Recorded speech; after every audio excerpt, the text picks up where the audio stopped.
Hi, welcome back guys. This is your friend, Wonderful Fanfics, back with amazing fanfiction. This is the movie of What If Orphan Deku Had Wolf Mutation Quirk. Now before starting, please give this video a like and subscribe to the channel if you want more videos like this. Now let's get into the fanfic. Izuku Midoriya was having what was definitely the worst day in his entire life. As he cradled the corpse of his mother in his arms and wept, the memories of that day flew through his mind.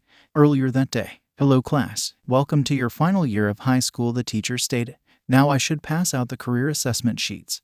But why bother? The teacher threw the stack of papers behind him and laughed as he continued. "I know you are all aiming for the hero course." All but two of the students cheered loudly and showed off their quirks. Yes, you all have great quirks, but no using them during school. As the students called down, one student who was leaning back with his feet on the desk said, "Hey teach, don't lump me in with these losers. They will all be stuck as sidekicks for D-lister heroes. I'm the real deal. That's why I'm gonna go to UA and be the next #1 hero and be even more famous and powerful than All Might himself." This was met with boos from most of the class, which caused him to sit up and shout, "You extras wanna go? It'll take you all on." The teacher scratched his chin thoughtfully as he said, "Bakugo, huh? Well, you definitely have an impressive enough quirk for it. And your grades are top-notch. You definitely have a chance at getting in." At those words, Bakugo leaned back with a smug look on his face as the teacher continued, "Oh yeah, it looks like Midoriya wants to go to UA too." At this, the whole class bursted out laughing, causing the shy, timid Izuku to curl into a ball as his ears flattened against his head and his tail curled around himself to make himself look smaller. He squeaked in fear as Bakugo marched over and slammed his hand down on Izuku's desk, making it explode. "Deku," the bully yelled, his voice dripping with malice. "You are even lower than the rejects. Your weak-ass quirk won't get you into any hero course, let alone UAS. So don't even think about applying to that college." Grabbing Izuku's shoulder and igniting his palm to get his point across caused Izuku to flinch from the pain as smoke rose from his uniform. Considering his work done, Bakugo stormed back to his desk and sat down as homeroom ended. After classes that day, "Oi Deku, we're not done yet," Bakugo said as he and his two minions approached Izuku's desk. Izuku looked up from his hero notebook and flinched as he spoke quietly. "Please just leave me be, Kaken." Glaring at Izuku, Bakugo ripped the notebook out of his hands and said, "No, you see, most top heroes show potential early on, and I have the perfect origin story planned out. I'm gonna be the only student from this shithole school to get into UA and rise up past these extras. And when I'm the greatest hero, all villains will fear my name." Bakugo looked at the notebook he was holding and said, "Hero notes for TG future number 13. You don't need this shit cause you're never gonna be worth anything at all, you damn mutt." Blowing it up, Bakugo tossed the book out the window and walked away. Turning around, Bakugo said, "You know there is still a way to you can be a hero. Just go take a swan dive off the roof and hope for a useful quirk in the next life." As Bakugo and his two minions laughed, Izuku's head snapped up with anger in his eyes, a low growl escaping his throat. Bakugo looked back in surprise as he said, "Oh, are you actually gonna fight back, you useless mutt?" He smiled wildly, releasing a few explosions from his hand. Izuku backed away cowering, causing Bakugo's cronies to laugh and one of them to say, "Pathetic. You'd think he had a little fight in him." The bullies left and Izuku ran off to go find his notebook. He found it in the koi pond below the window of his homeroom. Scowling, Izuku grabbed his notebook and thought, "Stupid Kaken, you can't just say that. What if I had done it? You would have instigated a suicide and your chances at UA would be ruined."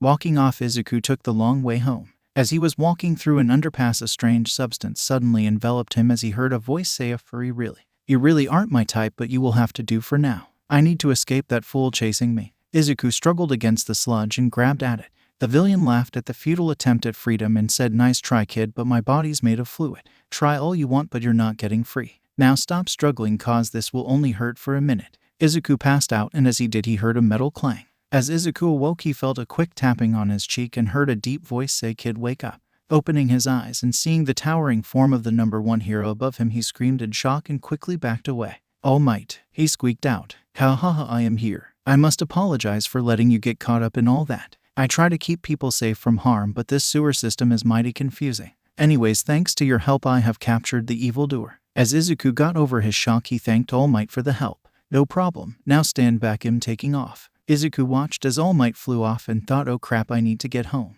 Continuing on his way home, he came across a massive crowd. He looked past them and saw the same sludge villain who attacked him fighting with heroes. The sludge villain? Did All Might drop him? Where is he? A million more questions tore through his mind as he suddenly heard a loud snapping sound from the villain's direction. Looking back, he saw the villain dropping the dead body of his mother onto the ground. Suddenly, All Might appeared and yelled, "How dare you kill an innocent woman? Detroit SMAASH." All Might punched the villain, blowing him apart. Once the crowd dispersed, Izuku ran towards his mother and collapsed at her lifeless corpse. Holding her in his arms till police arrived and took him to the station, he cried his eyes out. Hours later, Izuku was sitting on a couch in a police station looking distraught as a man who introduced himself as Detective Tsukachi asked him questions. Looking up, Izuku asked, "What will happen to me now? It was just me and Mom before and now she's dead." The detective looked a bit sad as he replied, "You will stay here for a few days. Once we get the paperwork done, you will be sent to an orphanage." Izuku started to tear up at that as the detective left to answer a call. "Hey Toshi, what's up? The kid here. Well, his dad is out of the picture entirely and gone to the point we have no record of him besides his name. He will have to be sent to an orphanage." "Wait, you would do that? Are you certain?" "Okay, I'll tell the kid and get the paperwork ready for you." Hanging up and walking back to Izuku, the detective said, "Well, I have some good news. That was an old friend of mine who heard about your situation and wants to adopt you." Izuku looked up and his eyes lit up at the detective's words. "Maybe things will finally start going better for me," he thought while wondering what he did to piss off the gods to make today go as it did. 2 weeks later, Izuku is both excited and nervous. Today is the day he finally gets to go to his new home, but he is worried about what kind of person his new father will be. He is pulled from his thoughts as someone knocks on the door to the lounge he has been staying at for the past few weeks.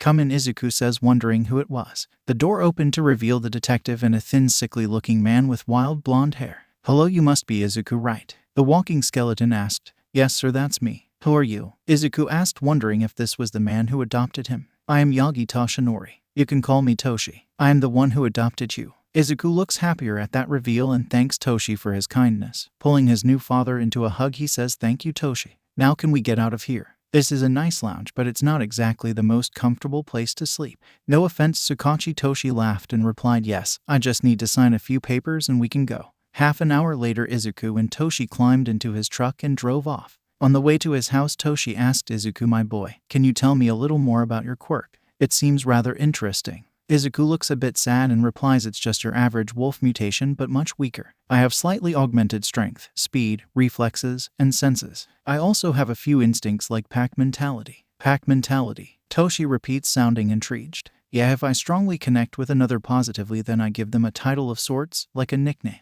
If they accept this title, then they have a place in my pack," Izuku explains, and Toshi looks even more interested in this.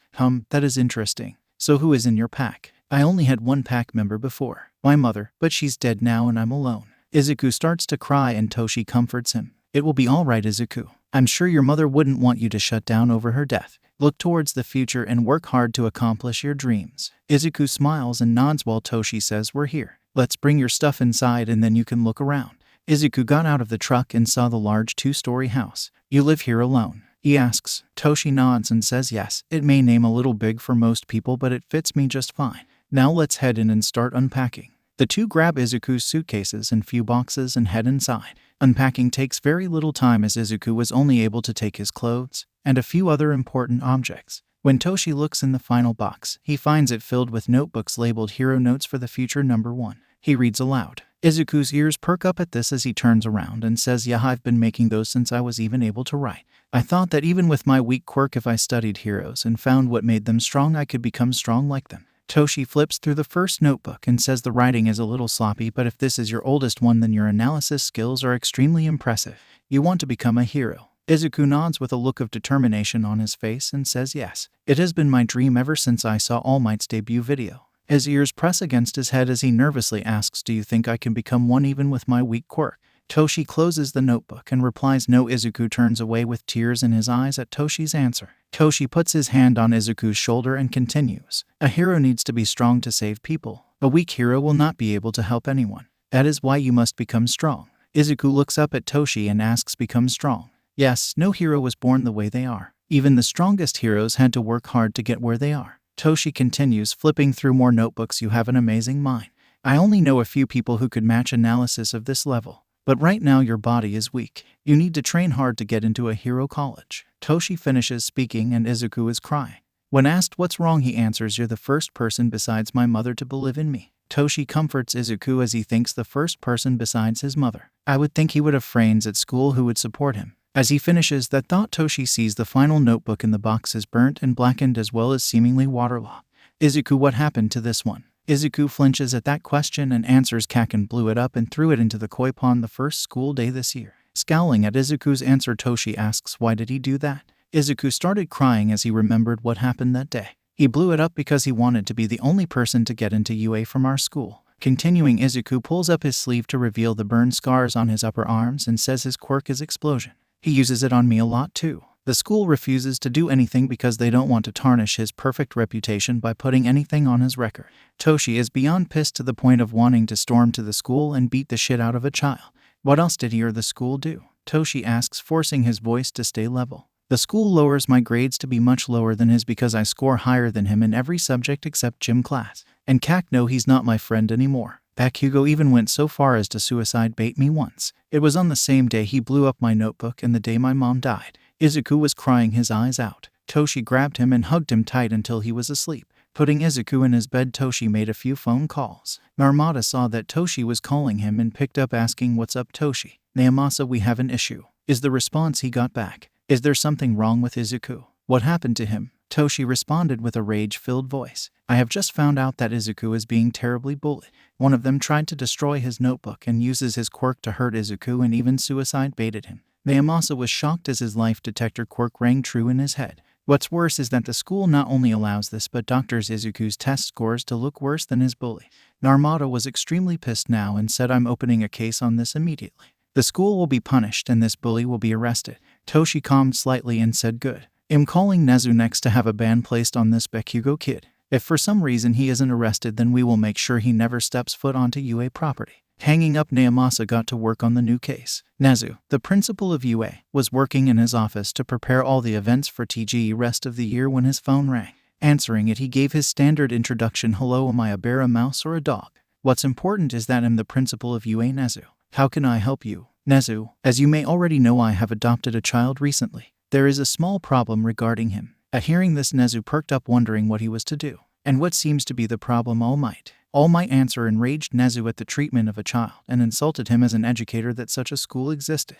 Right as we were finishing unpacking his belongings to make himself comfortable in his new home, I saw open the final box. This box contained notebooks with analysis at a level rivaling yours. Nezu smiled wildly at the thought of a successor for himself. For some unknown reason, every student and teacher at UA suddenly shivered in fear, as if an evil demonic overlord had found a successor who would be even worse. The problem began as I saw the 13th notebook was burned badly. When I questioned Izuku about it, he told me that a boy named Bakugo did it. That boy also used his explosion quirk to harm Izuku. Bakugo even went as far as telling Izuku to kill himself to get a useful quirk, as his weak wolf mutation quirk was useless for becoming a hero. Nezu's smile dropped as he heard that. "I take it you have already gotten a case started?" he questioned. "Naomasa is working on it right now," All Might replied. "Good. Now what would you like me to do?" "I would like you to ban Bakugo from UA entirely in case he avoids being arrested and put away for life," All Might requested, knowing full well that this kid was no hero. Nezu thought for a moment before he said, "It will be done.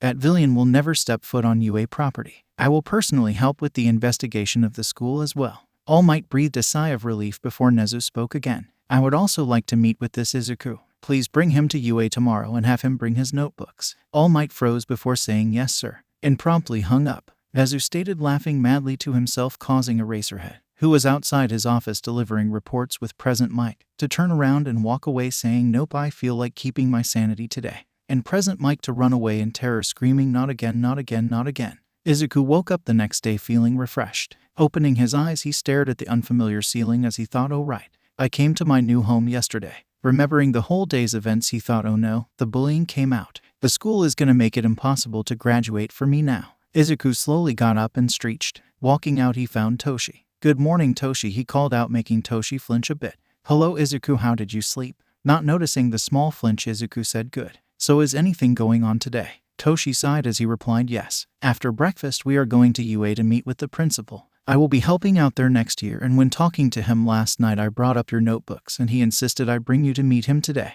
I'm not sure why he wants to, but this should make it easier to get permission to use UA faculties for your training." Izuku got a bit nervous while eating breakfast because he didn't know what to expect at his meeting at UA. After all, he had heard the stories of the principal being terrifying. Saying Izuku was nervous was an understatement. He was going to meet with the principal of UA, Nezu. Any hero fan who was looking to get into the prestigious college had heard the rumors about him after all. Reaching the meeting room, they would be speaking, and Izuku was about to knock when he heard a squeaky voice call out, "Come in." Freaking out a bit, he entered the room to see the principal sitting on a tall chair. Hello, am I a bear, a dog, or a mouse? What's important is the principal, Nezu. Nice to meet you. Izuku bowed and stuttered out HHH. Hello, Nezu. It's nice to meet you as well. I'm Midoriya Izuku. Sitting down, Izuku heard Nezu greet Toshi. It's an honor to meet you, sir, but why am I here? Izuku questioned. Nezu smiled and said, I heard about your situation from Yagi here. So sad. What happened to your mother? But he also mentioned your notebooks and how detailed they were. So naturally I wanted to meet you and see them for myself. Izuku grew nervous and said, well, they're not that good. But I brought number 12 because number 13 isn't finished yet and was damaged. Izuku pulled out his notebook from seemingly nowhere and offered it to Nezu. Nezu took the notebook and looked through it. He read the notebook entirely before saying, this is extremely impressive, Izuku. Seeing as this is labeled hero notes for the future, I take it you want to get into the hero course. Izuku nodded while saying, yes, it has been my dream ever since I saw All Might's debut video. I want to be a symbol like All Might. I know that I will never be a symbol of peace like him, so I want to be a different symbol instead. Nezu was surprised by his answer and asked, if not peace, then what do you wish to embody? Izuku took a deep breath and replied, a symbol of peace is great, but when that one man eventually retires and fades away, so too will that peace. I wish to be a symbol who will stop villains not by making them fear getting caught, but by stopping them from becoming villains in the first place. Many villains aren't born, they are made, molded by torment, ridicule, and abuse. I want to show them the light and be the symbol of hope. Nezu smiled wildly at his answer, joy clear on his face, and said, you will go far with an ideal like that. I wish to support your endeavors and help bring about this new era of hope. I'm sure your new father would be delighted to help as well. Toshi looked at Izuku with pride and said, yes, this is not a mission you can do alone. I will support you every step of the way, my boy. Izuku's eyes shone with determination as he said, this will not be easy, there is no denying that. But I will build up my pack and together we will stand against the darkness and bring those who want to be saved into the light. At hearing Izuku's phrasing, Nezu questioned, pack? Yeah, it's a part of my quirk. I have a wolf's pack mentality, though it takes a lot of trust for me to actually make someone a member of mine. Izuku answered. Nezu nodded and said, your quirk aside, you are not physically ready for the task ahead. Yagi said. Man looked at Nezu at hearing his name. You have my permission to use any UA facility for his training on the weekends, as no students will be using them those days. Yagi nodded at Nezu's words. And one more thing, Izuku. I would like you to try and test out of as many subjects as possible in order to train more. Izuku agreed. I was already planning on doing just that. Besides, I would rather stay away from the place I was bullied at for years. Due to it being the weekend, the gyms were open for use, so Izuku and Toshi got into their workout clothes and were about to start Izuku's training when Toshi decided to tell Izuku something. Izuku, my boy, come here for a minute. Izuku walked over to Toshi and he continued, now there will be times during your training where I will have to leave suddenly to go handle the emergency. Izuku was confused by that but allowed Toshi to continue before he asked questions. I would like to tell you why. It is because I am here. Izuku's jaw dropped as he started on a muttering spree. So it seems the All Might's quirk is not just a multiple quirk, but it's also partly transformation. Beautiful. Izuku is cut off by a karate chop to the head. Calm down. From what I could understand from that little muttering spree, you figured out my quirk is transformative as well as emitter. Seriously, kid, you saw me do that once and figured that out. Scary stuff. Izuku laughed sheepishly at that and Toshi continued. As for why I look like this, it's because of this. Toshi lifted up his shirt to reveal a nasty-looking wound that would easily kill any normal person. I got this wound 5 years ago from a villian I dealt with off the record. Izuku understood why. Seeing a villian wound All Might like that would not only cause panic but also embolden villains to organize like in the days before All Might. I understand why you want this to stay hidden. I will keep this a secret, but eventually you will have to retire and reveal this secret to the world, he said. Toshi nodded. Abd replied, yes, and unfortunately that day is soon. I only have 3 hours in that form and it is decreasing rapidly. But enough about that. It is time to start your training and I want to start by seeing your baseline abilities. So we will be doing an athletic test to start. So let's head to Field Alpha. The two went to Field Alpha and began the athletic test. After setting up the necessary equipment, Toshi said, let's start with the ball throw. Take this softball and throw it as far as you can. Grabbing the softball, Izuku got into a pitcher's stance and threw the ball as far as he could. 40.7 meters. Not bad, kid, Toshi remarked as he thought it seems like he is trying to give it his all but subconsciously is holding something back. I will watch him in these next tests and see if that still happens. Okay, on to the next test. 50-meter dash. Run when you hear the signal. Starting at the signal, Izuku ran forwards and finished in 6 seconds flat. There it is again. This time it's almost like he was running in a different way than he was built for. After Izuku did all the tests, he scored fairly well for all of them but still seemed to not be giving it his all. Nezu, are you watching? Toshi suddenly asked aloud. The PAW system suddenly answered back, yes Yagi, I am. Nodding, Toshi once again asked, did you see what I did during those tests? Yes, I did. Almost like he was holding himself back subconsciously, came Nezu's voice again. Izuku grew confused as he wondered what they were talking about. What are you saying? I was trying my hardest during those tests, he said. Nezu walked out onto the field and answered in person, yes you were. But I believe you were not using all your quirk. Izuku grew more confused and asked, not using my whole quirk? Nezu nodded and continued. Yes, I believe your quirk has either an emitter or transformation aspect to it that you are not using. Toshi walked up and said, I noticed that too. Would you like to try to activate your whole quirk? Izuku nodded with stars in his eyes. Toshi was about to open his mouth to speak before Nezu held up a paw and said, let me handle this, Toshinori. I have much more teaching experience than you. Stepping forwards, he continued. Izuku, I want you to close your eyes. Focus on your quirk itself and pull on that feeling. If we are right, it should activate whatever aspect you have hidden. Following the principal's advice, Izuku closed his eyes and tried to focus on his quirk. Finding an unfamiliar yet comfortable feeling, he pulled on it. Izuku felt his body grow as he leaned down to stand on all fours. Toshinori and Nezu saw his body grow taller as he leaned down, stood on all fours, and started to grow fur all over his body. His face elongated into a snout and his teeth and claws grew longer and sharper. Seeing the wolf open his eyes, they realized the transformation was done. Wolf Izuku's eyes locked onto Nezu and he crouched down and charged. Moving at speeds much faster than before, Izuku jumped towards Nezu, but before he could reach the animal hybrid, he rapidly turned back to normal as he passed out.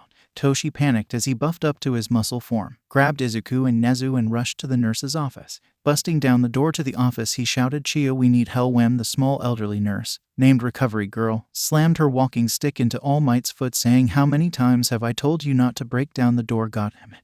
Now what is so important you had to almost give me a heart attack getting in here? All Might put Izuku on the bed and deflated, saying, this is my adopted son. I was training him for UA when Nezu and I realized he wasn't using his full quirk. Nezu continued for Toshi as he hopped off his shoulder. I gave Izuku some advice to activate his quirk. He succeeded quickly and fully activated it and transformed into a 6-feet-tall wolf. When he opened his eyes, they locked onto me. He then lunged at me, but before he got to me, he reverted to normal and passed out. Recovery Girl nodded and said, well, looking him over, there is nothing wrong physically. He just seems to be exhausted. And after turning into a 6-feet-tall wolf, that is understandable. As for why he attacked you, does the boy have any instincts from a wolf? Toshi nodded and said, yes, he has told us about a pack mentality he has. Recovery Girl said, then it was most likely his predator instincts registering Nezu as prey. Nezu laughed and said, this boy's quirk is so much more interesting than I first thought. Toshi looked worried and asked, so all we can do for now is wait for him to wake up?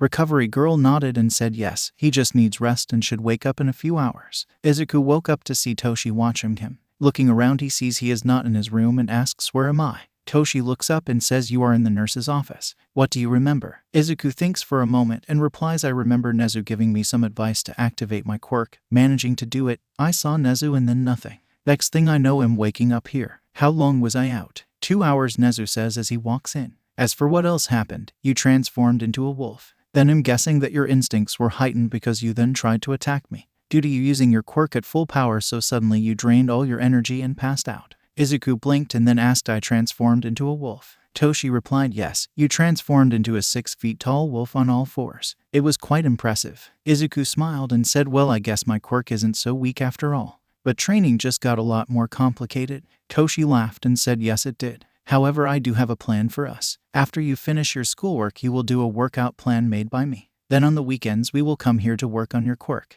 And maybe combat training if I can convince some of the teachers to help out too. Izuku was cleared after a while and him and Toshi went back to their house. As they left, Izuku thought, I will get into this school. Don't worry, Mom, I will be a hero that makes you proud. Izuku was not happy to be back at Aldera. It was the place he was tormented for years after all. But today he was back for one reason and one reason only. The final exams for high school he was taking were ready today. It was 1 week after the meeting with Nezu and his training allowed him to use his wolf form, with a smaller size, for a few minutes before he was exhausted. Entering the exam room, he was greeted by a familiar face. Nezu, what are you doing here? Izuku asked, surprised to see the principal of the most prestigious hero school in Asia again so soon. Hello, Izuku. I am here to give you the high school final exams and grade them as well. Please sit down and we can begin. Nezu responded. Plus, he thought I will be there when the Bakugo brat is arrested to make sure he stays put away and out of any hero course. Izuku sat and Nezu handed him the first packet saying, you have 45 minutes to complete the test. Begin. Now, Izuku started the test and easily answered all the questions. This pattern continued for quite a while as Nezu graded Izuku's work while Izuku was taking a different test. Little did Izuku know that across town at the police station, Detective Tsukachi was working on an arrest warrant for one Bakugo Katsuki. Okay men, we are taking a small team of 4 officers and myself. But Bakugo has a powerful explosion quirk, so be on standby if not doing anything when we try to make the arrest. A larger force will be put together for when we investigate the school itself later in the month. All the officers went about their duties as the team of officers on the arrest team waited for the warrant to be complete. Tsukachi thought with a sad look in his eyes, it's sad how kids treat each other. It's even sadder that the school allows it to happen. I take no joy in this arrest, but I will be glad to get another villian off the streets. Izuku stretched and got up. That's the last one, right? He asked. Nezu nodded and said, go and walk around for a bit. I will grade this one and then give you the results. Meet me back here in 30 minutes. Izuku agreed and walked around the building. Eventually, he ran across one of his old bullies. Izuku tensed up as he prepared to either run or fight. Oh hey Deno, hey Izuku. I'm sorry to hear what happened to your mom. It must be rough for you. The bully greeted. Izuku said hi. And yeah, it is. But in moving on, I am working towards being a hero that will make her proud. The bully gained a sad expression as he said, it's probably too late. And it honestly disgusts me that it took your mom dying for me to do this, but for what it's worth, I'm sorry for what I did. I never should have picked on you just to fit in. Izuku replied, you're right. I probably won't forgive any of you, but I will use what I have gone through to help others. I will become the symbol of hope. Maybe then no one else will go through this again. So the next time you see me, it will most likely be at the UA Sports Festival, and maybe once I become that symbol the world needs, then I will forgive you. The bully chuckled sadly and said, you're certainly more noble than I am. You seem like you're gonna go far. I look forwards to that day at the sports festival. But you better work hard, symbol of hope, got it? Izuku laughed and nodded before the two went their separate ways. Bakugo's POV. Katsuki was pissed. Well, he was almost always pissed, but this was worse. His favorite punching bag hadn't shown up for weeks. That's it. After I finish this stupid meeting with the principal, I will go find that damn mutt and kick his ass so hard he will wish he joined his mother after I'm done with him. Katsuki smiled at the thought as he entered the principal's office to see the principal, a man in a brown trench coat, and an overgrown rat in a suit. The man in the coat said, Bakugo Katsuki, you are under arrest for the torment of Izuku Midoriya, 14 years of illegal quirk usage and suicide baiting. Katsuki blew up at the man. What the fuck? You can't arrest me for putting that damn mutt in his place. I'm gonna be the next #1 pro hero and nothing can stop me. The man sighed as the rat spoke. You have already been proven guilty. Detective Tsukachi has a lie detector quirk and we have all the evidence we need. Besides, I have blacklisted you from not only every hero school in Japan, but all of Asia. Katsuki was even more pissed as he snapped, and just who do you think you are to do that, you overgrown rat? The rat gained a dangerous look in his eye as he introduced himself. Am I a bear, a dog, or a mouse? What matters is I'm the principal of UA, Nezu. Katsuki gulped from both the look Nezu was giving him, like a predator staring down its prey just before delivering the finishing blow, and from the realization of just how utterly fucked he was. Katsuki felt a hand lightly his shoulder. Come WTH me quietly. Don't try to resist and we won't have to use the quirk suppressant cuffs, the man in the trench coat said while putting regular cuffs on Katsuki. The two walked out of the office to see 4 more cops waiting for them. As they were leaving the building, Katsuki saw the white rat and Deku leaving as well. Katsuki knew it that damn mutt's fault he was getting arrested despite doing nothing wrong. This is your fault, you fucking Deku, he shouted while blowing up the cuffs and charging Deku with an explosion. Izuku's POV. Izuku was walking back to the exam room to meet up with Nezu. When he got there, he found that the mouse-like principal was also just getting back from somewhere. Hello Izuku, I have finished grading all your work. You passed each test with no lower than a 97% on any of them. The principal greeted and revealed his test results. Izuku smiled proudly and asked, thank you Nezu, now can we go? There are a lot of painful memories in this place and someone I'd rather avoid interacting with. Yes, we can go Izuku, Nezu replied. Your diploma will be sent in 2 weeks and your application to the entrance exam is already confirmed. The two left the building and were waiting for Toshi to show up in his truck when suddenly Izuku heard, this is your fault, you fucking Deku. Turning towards the voice revealed Kaken rushing him poised to attack. Izuku panicked and jumped out of the way before while turning into a wolf to slack at Kaken in neck and lower face. His claws hit true and left cuts deep enough to permanently scar Kaken. 3rd person POV. Before either could react, they were both tackled by police to stop further fighting. Katsuki was placed in quirk suppressant cuffs and dragged off to the car while Detective Tsukachi told Izuku to deactivate his quirk. Izuku did so and was breathing heavily. Are you all right? The detective asked. Izuku replied, more or less. That form is hard for me to use and I didn't expect Bakugo to rush me like that. The detective frowned and said you won't get into any trouble from using your quirk on him as it was self-defense. You also won't have to deal with him ever again because he is going to prison for the rest of his life. Izuku started crying and said thank you, I have put up with so much from him. All because we used to be best friends. Then he got his quirk and things changed. He started bullying people verbally, then physically once his quirk got stronger. Izuku was crying hard now. Toshi walked up and helped Izuku up. Let's go, son. He won't hurt you anymore. It will be all right. Toshi walked Izuku back to his truck and Izuku said quietly, thank you, Dad. Toshi's eyes widened as he asked, did you just call me Dad? Izuku stopped crying and said, sorry, it just slipped out. Toshi laughed a little at Izuku's panicked state and calmed him down, saying it is all right. It may have only been a few weeks ago since we met, but I already see you as a son. At those words, Izuku felt a familiar pang in his chest. He realized that Toshi just became a member of his pack. Izuku smiled and whispered to Toshi, thank you, Dad. Though I do hope you don't play favorites in class. After all, the great All Might can't pick favorites now, can he? Toshi sputtered a bit before laughing and saying, don't you tease this old man like that. The two went home and celebrated Izuku graduating high school. Later that night, just before Izuku went to bed, he pulled out his phone and dialed a number he hadn't called in a long time. Izuku, he heard his Aunt Mitsuki ask, sounding distraught. Hi, Auntie. I was just calling to check in on you. I know losing Mom and then Katsuki must be hard on you. He heard Mitsuki chuckle and say, Izuku Midoriya, always trying to be a hero even before he gets his license. And you're right, it is hard on me. But I know Inko is in a better place now, and I found out about what Katsuki did. I am so sorry for how he treated you for all those years. Please forgive me for not seeing it sooner and stopping him. Izuku replied, you have nothing to apologize for. He attacked me one last time before he went to jail. He shouted how it was my fault he was being arrested. He didn't see anything wrong with his treatment of others and still thought he was in the right. I don't think anyone could have changed his mind on that. The two kept talking about what has gone on with them recently until they were both too tired to stay awake. They wished each other a good night before hanging up and going to bed. Katsuki was in a prison cell looking up at the moon, absolutely pissed. DKU, enjoy your time while it lasts because I will destroy you just like you lied about me being in the wrong and destroyed my dreams. He shouted, looking at the moon and plotting his revenge. Izuku stood at the gates of UA thinking about the entrance exam and too nervous to even go in.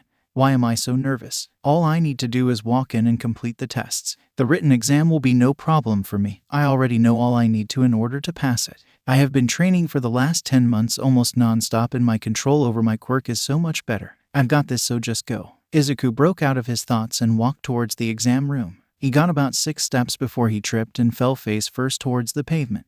Dumbass, he thought to himself, preparing to catch himself before he suddenly stopped falling. He heard a feminine voice giggle as he was pulled up and set on the ground. Looking to his right, he saw a beautiful-looking young woman with brown hair that framed her face and permanent blush marks on her cheeks. Sorry for using my quirk on you so suddenly, but I figured it was better than you falling down on your face. Izuku blushed and stuttered out an no PP problem. And TT thank you. I at WWW would have been TT terrible luck. The girl giggled more and said, well, that's good. Well, bye, I've gotta go to the exam now. The girl ran off quickly as Izuku thought, crap, she's right. Also, I forgot to ask her name. Izuku ran off to his test room before he was late. Izuku easily finished his written exam and found his seat in the room explaining the practical exam next to a cute girl with pink hair and skin, black and gold eyes, and yellow horns on her head. Great, another cute girl, he thought, sitting down. Hi there, I'm Ashido Mina. Isn't this whole exam nerve-wracking? The girl, now introduced as Ashido, asked in a bubbly tone. Yeah, it is. I'm Midoriya Izuku.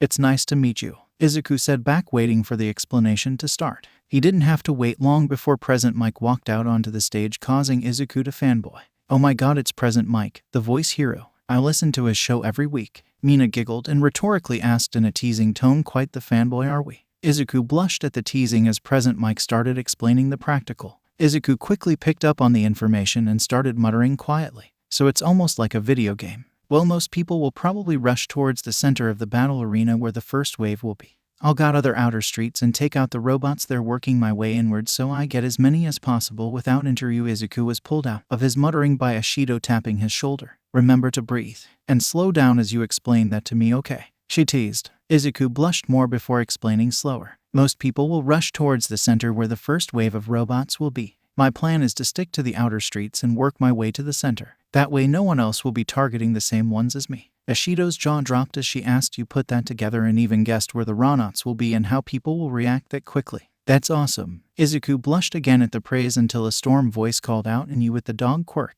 stop muttering as it is extremely distracting. Izuku grumbled, I do not have a dog quirk, as Ashido jumped up and called out, hey jerk. 1. I'm sitting right next to him and I don't find it distracting at all, I find it helpful cause now I have a plan for the exam.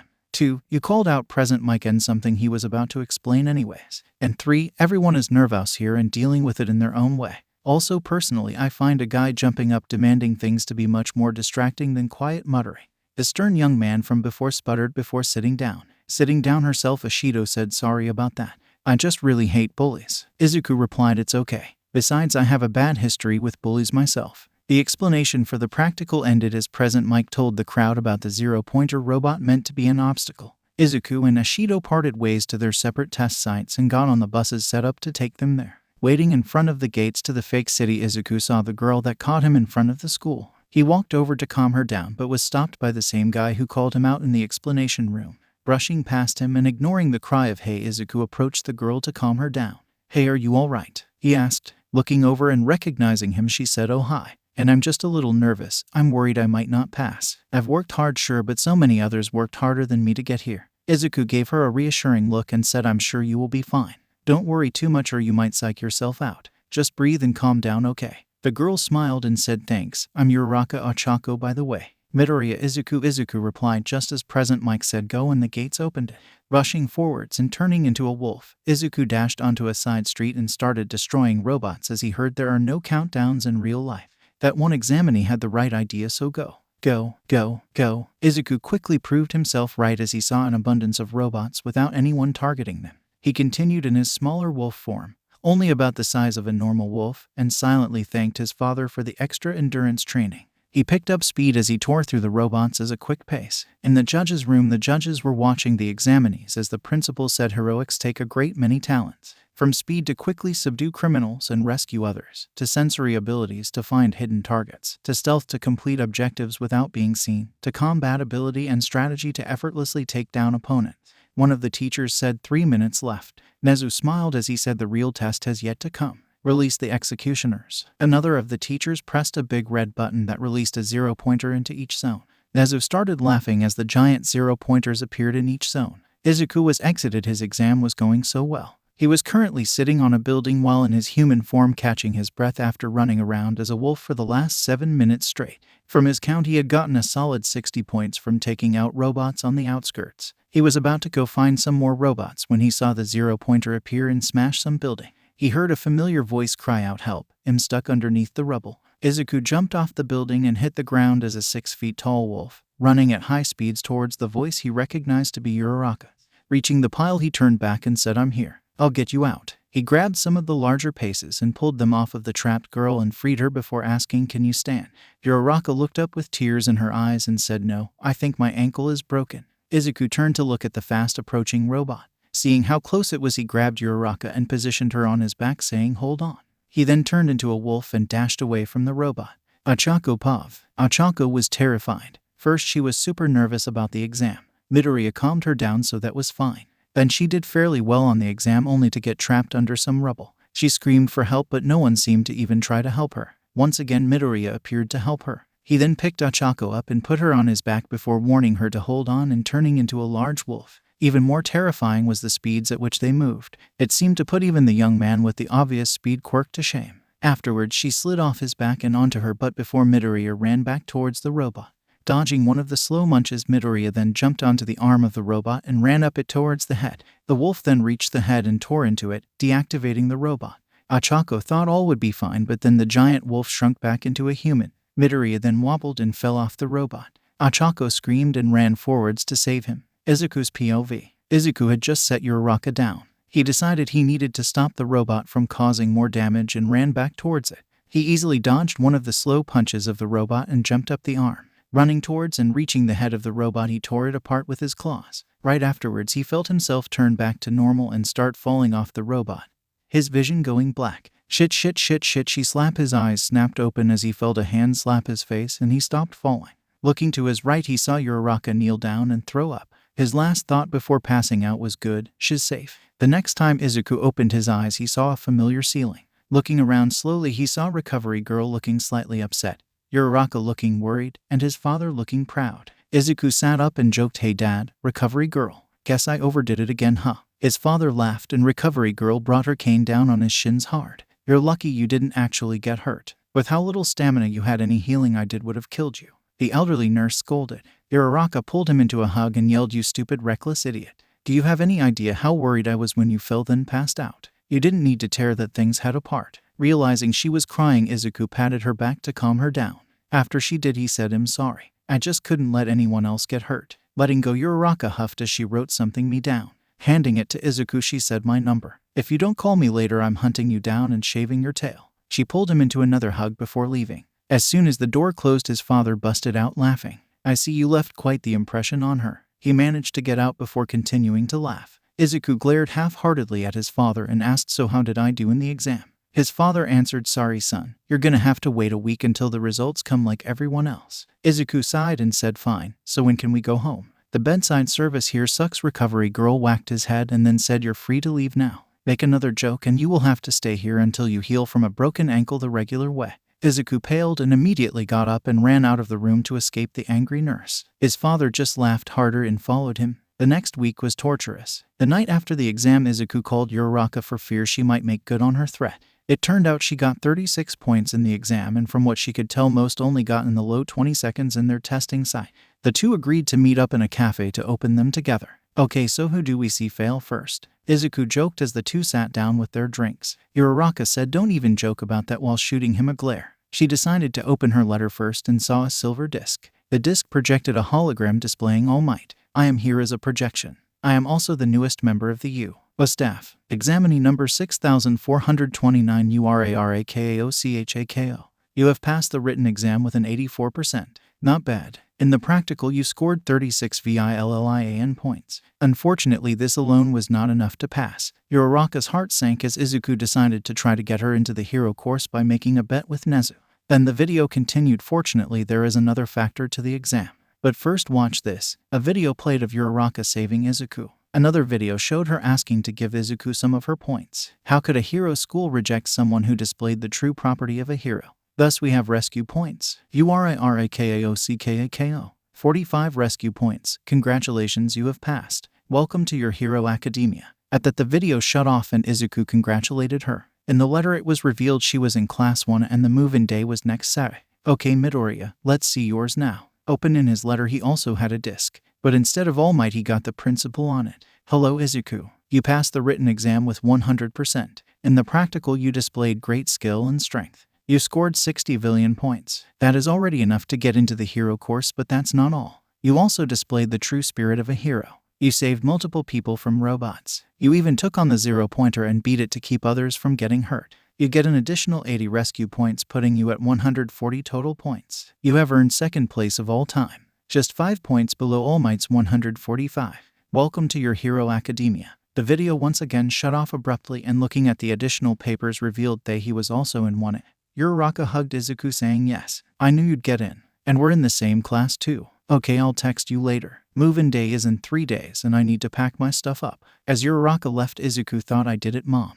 This is my first step to becoming a hero, and one step closer to being the symbol of hope." Izuku also left the cafe and went home to pack what he needed. Izuku was exited. It was move-in day and he would get to meet his new classmates, as well as start his path to being a hero. Walking in the door, he saw that he was not the first to arrive despite it being early in the day. He went to look at the list that held his room number when suddenly he heard a shout of "Wolf Boy," and was tackled into a hug from behind, causing him to drop the box he was holding. Izuku panicked slightly as memories of abuse flowed through his head and caused him to flip his attacker over with his claws at their throat. He then saw the golden eyes stare into his and he recognized who it was. "Ashido, I'm so sorry." Letting her up, she asked, "What was that, Midori? Your eyes were like a wild animal's." Izuku looked around and seeing everyone staring said, "I'll explain later, okay? You're not the only person who I need to explain this to, and I'd rather keep it private." Ashido looked around and saw the looks the two were getting.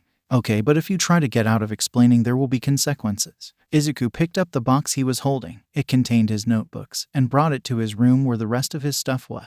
As he was unpacking, he heard a knock at his door. "Midoriya, are you all right? I heard about your little freak out from another student." Izuku recognized Achako's voice and replied, "Yeah, I'm fine now. But I do need to explain what happened to Ashido as well. Can you go get her and just come inside?" I will tell you what happened. Ochako said okay, I'll be back with her. Izuku finished unpacking just as Ochako and Ashido walked in. Hey Midori, you gonna explain what that was about back there now? Izuku nodded and began his story. It all started when I was 4. I had a best friend named Bakugo Katsuki. For the first 4 years of our lives we were best friends. Then we each developed quirks. He got a powerful explosion quirk and I got a wolf mutation quirk. The years went on and my quirk seemed weak, so he bullied me for it.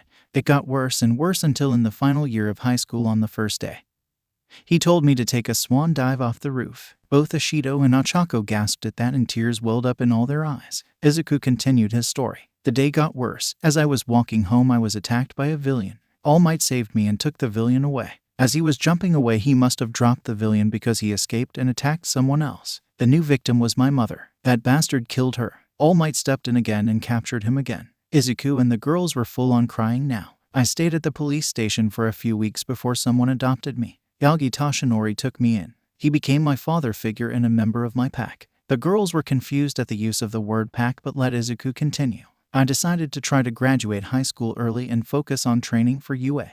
When I was leaving the school I saw Bakugo being led out of the building by police. His abuse of me came out and he was arrested. He saw me and blamed everything on me, rushing at me and attacking me. I fought back a bit before we were separated by the cops there. When I went to the court case I saw the scar across his neck and chest. His lawyer tried to use that as an excuse to pin the bullying on me before I revealed my scars. Izuku then showed them the scars they were talking about by lifting up his shirt. He went to a high-security prison. But the memories of the abuse caused me to have a panic attack where my instincts take over and defend myself from the threat, and that's what happened back there. Izuku finished his explanation and was pulled into a hug by the two girls. The three hugged for a few minutes before Ashido asked, "Hey Midori, you said pack and instincts, but what do you mean by that?" Izuku looked up and answered, "Oh, that's simple. Like most animal mutation quirks I have the instincts from that animal. That includes pack mentality like a wolf." Ashido gained a cheeky grin as she asked in a teasing tone, "So is the big bad wolf gonna eat us?" This caused Izuku and Ochako to blush fiercely as Ashido laughed hard. "Ashido, just what are you implying?"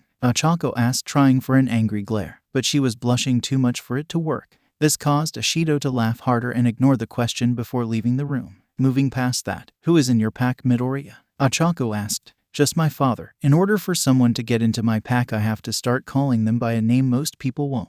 Either a nickname, their given name, or something like that. Then they have to accept the title I give them." Ochako was slightly disappointed at the fact she wasn't in the pack but pushed that feeling down for the moment and asked, "So is your pack like a group of really close friends or something?" Izuku thought for a moment and then said, "No, it's more like a really close family." "Why do you ask?" Ochako blushed a little and answered, "No reason in particular. I'm just a little curious." She then added in her mind, "Plus, it sounds really special and I want to be special to you." Just then Ashido knocked on the door again. "Hey guys, we're meeting in the common room to get to know each other. Come down cause we're about to start." She then ran back downstairs. Izuku and Ochako got up and went downstairs to see almost all of their classmates there too. Ashido saw them and said, "Good. Now that everyone who wants to come is here, we can start. So how this will work is you say your name, your quirk, and something you like. I will go first. I'm Ashido Mina. My quirk is acid and I like to dance." "Okay, I guess I'm next." A blonde hair man with a tail said. "Imajiro Mashiro. My quirk is tail and I like sparring with others." "My turn," Ribbit croaked, a small girl with long green hair. "My name is Asui Tsuyu. Call me Tsu or Tsuyu.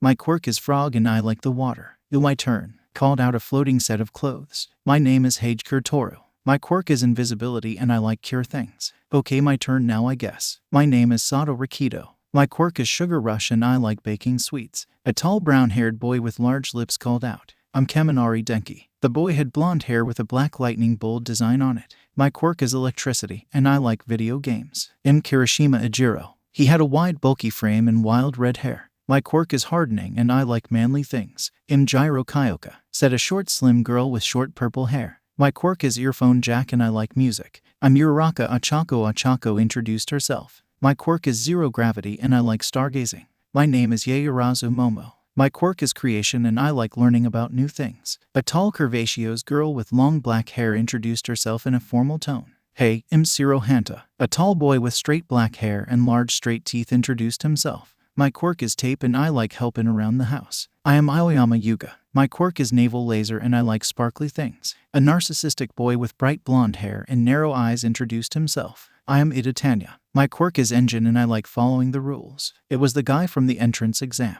He introduced himself stiffly. "My name is Minta Minoru, my quirk is pop-off, and I like the ladies," said a small boy with purple balls for hair in a perverted tone, while looking over all the girls, causing Izuku to growl quietly when he looked at Ochako. "I'm Midoriya Izuku. My quirk is wolf and I like studying quirks." Izuku introduced himself timidly. As the group talked to each other, Akui called out Midoriya.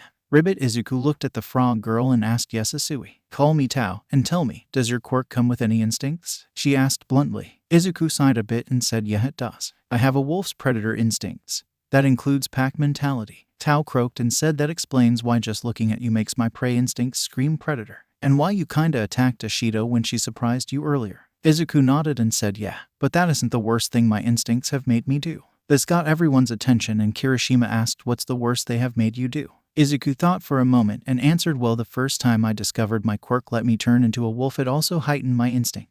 There was a man with a mouse quirk walking nearby. I actually tried to pounce on him, but my body shut down from exhaustion mid-jump." Izuku's answer caused everyone to laugh and Kaminari to ask, "Shut down." Izuku laughed and said, "Back up everyone. You're about to see something cool." Everyone did, and Izuku turned into a wolf that was about 6 feet. Turning back, he said, "I did that for the first time and it knocked me out from the stamina drain. I can use it to fight, but a longer fight will take too much energy, so I will use a smaller form for it."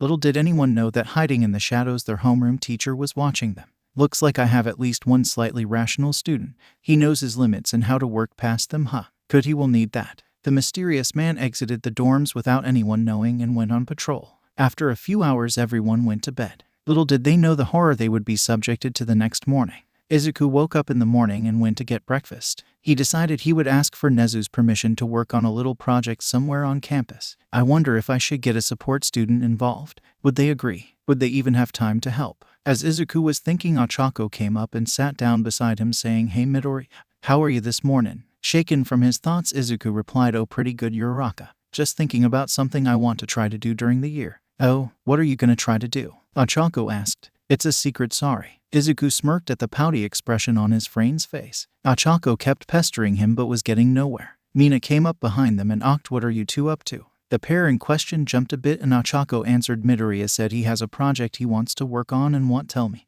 Mina's eyes lit up and said, "You're keeping secrets from us, Midori?" Izuku chuckled and replied, "Yes, sorry, but only 3 people other than me get to know about it. The principal, cause I need his permission, our homeroom teacher, cause they will need to know about it, and my father, cause he's in my pack and it is for pack members only unless there is an emergency." Mina and Ochako pouted at what he said before the 3 heard the voice of Ida Tenya from behind them. "It is not right to keep important projects from the class. I must insist you tell everyone what you are planning." Izuku turned around to face Ida and said, "Nah, I think I'm gonna keep this to myself until it needs to be revealed. Besides, I don't even have permission from Principal Nezu to do it yet. I'm gonna set up a small meeting between me, him and our homeroom teacher to get the green light to do it later today." Ada sputtered at the secret that may help the class not being revealed before a squeaky voice came from the pause system. "I will see you at 3 today to discuss this little project of yours, Mr. Midori.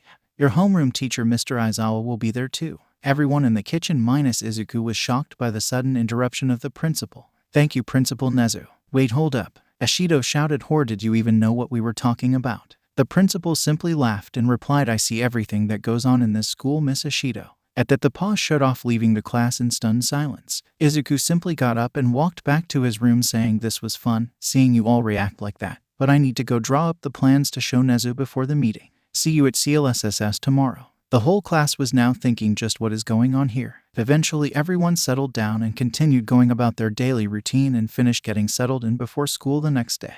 "Wait a minute, friends, I have one request to all of you. Please support and give kudos to the author and make sure to comment. Love from Saiyan Fanfics YT. So he will not feel any regrets for giving us permission to upload his fanfics, and the fanfic link is in the description."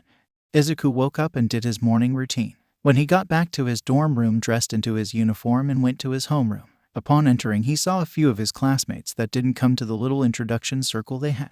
Among them were a tall man with silver hair and 8 arms, a tall man with a rocky face who seemed nervous, a man with white and red hair split down the middle with a burn scar over his left eye, and a man with a bird head who was sitting on his desk muttering about how noisy Ada, who was lecturing the birdman about his choice of seat, was being. Izuku found his seat and slowly afterwards the other students trickled in as well. "Good morning, Midoriya. So what do you think we're gonna do today?" asked Ochako as she sat at her desk next to his. "I'm not sure, Uraraka, but I know we probably won't be going to orientation," Izuku replied. Mina also arrived and asked, "Hey Midori, so how did your meeting with the principal go?" "Pretty well. He agreed it would be helpful in an emergency, but it would also be difficult to do, so he said he would think it over. He should be getting back to me today," Izuku said just as the last student entered. Once everyone was at their desk, the door opened and a bright yellow sleeping bag fell into the room. It rolled over to reveal a face. The bag unzipped and a tired-looking man with messy black hair stepped out. "Hello, I'm Mr. Aizawa, your homeroom teacher. I know it's sudden, but put these on and meet me at the track field in 10 minutes. He turned to leave but paused. "Oh, and Midoriya, the principal approved your request as long as Ippu keep up with your lessons.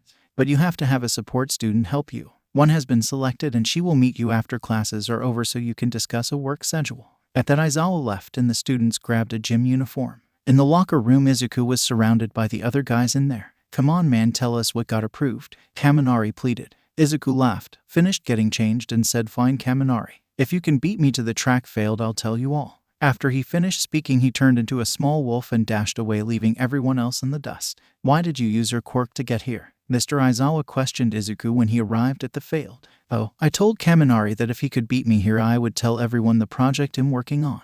But it's for members of my pack only unless there is an emergency that would require us to use it as a panic room." Aizawa smirked at the answer and rhetorically asked, "You just want to torture the others by having them know something is going on right under their noses, yet they have no idea what, don't you?" Izuku laughed as an answer. "Okay, good, you're all here. Next time be quicker like Midoriya here," Aizawa called out as the rest of the class arrived. "We will be doing an athletic test to show your abilities. The difference will be that you can use your quirk however you like." Most of the class got exited at that. Mina made the mistake of saying, "Ooh, this will be fun." Aizawa glared and asked, "Fun? Well, how about this? The person in last place will be expelled from the hero course. Does that sound like fun?" Achako almost shouted about how that wasn't fair, but decided to avoid potentially making things worse. "Midoriya," Aizawa called out again. "You got first in the entrance exam, so you can start with the ball throw test. Use your quirk to throw it as far as possible." Izuku picked up the ball and just threw it normally. Aizawa was about to call out that he didn't use his quirk but saw the ball fly over 160 meters. "My quirk is partially mutant. It gives me increased base strength, speed, senses, and the ability to see in the dark. Turning into a wolf won't help me throw the ball as it descent increase my limb strength by much. Plus a wolf can't throw a ball," Izuku explained before anyone could question his throw. "Good, thank you for explaining that. Now on to the 50-meter dash. Ida, Asui, you're up first." Aizawa called the two up and gave the signal to start. Ida Tenya, 3.45 seconds. Asui 5.04 seconds. Both are good for speed, but that won't help with every test. Aizawa observed the two as they ran and their scores were recorded. "Midoriya, Ajiro, your turn." Midoriya Izuku, 3.45 seconds. Ajiro Mashiro, 6.2 seconds. "I suppose a smaller, more agile form is better in this case instead of a big, bulky one," Aizawa thought as he knew Midoriya held back his size in that race. Each test went well, with Izuku doing fairly well in all of them. He took second place in the grip strength test by turning into a wolf and biting down on the machine. This got a few complaints, but Aizawa never said how you had to squeeze it. "Okay, I will just reveal all the results all at once to save time," Aizawa said as he pushed a button and a hologram showed everyone's placing. 1. Midoriya Izuku. 11. Tsuyu Asui. 2. Yaoyorozu Momo 12. Kota Koji. 3. Todoroki Shoto. 13. Sato Rikido. 4. Ida Tenya 14. Hagakure Wataru. 5. Takoyami Fumikage 15. Aoyama Yuga. 6. Shoji Mizo 16. Hanta Siro. 7. Ajiro Mashiro 17. Kaminari Denki. 8. Kirishima Ijiro 18. Jiro Kyoka. 9. Ashido Mina 19. Shinso Hitoshi. 10. Iraraka Achako 20. Minta Minoru. "Oh no, last place. I didn't even get to touch any boobs yet," Minta yelled, making Izuku growl in disgust at the pervert. "By the way, I was lying about expulsion. But if you don't improve, you will be expelled. I cut those without potential. Always remember that," Aizawa calmly stated, causing Minta to breathe a sigh of relief. The whole class was back in the common room of the dorms relaxing. Mina pestered Izuku about his project some more but was getting nowhere. "Come on Midori, tell me what you're planning." Izuku was about to tell her no again when the door to the dorms was kicked open and a girl with wild pink hair and a mature figure covered in grease and oil yelled out, "Hey, is Midoriya Izuku here?" "Power Load, you were told me to meet with him about some special project he had that I was to help with." Izuku stood up and greeted her. "Hello, I'm Midoriya. You're the one who is helping me with this project." The girl nodded and said, "Yep, I'm Hatsume. I already got the blueprints of what you have planned." Izuku nodded. "Nice to meet you, Hatsume. Let's go for a walk and discuss this away from everyone else. This is a private project after all." The two left and Mineta swore under his breath, damn you Midoriya. First you get Ashido and Uraraka all over you, now you have that busty babe too. How big are you gonna make your harem before you're satisfied? Gyro heard this and punished the pervert by jamming her earjack in his ear and blasted her heartbeat through it. Izuku had finished explaining what he wanted to do. That about covers it. I was hoping to get Cementos to help shape the foundation and then we reinforce it. Can you design a good security system to keep others out? Hatsum laughed at his words and replied, can I? Just you wait, Wolfie. I'll make a security system that even quirks won't be able to hack. And since this isn't a weapon or anything like that, it shouldn't even threaten to blow up. Izuku was slightly put off by that but nodded and said, great. I'll get Cementos to help. Drop by tonight and we can reinforce it with steel plating and I can get started on getting the stuff that's going inside it in there. The two parted ways to work on their individual tasks as Izuku thought now how to get Cementos to help. It was around midnight that Izuku got back to his dorm room and got to sleep. Big day tomorrow, first full day of classes. But I have to remember to keep Dad's secret. And my project will take a while to complete, but it will all be worth it. He finished his thought and drifted off to sleep, exited for the next day. Izuku woke up in the morning and went to check on his secret project. He was extremely surprised to see Hatsum already there. Hatsum, what are you doing here? The girl in question finished what she was doing and answered, hey Wolfie, I got the security system done and tested. It worked perfectly, so now I'm just working on the reinforcements. Should be done by the end of the week. It's Midori and not Wolfie. And did you sleep at all last night? Izuku asked as he saw the large bags under the crazed inventor's eyes. I'm not good with names. Also sleep is for the weak, she cried out before getting back to work. Izuku sighed but went and got breakfast before school. At the final class for the day, Izuku was extremely excited. Most of the classes had been easy and boring, but now it was time for foundational heroics. His other classmates were all talking about who the teacher for the class might be, but Izuku knew. His enhanced hearing picked up on fast, heavy footsteps and he knew his father was here. His tail started wagging excitedly as All Might burst through the door. I am here, he shouted, to teach you how to be heroes. But first, heroes must look good. Here are your costumes. All Might pressed a button and the wall opened up to show all their hero costumes. The class quickly grabbed them and ran to the locker rooms. In the middle of Izuku getting his costume on, a suit made especially to not melt into him and instead transform with him to provide protection, he heard Mineta say, hey guys, there's a peephole. I think it leads into the girls' locker room. Mineta, that is disrespectful to the girls. You shouldn't look, Ada shouted. Mineta brushed him off. What he said next made Izuku mad for reasons he didn't fully understand. Whatever, you don't want to then don't look. But you can't stop me from looking at Yaoyorozu's massive tits or Ashido and Uraraka's amazing asses. Mineta then looked to peek but was stopped by a low growl. Mineta, if you look, I will hang you by your testicles and bat you around like a tetherball. Izuku threatened the purple-haired boy, making everyone in the locker room flinch back, and Mineta wet himself at the low cold tone and terrifying threat. Mineta immediately ran back to his locker and everyone finished getting dressed, but kept their distance from the terrifying green-haired boy. In the girls' locker room, Gyro burst out laughing. Izuku had just threatened Mineta and his heart was now almost beating loud enough for Gyro to hear without her quirk. What's so funny? Mina asked, curious as to what made the normally reserved girl laugh like that. Mineta found a peephole. He was about to look in it, after saying who he wanted to see in what part. Midori had just threatened him and now all the boys are scared. I think the pervert pissed himself. Gyro managed to calm down just long enough to say that, then broke down in laughter again. Ugh, I hate perverts. But what did Midori say? Mina asked. The boy seemed so nice and she couldn't imagine him threatening anyone. He said, and I quote, if you try to look I will hang you by your festivals and bat you around like a tetherball. At those words Mina started laughing madly until Gyro spoke again. You know, he interrupted Mineta right after he mentioned you and Uraraka. Something there you want to tell us? Mina and Ochako both blushed heavily and quickly finished getting their costumes on before running out of the locker rooms. At Training Ground Gamma, Izuku got to the training ground and waited for the rest of his classmates. He didn't have to wait long before two of them arrived. Ashido, Uraraka, why are you here before the others? He asked. They both quickly replied no reason, with huge blushes on their faces. Well, your costumes look great on you. This caused the two girls to blush more. Thank you, Midoriya. I didn't want a skin-tight costume though. Ochako replied, looking down at her skin-tight jumpsuit. She would admit to herself she looked good in it. Thanks, Midori. Yours looks pretty good too. True to Mina's words, Izuku looked good in his simple yet effective costume. It hugged his body in a way that the green and black jumpsuit showed his sculpted muscles beneath it. It was Izuku's turn to blush at the compliment. Still strange that he can stand up for people and make terrifying threats, yet can't hear a simple compliment without lighting up like a Christmas tree. Mina thought. Their conversation was interrupted by the rest of their classmates and All Might showing up. You all look like heroes. Now then, let us begin the lesson. All Might went on to explain the exercise. The teams were picked by lots. Team A, Midoriya Izuku and Uraraka Ochako. Versus Team D, Eda Tenya and Shinso Hitoshi. Team A as the heroes and Team D are the villains. All Might explain the rules and give the teams the equipment. Okay Midoriya, what's the plan? Ochako asked. Izuku thought for a minute. I'm about as fast as Ida. And I can't talk in my wolf form so Shinso can't. I'll distract both of them. You find the bomb and grab it. I doubt you'll have anything to use as ammo for your quirk, so be careful. Ochako nodded as Izuku explained more. I think they will send Shinso out to search for us as Ida defends the bomb. Izuku said. Not Ida. He's a lot faster, isn't he? Ochako questioned. In her mind it made more sense to send out the faster of the two to find intruders. Yes, but he is not good at turning corners. He's fast but not agile. If they're smart then they will realize Shinso is much better to find us. I think he has a voice modifier, so don't respond to any voices until you hear that he's eliminated.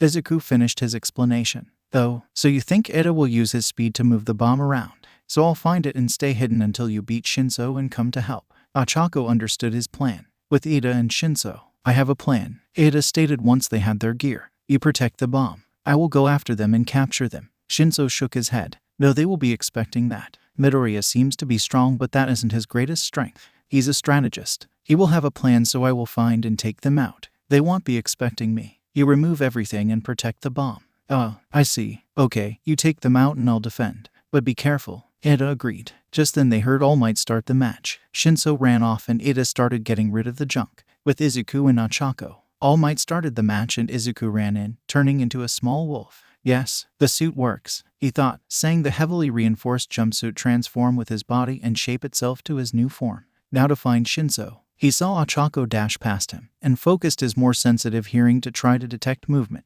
He heard loud heavy footsteps. He knew that was Ida and ignored them like he was doing with Ochako's. Izuku moved around to try to find Shinso. He heard yet another set of footsteps, much quieter this time, moving around. Darting up 2 floors, Izuku hid in the shadows in one of the rooms Shinso would enter if he kept going the same way. He heard the door open and struck quickly. Shinso's POV. Okay Hitoshi, you can do this. Just gotta find Uraraka first. If I can make her respond, it's over for her. Then Ida and I can wait at the bomb. Even if Midoriya does find it, we should be able to stop him from grabbing it. Shinso thought, running into a dark room. Suddenly he heard a low growl and was pounced on. Midoriya in his wolf form had found him, and used his claws to cut both of Shinso's legs to keep him from running or fighting back as easy. Shit, I don't think he can talk like that, so I can't brainwash him. And he's a wolf with what as well might be super strength and obvious training. I can't fight him. His thoughts were cut off by Midoriya lunging at him again, this time shifting back midway and trapping him in a sleeper hold. His vision went black quickly and he passed out. Ochako's POV. Shinso Hitoshi has been eliminated. Ochako heard All Might say suddenly. Guess Izuku got him. Now it's time for my part of the plan. Ochako ran into a room and quickly hid, seeing Ida, the bomb in an otherwise totally empty room. Midoriya, I found the bomb. It's on the 4th floor in the middle of it. Ida cleaned it up like you expected. Hurry, she called in on her earpiece. Great, I just took out Shinso, I'll be right there, came Izuku's response. She then heard Ida monologuing to himself. I am the incarnation of evil. I will destroy these puny heroes and then this city. And no one can stop me, he shouted to nobody. Ochako could barely stop herself from laughing but just managed to keep her cover. Izuku burst into the room as a large wolf and charged at Ida, even faster than in the 50-meter and endurance run, catching Ida by surprise. He smacked Ida across the room with a large paw, giving Ochako the chance to grab the bomb, ending the exercise. Hero team wins, All Might shouted. Back in the observation room, Izuku's POV. Now then, who can tell me who the MVP is? All Might asked. Yaoyorozu stepped forward. It was Midoriya. He took Shinso by surprise, coordinated well with Uraraka, and beat Ida easily, giving Uraraka a change to grab the bomb. Meanwhile, even though Shinso and Ida seemed to have a plan, and they made good choices like Ida cleaning up the room to get rid of Uraraka's ammunition, they fell apart when Midoriya attacked, leaving themselves open for an attack. And Uraraka didn't do much. She found and captured the bomb but let her teammate do the heavy lifting. She answered, yeah, Midoriya gave me the plan. He even guessed what they would do. He knew Ida had trouble turning and wouldn't be able to move around easily in the building. He false went after Shinso because he can't slip up and answer him in his wolf form. I found the bomb and captured it when he made a distraction. Ochako answered, surprising and scaring everyone with just how smart Izuku was. Very well then, Midoriya is the MVP. Does anyone have any other questions? Kirishima raised his hand. Nadabra, how did you know what Ida and Shinso would do? he asked. Izuku pulled out a notebook and showed it to them. I have notes on all of you. Quirk strengths and weaknesses, personal ones, fighting style, and even how you could improve, he answered. Once again everyone was shocked. If Izuku really had notes on everyone, then he probably had a plan to beat all of them. All Might coughed to get their attention. Yes, that is very impressive. But let us move on to the next matches. The rest of the matches were all much more even, Todoroki's match being the exception. He had Shoji find the bomb and his opponents, then froze the building entirely and easily got the bomb. Anjiro and Hagakure didn't stand a chance. The end of the day came. Izuku hung out with his friends, and then worked on his secret project before going to bed. Aizawa walked into homeroom. Good, you're all quiet immediately. That's an improvement. Anyways, today you will be doing something that will affect the rest of your career at this school. The class held their breath before Aizawa continued. You will be picking class president and vice president. Almost everyone started shouting that they wanted to be class president.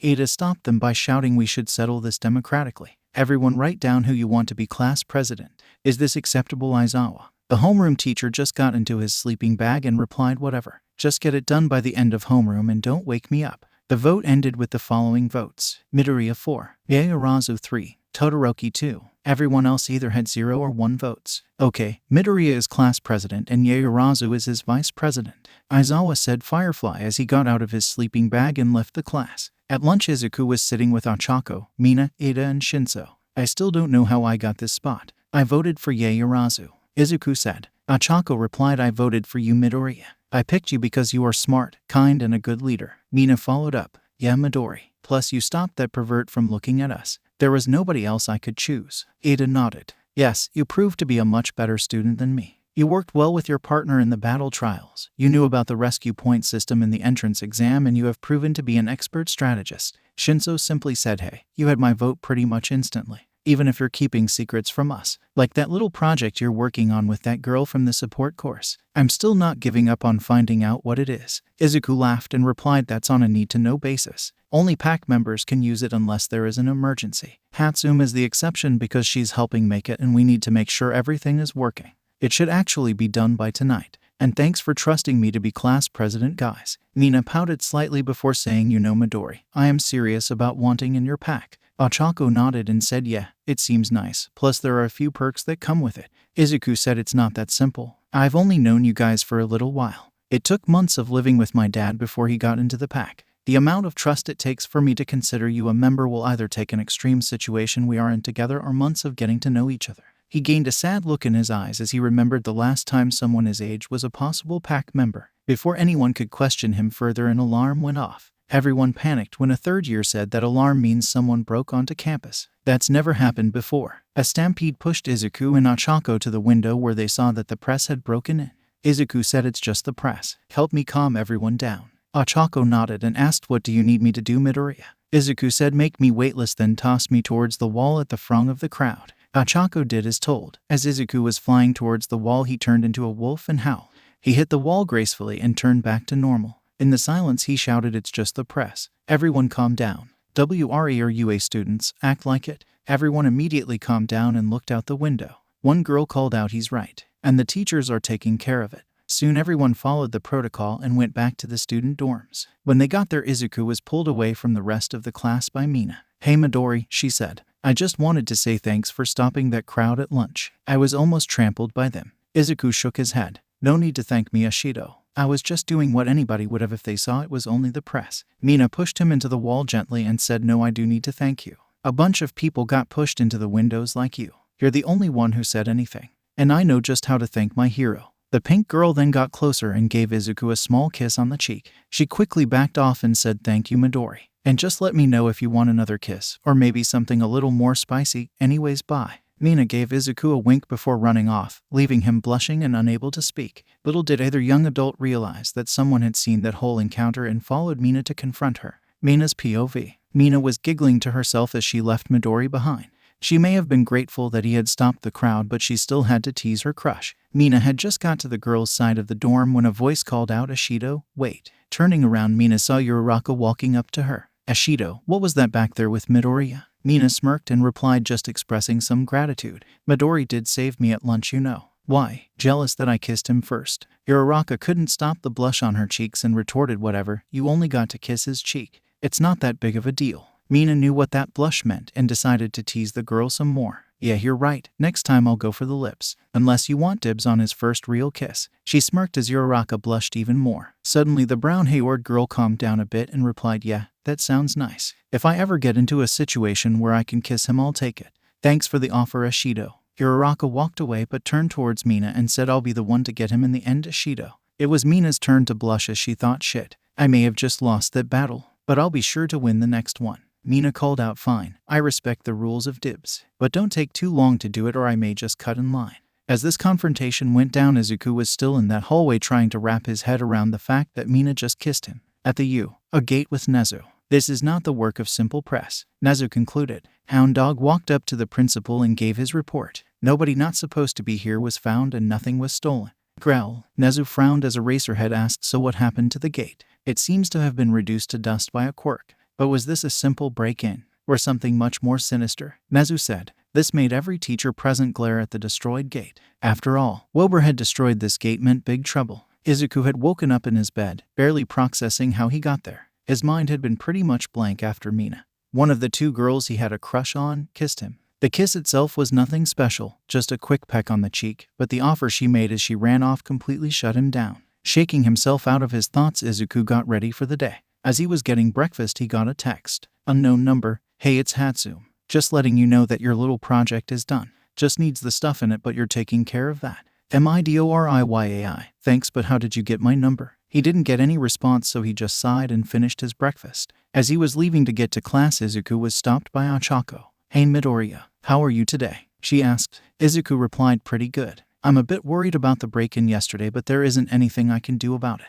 What about you? Ochako said, not bad. I'm having some trouble with my English assignments, but that's about it. Izuku offered, do you want me to help? Ochako's eyes lit up as she said, you would do that? Thank you so much. Mina overheard their conversation and thought, so you want to play it like that, huh, Uraraka? The pink girl then came up behind Izuku and wrapped her arms around him. Hey Midori, can you help me study too? She then pushed her chest against his back. Izuku felt something soft and squishy press against his back. Realizing what they were, he blushed and thought, RT those Ashidos BB Buno? Bad Izuku, don't be a pervert. He managed to stutter out, why yeah sure. I can help, why you be both. W, where are WEG going to meet up? Mina giggled at his shyness and said, how about my room? It will be nice and private. Ochako realized what her competition was doing and pulled Izuku away from Mina, then said, no, how about in the common room? That way anyone who needs help or needs to study can do it. Izuku calmed down and nodded. Sure, Uraraka. Plus then we can have dinner at the same time. I'll cook. Is there anything in particular you girls want?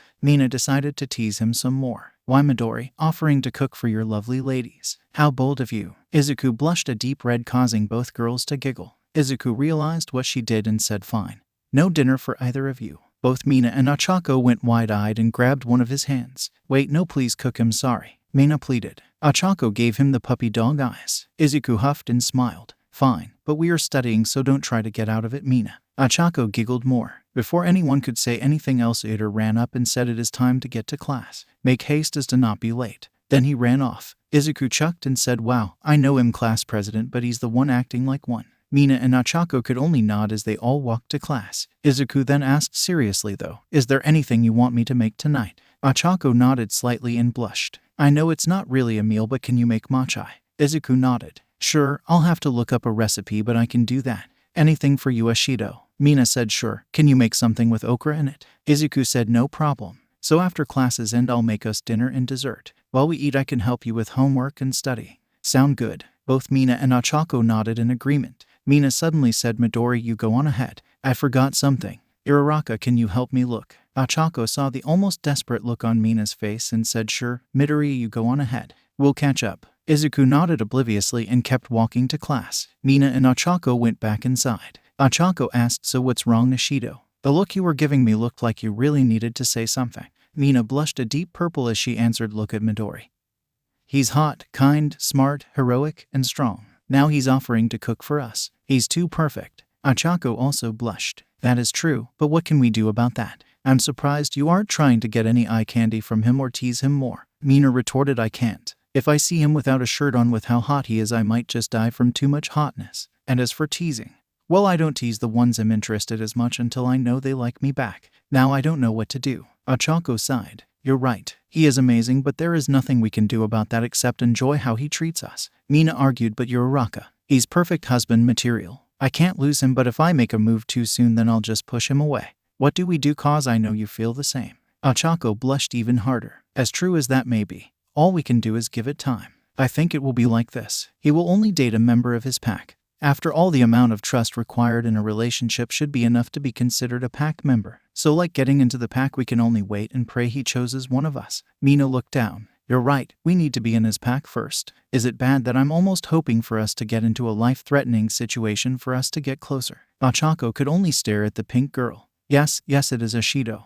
Now let's go before Midoriya gets suspicious. Both girls quickly ran to class and just barely made it before the final bell to signal them being late. After classes, Izuku was in the kitchen making dinner for himself, Mina, and Ochako. He had found an easy-to-make matcha recipe, and his mom had taught him to cook a multitude of recipes, so making a dish with okra in it was easy. He had just finished cooking when Mina and Ochako sat at the dinner table, quickly getting a plate for all three of them as well as another filled with matcha for dessert. Hey girls, the food is ready. Do you have everything you need to go over for today? Ochako nodded. Yep, thanks for doing this. Izuku set the plates down and said no problem. I'm happy to help you too. Mina said, well Midori, this looks great. She took a bite. You know, if the pro hero gig doesn't work out, you could be a chef. This is amazing. Izuku blushed at the praise. Oh well, it's not that amazing. I didn't have any friends growing up, so I learned to cook to pass the time. Both Mina and Ochako frowned at that. Why not? Izuku sighed and looked sad. Well, you remember the bully I told you about who got arrested? He turned everyone in the whole school against me when we first got there. It was bully me or be bullied there. Mina and Ochako gently hugged him. Well Midori, I can guarantee that nothing like that will happen here. And even if someone tries, we won't leave your side. Right, Uraraka? The girl in question nodded. Right. I'm not sure why the people at your old school did what they did, but nobody here will bully you. Izuku teared up. Thank you. Wiping his eyes, he said, now we should get to study and leave this gloomy stuff behind, right? The trio then spent the rest of the night studying and joking around. A certain jealous pervert glared at Izuku but was too scared to actually do anything because he was worried that Izuku would follow through on his treat from the locker room. Little did any of them know just how bad the next day would be. It was the last class of the day and everyone was waiting for heroics class to start. Aizawa walked in and Ida asked Mr. Aizawa, where is All Might? Aizawa sighed as he explained, All Might is waiting for us. Today you will be doing a rescue training session on the other side of campus with myself, All Might, and one other instructor. Izuku spoke up. Sir, is that a good idea? There was a break-in only 2 days ago. Aizawa agreed. Good. Someone in this class can think rationally. Yes, I agree. That is why I am going with you all. Originally it was just All Might and the other instructor, but I was added to help keep you all safe. Izuku accepted the answer but still had a bad feeling about the trip. Aizawa continued his explanation. You may wear your gym uniforms or hero suits, but please be aware that since you are still new with your suits, or gear may slow you down.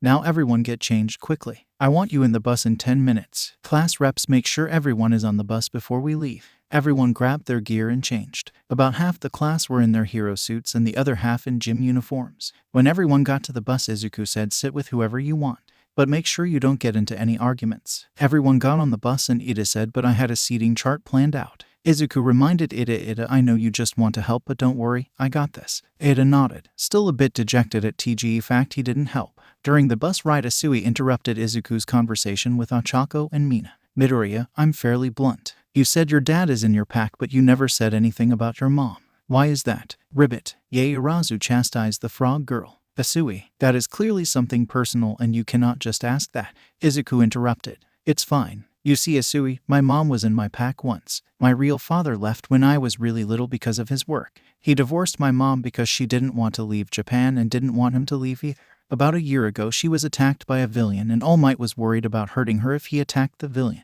Everyone on the bus gasped in shock as Izuku continued. The villian had a quirk that made his body a sludge-like substance. The heroes couldn't get her out and he snapped her neck. All Might jumped in and beat the villian afterwards, but it was too late to save her. Ochako hugged Izuku tightly to comfort the now crying boy. Asui croaked out, I am so sorry. Ribbit, I never thought it was that bad. Izuku said, it's fine.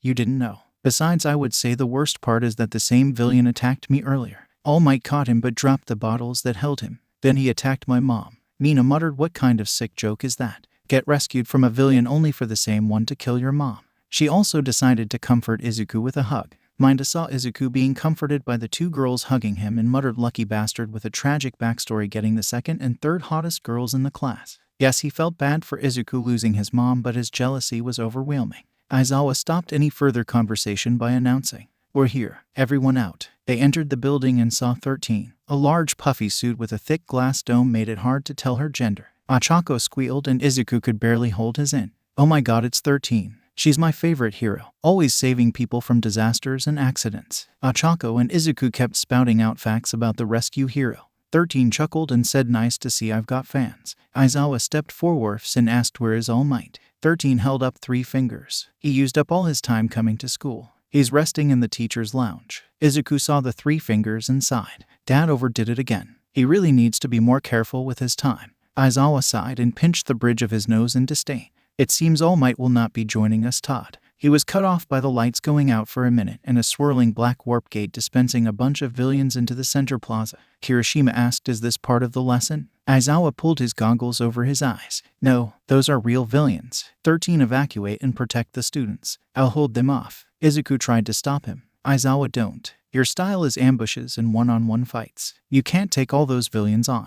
The pro hero said no hero is a one-trick pony. He then jumped towards the approaching villians and started taking them down easily. The firing squad leader said he must be cocky to charge at us head-on. "Take him down." The shooting squad tried to use their quirks, but nothing happened.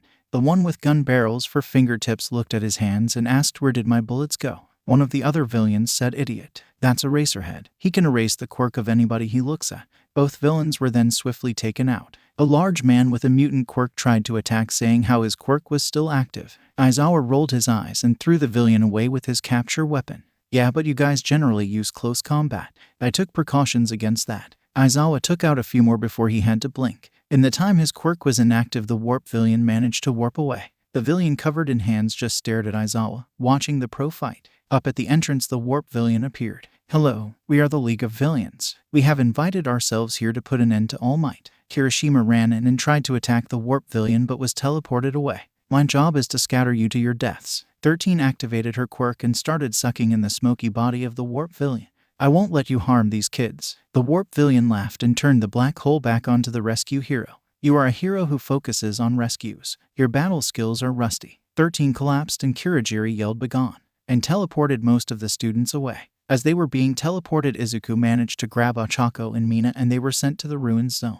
They fell and hit the ground about 8 feet below them. Izuku asked, "Are you two okay?" Mina stood up slowly. "Yeah, the fall wasn't too bad, Midori." Ochako grumbled as she got up. "Ashido, you jinxed us." Mina said, "What are you talking about?" Oops. Ochako glared and Izuku said, "Girls, we have bigger problems. We aren't alone." A bunch of villains surrounded them. One said nope. Then he rushed to attack. Izuku quickly turned into a wolf and intercepted the villain.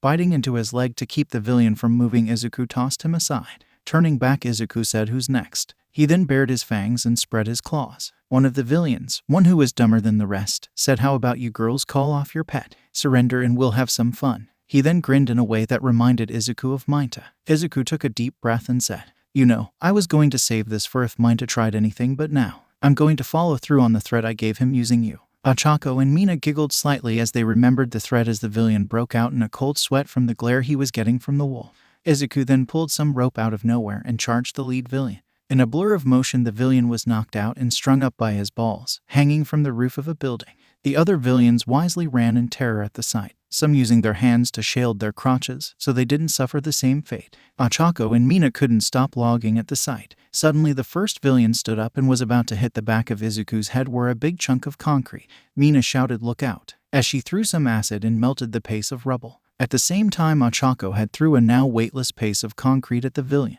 She returned the weight just as it smashed into the villain's face, knocking him out. Izuku said, "Thanks. I didn't see him. Now let's go check the rest of the zone for our classmates, then get out of here." Both girls nodded in agreement. Izuku took a quick picture of the villain still hanging off the roof to show Mineta the fate of perverts who cross Izuku. Then the trio ran around the city, trying to find their other classmate. Finding nobody, except the villains who were still running from Izuku, the trio then left back towards the entrance to see a terrible sight. Izuku, Mina and Ochako had just left the area they were in and saw something horrible. Aizawa was in the center of the USJ with the hulking black monstrosity slamming his face into the pavement while the lead villain was laughing. At the exit to the USJ, Ida had just escaped and 13 was on the ground bleeding heavily. Izuku knew he couldn't just sit by doing nothing, so he started running towards the center. Isui, Shibso, and Minta were all in the water just behind the villians. The hand villian saw them, and Izuku focused his hearing and heard what the villians were saying. Mura Shigaraki, one student escaped and I have incapacitated 13. The villian, now identified as Shigaraki, scratched his neck in frustration. Damn it, Kurogiri. If you weren't our way out, I would disintegrate every atom in your body. Whatever. If all the pros show up, we lose. Let's leave. Minta said something about them leaving. Shigaraki continued, but first let's crush All Might's pride. I wonder how he'll react if a few of his students died here. Shigaraki then ran forwards at high speeds. Izuku thought no, and turned into a large wolf. Running as fast as he could, Izuku managed to reach Shigaraki right after he grabbed Isui's head. Nobody had time to register the fact that nothing happened, and Izuku's claw ripped off one of Shigaraki's fingers right after he pulled back his hand. The villain screamed in pain as he jumped back. My finger. NOMU. Kill this goddamn mutt. The large black villain called Namu got off Aizawa and was suddenly behind Izuku. Izuku was picked up and thrown away from Shigaraki. He landed back with Mina and Ochako, who were frozen in shock from witnessing those events. Izuku slowly got up again right as the Namu appeared in front of him. The monster reached out to crush Izuku, but the wolf grabbed its arm and held it up. Ochako and Mina each attacked. Ochako made Namu weightless and Mina's acid burned its skin on its chest. Namu was now easily moved as Izuku threw it. Being weightless, Namu flew away at high speeds. Ochako warned, I can't keep this up for long. Maybe 7 or 8 minutes. Please be careful, Izuku. Izuku nodded as he ran forward at speeds way faster than even Ida was capable. Shigaraki was now livid. The Namu that was specifically made to kill fucking All Might was launched away with ease. Not only that, there was also some sort of acid that was slowing its regeneration. It was bullshit. He made sure to voice as such. Bullshit. That unit is made to take on the final boss. This SHOULD ain't be possible. Kurogiri, always the voice of reason, said Shigaraki. We need to leave. You are injured and you can no longer use your quirk as effectively due to it. The Namu will stay and fight if you tell it to, but your safety is priority. Shigaraki growled but spat out, fine. I'll tell this Namu to keep fighting even if we leave. The lead villain's shout was heard from everywhere in the USJ. NOMU. Keep fighting even after we leave. Kill All Might and a Beyond or else who gets in your way. The two villains in the center then disappeared. Izuku was confused. Why would they just leave so many of their allies like that? His questions would have to wait as Namu was back. Izuku once again slashed at it. His claws cut through the skin and launched it away again, but it quickly came back. The wounds were healing, but it seemed slightly slower than before. Izuku barely managed to dodge the clumsy yet fast and powerful punch from the Namu and knock it away again. The two were locked in a deadly dance, and it seemed like they were equal for a moment until several things happened at once. First, Ochako's quirk deactivated as the girl threw up from the extreme nausea. Second, Namu shook off Mina's acid that was slowing its regeneration. Third, Izuku stumbled as he dodged the next punch. These things caused Namu's next punch to land right on Izuku's chest and broke his ribs and crushed his lungs slightly. The force from the punch sent Izuku flying, and he landed in a broken, unconscious heap at Ochako and Mina's feet. Ochako screamed in panic as Izuku landed in front of her. She leaned down to make sure he was still breathing. Mina stood up to the Namu as it came to finish the job. Right before Mina threw more acid at it, All Might busted through the door. The day would be saved because the strongest man on Earth was here. All Might had just burst through the doors to the USJ and took a look around. He saw the Namu standing in front of Mina, who protected an unconscious Izuku as Ochako made sure he was alive. My son, All Might thought. He charged the villian and threw it away from Izuku, Mina, and Ochako. I am here to put an end to your torment of these students. All Might and the Namu started exchanging blows. Ochako said, let's move him, okay? Mina nodded. Ochako used her quirk on Izuku and forced down her nausea as she helped Mina carry Izuku away. Izuku slowly stirred from his unconscious. He opened his eyes to see his father and the Namu fighting. He yelled out, All Might, I don't think that thing is human anymore. I think it may have multiple quirks too. All Might's eyes widened a bit as he thought of the villain who gave him his injury. Ochako said, it's okay, Izuku. Just rest for now. Izuku nodded slightly as he passed out again. The two girls kept carrying him away from the battle. Both were too exhausted and scared to register that Ochako said Izuku. All Might and the Namu kept fighting. All Might noticed that his punches had no effect on the creature in front of him. One of his quirks must be either shock absorption or nullification.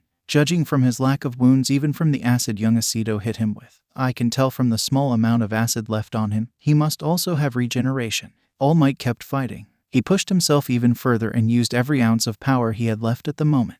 You may have heard these words before, Villian, but LWT me show you what they mean. Go beyond. Plus ultra. All Might threw one last massive punch that slammed the Namu into the ground and knocked it out. Or so he thought. The Namu got back up and screeched loudly in anger. It once again attacked All Might, who was out of energy and had to focus just to keep up his muscle form for that long. The rest of the pro heroes and teachers showed up at the USJ and Nexu Sengo. All Might can no longer fight. Stall the Namu long enough for All Might to fight more. The teachers charged the Namu and Cementos matter a wall to hide All Might so he could deflate and regain some of his stamina. Izuku woke up again and shakily stood up. Despite Ochako and Mina's protesting, he walked over to Nezu and said, "Sir, that thing isn't human anymore. It has no mind or will of its own. I think I have a plan to kill it, but we need to get Mr. Aizawa up." Nezu looked intrigued about this plan of Izuku's. "Tell me your plan, Izuku." Izuku explained his plan. "From what I could tell from fighting that thing, it has a regeneration quirk and shock absorption or something along that line. If we can get Mr. Aizawa to erase its quirks, then we need to destroy its brain and heart. Doing that should kill it even if the quirks are returned." Nezu thought impressive. "We will discuss this more at a later time." "Very well, Izuku. Let us go and find Aizawa. Then we see if we can kill this monster." They quickly found Aizawa. Su, Minta, and Shinso had grabbed him after the two main villains left. After waking Aizawa up and explaining the plan, the homeroom teacher agreed. Everyone was informed of the plan and got into position. Aizawa shouted "now" and erased the Namu's quirks. Immediately afterwards, the other teachers attacked. They managed to destroy the brain, and All Might appeared after they attacked and plunged his fist through the Namu's chest. The Namu dropped to the ground dead, and all the teachers sighed in relief as it stayed dead when Aizawa blinked and disabled his quirk. It turned out that nobody was injured except Izuku. Aizawa and Aizawa as the LOV brought in trained street thugs as backup. Those weak villains couldn't even put up a fight against Shinso, the one who trained his body the least to get into UA. Izuku was rushed to Recovery Girl's office and treated. He stayed in the office for the night. Mina and Ochako refused to leave his side for the entire night. The next morning, Izuku woke up and saw Mina and Ochako looking at him. "Morning, Ochako." "Morning, Mina," he said. Both girls blushed slightly at the use of their first names, but inside they were celebrating.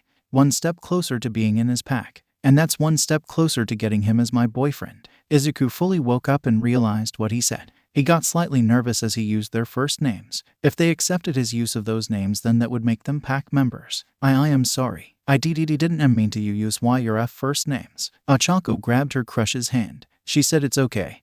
You can call me Ochako, but I'm gonna call you Izuku in return." Mina said the same. "You can call me Mina. I'm still gonna call you Midori though." Izuku smiled. Mina asked her next question. "Does that make us members of your pack?" Izuku nodded. Mina and Ochako smiled. All Might busted through the door. "Izuku, I came as fast as I could when I heard you woke up, son." He then deflated and gave Izuku a hug as tears flowed down his face, and he apologized for not being there sooner. In his emotional state, he didn't notice Ochako and Mina there. Both young women shouted "WHAAAAT." Toshinori flinched as he turned towards the girls. Izuku face-palmed. "Way to keep the secret, Dad," he said. Ochako was frozen in shock. Mina was slightly better, so she asked, "What the hell is this?" Toshinori explained, "I am All Might, but in this form call me Yagi or Toshinori." He lifted up his shirt and showed them his wound. "I got this in a villain fight years ago. That villain tore out my stomach and left lung. In return, I crushed his skull. I thought I killed him, but I believe he survived, and he orchestrated the attack on this school." Mina and Ochako looked shocked. Izuku said, "I know it's a lot to take in.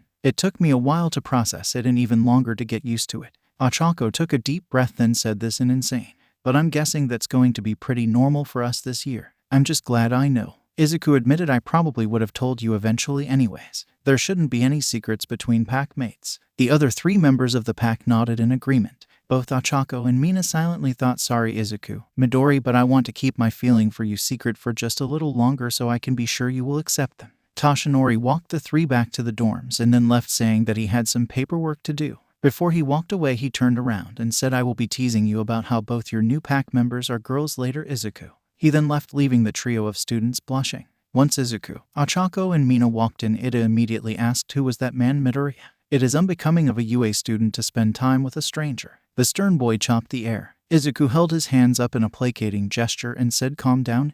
That was my adoptive father." Ida bowed at a 90 angle and apologized. "Apologies. I was not aware your father came to visit you." Izuku waved of the apology, saying that Ida didn't know. Mina interrupted the conversation. "Midori, I'm hungry. You need to feed your pack," she whined. Ochako agreed. Izuku chuckled and said, "Sure. Sorry, Ida, but these two need dinner and are now addicted to my cooking." Both girls pouted at that but didn't say anything. It was true after all. Ada said, "Do not worry, Midoriya. I need to make my dinner as well." Izuku started cooking and noticed Minta in the corner crying in jealousy. Izuku pulled out his phone and sent a picture of the villian hanging by his balls to the group chat, followed by a message that said, "This is a warning to all the perverts in the class of what will happen if you disrespect the girls. I'm looking at you, Minta." The short purple-haired pervert screamed in fear and ran out of the dorms. From Minta's POV, the pervert cried tears of jealousy that Izuku was getting two girls to fawn over him. Suddenly, his phone notified him of a message in the group chat. Izuku had sent a picture of a villian ganging by his balls and sent everyone a warning that this was the fate of perverts. Minta ran off screaming in fear. Izuku was about to go to sleep in his bed when there was a knock at the door. He opened it and saw Ochako and Mina. Ochako said, "Izuku, can we sleep in here tonight? We don't want to be alone after what happened today." Mina nodded in agreement. Izuku blushed. "As sure, J just L let me figure out how T this will work.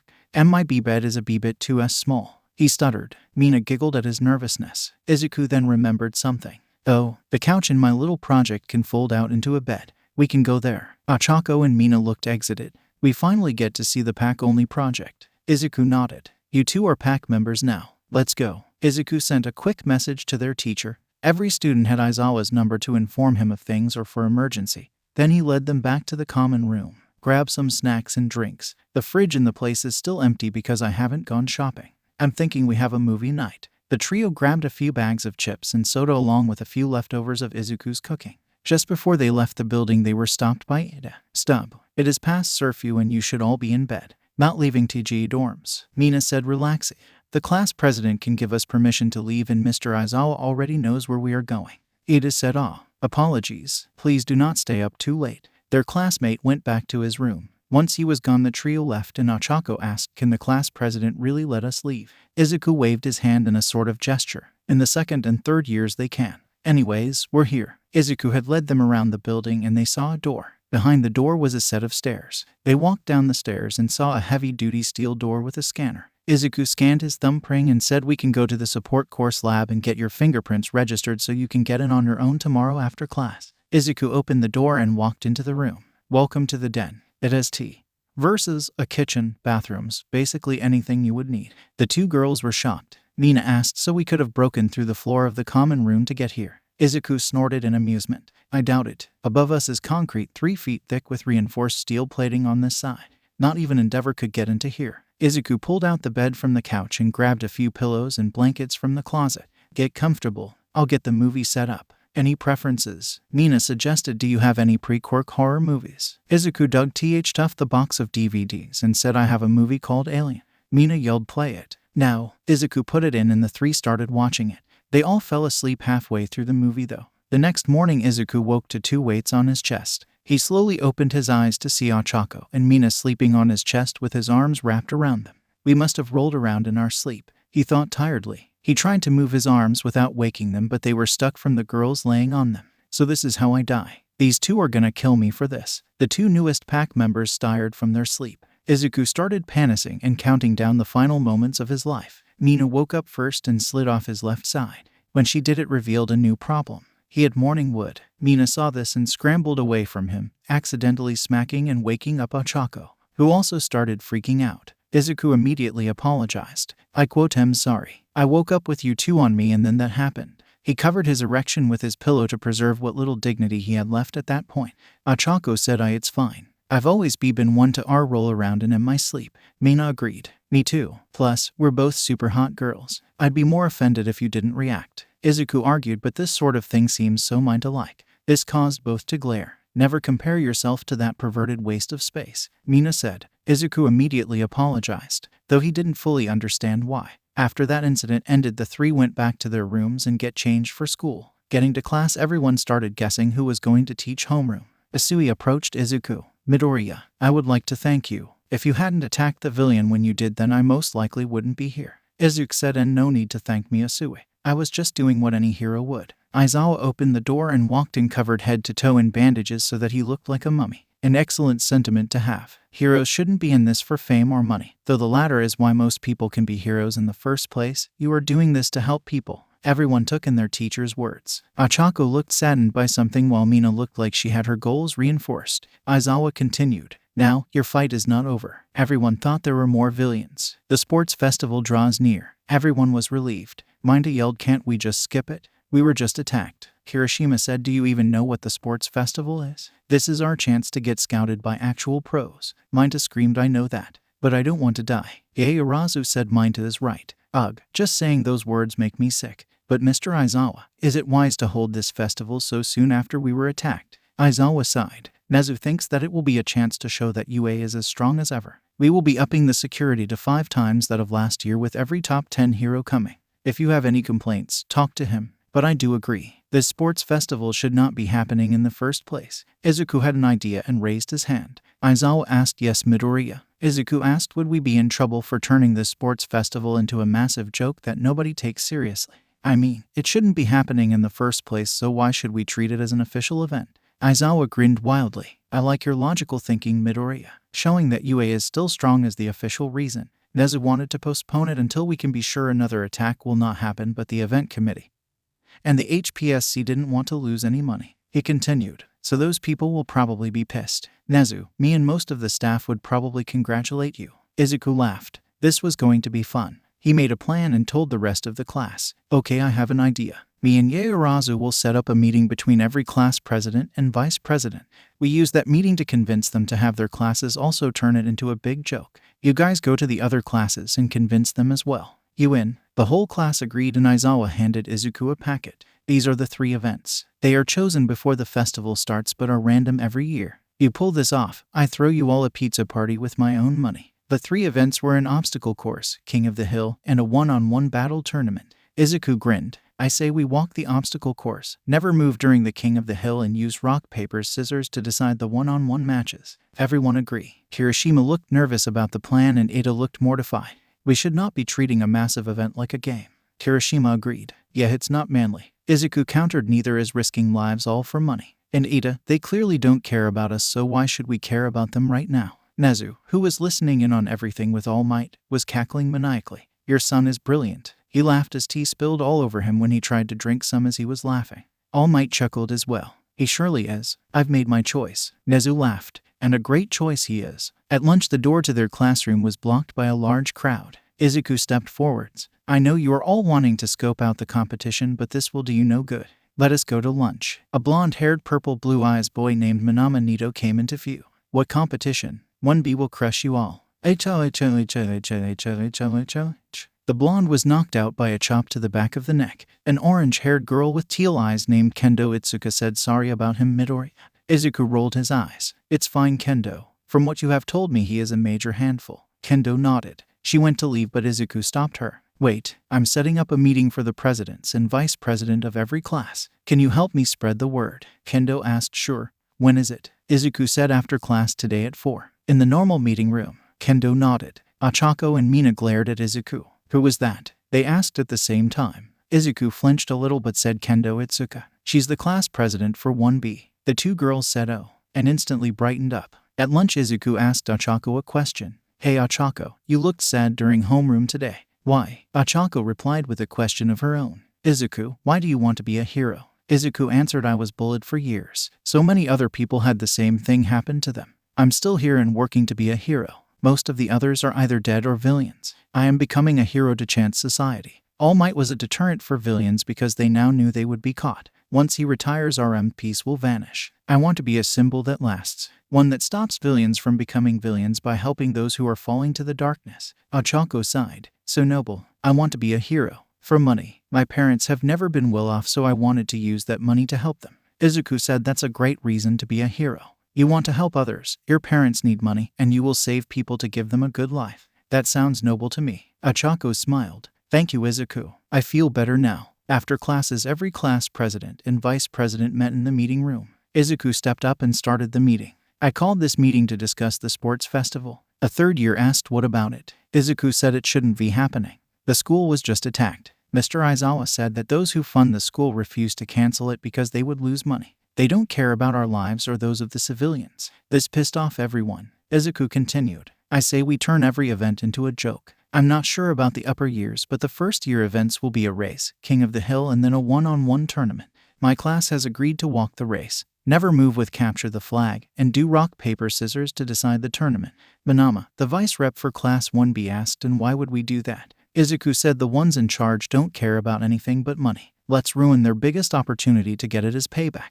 Minama grinned. I thought Class QA were all glory-hogging dirtbags. Glad to see at least 2 aren't. I'm in. One by one the other class representatives agreed to the plan except a few. The business courses weren't competing anyways, so nothing would change.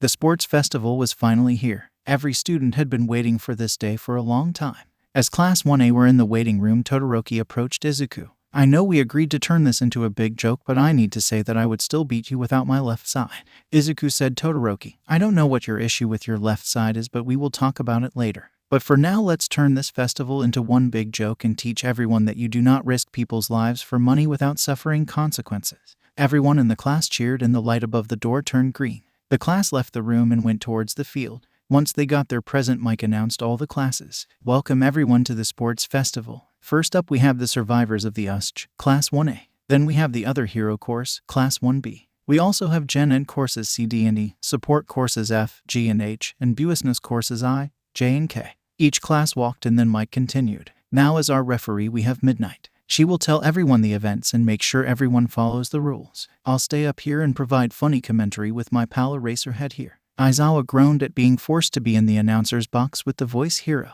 Midnight walked onto the field in the judges' stand. Some students, mainly Kirishima and Ada, questioned whether or not Midnight should be wearing what she was. Minda chimed in, yep, hero course is the best. Izuku quietly growled behind the perverted boy, who immediately shut up. Midnight said, hello. I am now calling Midoriya Izuku, the one who got first in the entrance exam, to the stage to deliver the player's pledge. Izuku smiled as he walked up and took the microphone from Midnight. Our principal wanted to postpone this sports festival to guarantee everyone's safety. The people who funded it decided that it was going to happen no matter what, so they didn't lose money. They put their money before the lives of everyone in this stadium. So in return I pledge to make this a sports festival, one to remember. But they aren't going to like it. The crowd went silent as they realized that the ones that were supposed to run the system to protect them didn't care about them at all. A few of the top 10 heroes decided to look into the HSCP to see if there was anything else it was doing that went against what it stood for. The heroes that were forced to work for the HSCP decided to betray them and steal information and reveal it to everyone that would prove the corruption going on. Midnight spun the wheel and it landed on Obstacle's course. But every student already knew that due to the event list Izuku passed around the school. The event started and every single student started walking. The stands were all silent. Nobody expected this. The teachers knew and were all laughing in the teacher's lounge. Todoroki broke all the robots in a way that let everyone pass and froze over the pit and minefield. The event ended with most of the hero classes passing into the next round due to them being in better physical condition and used to different terrains, so they didn't slip on the ice made by Todoroki. The next event started and nobody moved at all. Izuku and his team won in the end, as Izuku won the first event and his team started on the hill. For the final event the brackets didn't matter. Random people were chosen to compete as only 4 people actually got any points. Once again everyone turned the whole event into a joke. Izuku won the first 3 due to him getting lucky. As he walked towards his third match he came across Todoroki and Endeavor. Endeavor said, Shoto, this sports festival is disappointing. You only made it to the final event by luck. You will actually fight in these next matches and use your fire or your training will be harder than ever. The number 2 hero then walked away. Before leaving he stopped and didn't even turn around as he said, you are a disappointment. Izuku couldn't believe what he had just heard. He knew what he had to do. Before Todoroki could leave, Izuku grabbed his shoulder. We need to talk, he said in a tone that made it seem like no wasn't an answer. Todoroki faced Izuku and asked what. Izuku said, he's abusing you. Don't even try to hide it. I was the victim of abuse almost my entire life, so I know what it looks like. Todoroki said, so what? He's the number 2 hero. Nobody can do anything to him except All Might, and I refuse to tell anyone. Izuku said, and Nezu and a few others. But that is besides the point. I can and will expose that bastard for what he has done. But first I need to help get you through your problems. Todoroki glared. No, nothing will happen. Nothing ever happens. Even Nezu and All Might won't be able to make things stick. Izuku said, I thought the same way. Then Nezu got involved in my problems, and the one who abused me for 14 years of my life is now in jail and will stay there until he's almost 70. Todoroki argued, okay, so Nezu can make the charges stick to an 18-year-old kid. So what? Izuku said he made the charges stick when there was no record by the school, no real evidence against him except for a few scars on me that anything could have caused.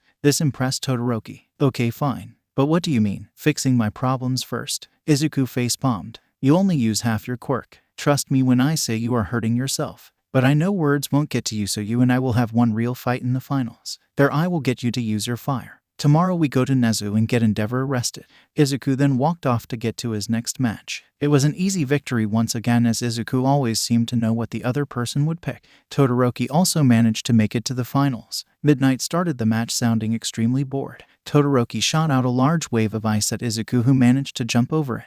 "You will need to be faster than that to hit me, Todoroki." Mike asked, "What's this? Do we have an actual fight on our hands?" Todoroki shot out more ice and Izuku turned into a small wolf and dodged it again and closed in. Izuku managed to get close enough to attack Todoroki and left a large cut on his right arm. Todoroki tried to use more ice, but he still couldn't hit Izuku, who was using the ice left over from Todoroki's attacks to dodge around and make it impossible for Todoroki to get a clear shot in. Izuku shifted back to normal and said, "You're getting slower and your ice can't touch me, Todoroki. You need to use your full power." Todoroki shouted, "I refuse to use that bastard's power." Izuku yelled back, "I quote, I'm fighting you, not Endeavor. This is your power. This is your fire. Your quirk. He has no control over you." Todoroki shouted that I sent for you to decide. Izuku rushed Todoroki and grabbed him by the neck, claws pushing against his throat but not breaking the skin. "No, it's yours. It was always your choice, so be who you want to be." Todoroki got a flashback to when he was just a boy, back before he even got his scar. His mother said, "You may be his son, but it is okay to be who you want to be, you know. You are your own person." He snapped out of the flashback, and flames were curling off his arm. Izuku smiled. "Good. Now to end this match." Before Todoroki could react, he was lifted off the ground and thrown out of the arena before he could attack again. Mike and Midnight called the match, and Izuku walked over to help Todoroki up and said, "Sorry, but there was no way I was beating you if you started using fire and ice, so I ended that fight immediately after you started using it." Todoroki took Izuku's hand. "Yeah, your claws are sharp." He rubbed his neck where Izuku's claws had been. Izuku chuckled. "Sorry about that. We should get to Recovery Girl. Your arm is still bleeding too." On the way there, Todoroki asked Midoriya, "Are you All Might's secret love child? Your quirks are nothing alike, but you give off a similar aura to him." Inside, Izuku was dying with laughter, but on the outside he said, "Nope. You've all seen my adoptive father, and there is no way that he is All Might." Todoroki said, "True. With how skinny he is, it's a miracle he's alive." Todoroki wasn't totally convinced, but he let it drop for the moment. Recovery Girl healed Todoroki's injuries and the two left. The award ceremonies went by quickly and everyone returned to the dorms. Aizawa entered the dorms and said, "That was perfect, everyone. Nezu expects to hear from the HSPC committee soon. But I have to ask, Midoriya, Todoroki, why the fight at the end?" Izuku said Todoroki refused to use his fire and not held him back as a hero. "I decided to help fix that." Aizawa nodded. "Acceptable reason." He then left. The class spent the rest of the night enjoying themselves. During classes, everyone saw that one student was missing. Izuku, Asui asked Ochako and Mina about it. "Do you two know why Midoriya wasn't here today?" Ribbit. Ochako shook her head. "No, he didn't say anything about it. All I know is that he didn't sleep in the den with us last night." Gyro raised an eyebrow at that. "What do you mean by that?" Ochako blushed and said, "Nothing like that. We all still get nightmares from the USJ. Being together helps get rid of them, so we took to sleeping together." Minta grumbled as he overheard the conversation. "Lucky bastard, getting to sleep with two girls at the same time. Where the hell is my harem of hot babes?" Everyone picked their hero names. After Midnight left, Aizawa said, "As you can all tell, Midoriya is not here today. He did, however, submit his hero name to me." Aizawa held up a whiteboard. It read, "The Wolf Hero, Alpha." Mina asked Mr. Aizawa, "Why isn't Midori here today?" Aizawa said he had an issue with his instincts he got from his quirk. Thus he will be excused for the week until he gets it under control. "And no, I will not tell you what the problem is." Mina said, "Fine. I will just go and get the answer from Midori myself. Right, Ochako?" Ochako nodded in agreement. After classes, the door to the den was opened and Izuku started panicking slightly. It was Ochako and Mina. His father was there as well. Toshi asked Izuku, "Why weren't you in class today?" Izuku said, "I had an issue with my quirk." Toshi said, "Well, never mind that. I know you can afford to miss one day. For now, I have an offer for you." And so Toshi told the three the story of One for All and how he was born quirkless. "And son, I chose you to be my successor." Izuku looked completely shocked. He was muttering about the fact that it was possible to pass down a quirk. Toshi shook his son's shoulder. Izuku snapped out of it and said, "Dad, I can't accept this right now." Mina said, "Why not, Midori? This is a huge opportunity right now." Ochako nodded. Toshi asked, "Why not?" Izuku said, "Don't get me wrong, I am accepting your offer. But I can't take your quirk yet. It has to do with my problem." Toshi asked, "Okay, what is going on with your quirk?" Izuku answered, "My quirk comes with instincts, as you all know. I have pack mentality, predator instincts, alpha instincts," and he trailed off and didn't say it. Mina said, come on Midori. If you don't tell us then we can't help. Izuku blushed as he finished. A mating season. I have a mating season like actual wolves. The other 3 pack members were now blushing as well at the implications. Izuku continued, normally it isn't a problem.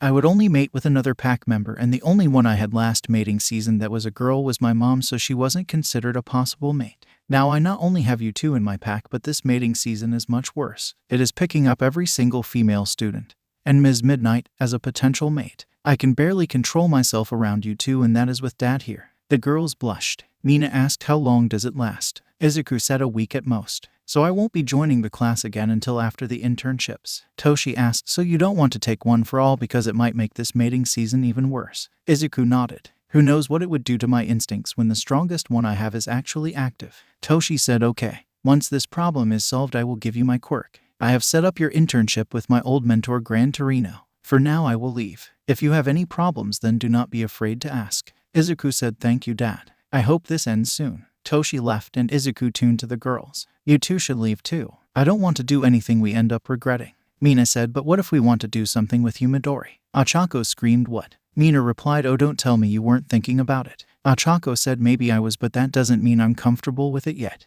Mina asked, are you? Ochako blushed. She slowly nodded. This entire time Izuku was just blushing more and more. Mina, what are you talking about? He asked. Mina rolled her eyes at how dense the wolf was. Midori, I'm not sure if what I feel is just a crush or something more, but I do know that you are something special. I have had crushes before and even had a few boyfriends, but none of them have made me feel like you do. You make me feel safe just by being next to you. It helps that you're super hot too. And Ochako feels the same way. Ochako squeaked at being called out like that. Izuku looked at the other girl in the room. Ochako, is that true? Ochako nodded. You saved me during the entrance exam and then helped me when I was feeling down for not thinking I had a good reason to be a hero and comforted me from the nightmares. And I do know I love you. You're amazing and I don't want anyone else. Izuku said, are you both absolutely sure that you want this? Think carefully, because if you say yes then I will no longer be able to control myself. You will be mine and I will never want to let go. Ochako almost instantly said yes. I want this. Mina decided it would be better to use actions instead of words. She walked over to Izuku and kissed him. This is what I want. I am yours Midori. Izuku said, okay then. If you're both sure then we can do this. But we need to do this safely. You're both too young to raise a child and it will end your hero careers. I dread doing this and she will definitely hit me over the head for this, but we need to go see Recovery Girl. Mina said, that sweet old lady won't hurt you Midori. She's tiny, there is no way she can hit you hard enough to make you feel it. Izuku, Ochako and Mina went to Recovery Girl's office. Mina said, good. I'm gonna need to cheat off of you for math. Izuku said, you know, if you actually studied then you wouldn't have a problem. The last time we studied you spent half the time making jokes and the other half eating. Mina whined, but studying is boring. Ochako had an idea and whispered something in Izuku's ear. Izuku said, if you get in on the next math test we have then I will give you a reward. Mina shot up. Deal. Ochako giggled. I knew that would work. Izuku said, the same goes for you Chako. Ochako got a serious look on her face and said, I am acing that next test. Mina asked, stealing my nicknames now Midori? Izuku shrugged. I guess so. And I would give you a nickname but your name is too short for that. Mina said, true. Ochako said, I hate to interrupt but we should probably clean up. The couch and floor is a mess. Izuku looked around and saw that it was true. I can take care of the floor if you clean the couch cushiness. Mina got up and said, sure, but first we all need a shower. Izuku got up and locked the door from the inside. Yeah, that's a good idea. The door is locked from the inside now so nobody can get in even if they have a fingerprint register. Ochako asked, wait, so anyone could have walked in on us if their prints were registered? Izuku said yes. You guys forgot to lock the door. Mina asked us, why is this on us? Izuku said, because I was unconscious until right before we started. Now let's go get our showers. Mina said, sure, come with me. Mina then grabbed Izuku and Ochako and dragged them both to the shower in the den with a surprising amount of strength.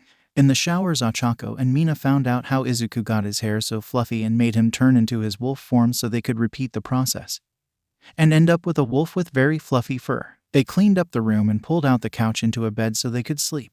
The next day, Mina limped into class, followed by Izuku and Ochako. Hagakure saw the limp and asked, what happened to you? Mina answered, Midori went wild last night. Minta screamed, what? Midoriya, you bastard. Asui asked Midoriya, why were you gone yesterday? Izuku said, my quirk gives me a mating season. It went out of control and was picking up every female student and Ms. Midnight as a potential mate. In order to keep myself under control, I skipped classes yesterday. Mina and Chako helped me calm it down. So I'm good now. Asui said, makes sense. Ribbit, glad to see you are back to normal. Gyro asked, how are you so calm about this too? Asui responded, my quirk has a similar effect. I have prey instincts. I register Midoriya as a predator and I have a few other things. Yaoyorozu said, let us move past this. Class is about to start and it looks like Ida is about to break his desk from clenching it so hard. Meanwhile, as that conversation was going on, Minta was demanding Izuku give him all the details. Izuku had enough and said, Yaoyorozu, make me a rope. Yaoyorozu looked confused but did so. Izuku said, Minta, I will give you a 5-minute head start. The tiny pervert was gone so fast it looked like he had a super speed quirk.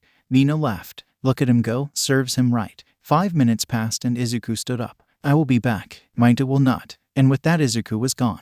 Nobody found Minta, strung up by his testicles, until internships the day before the internship started.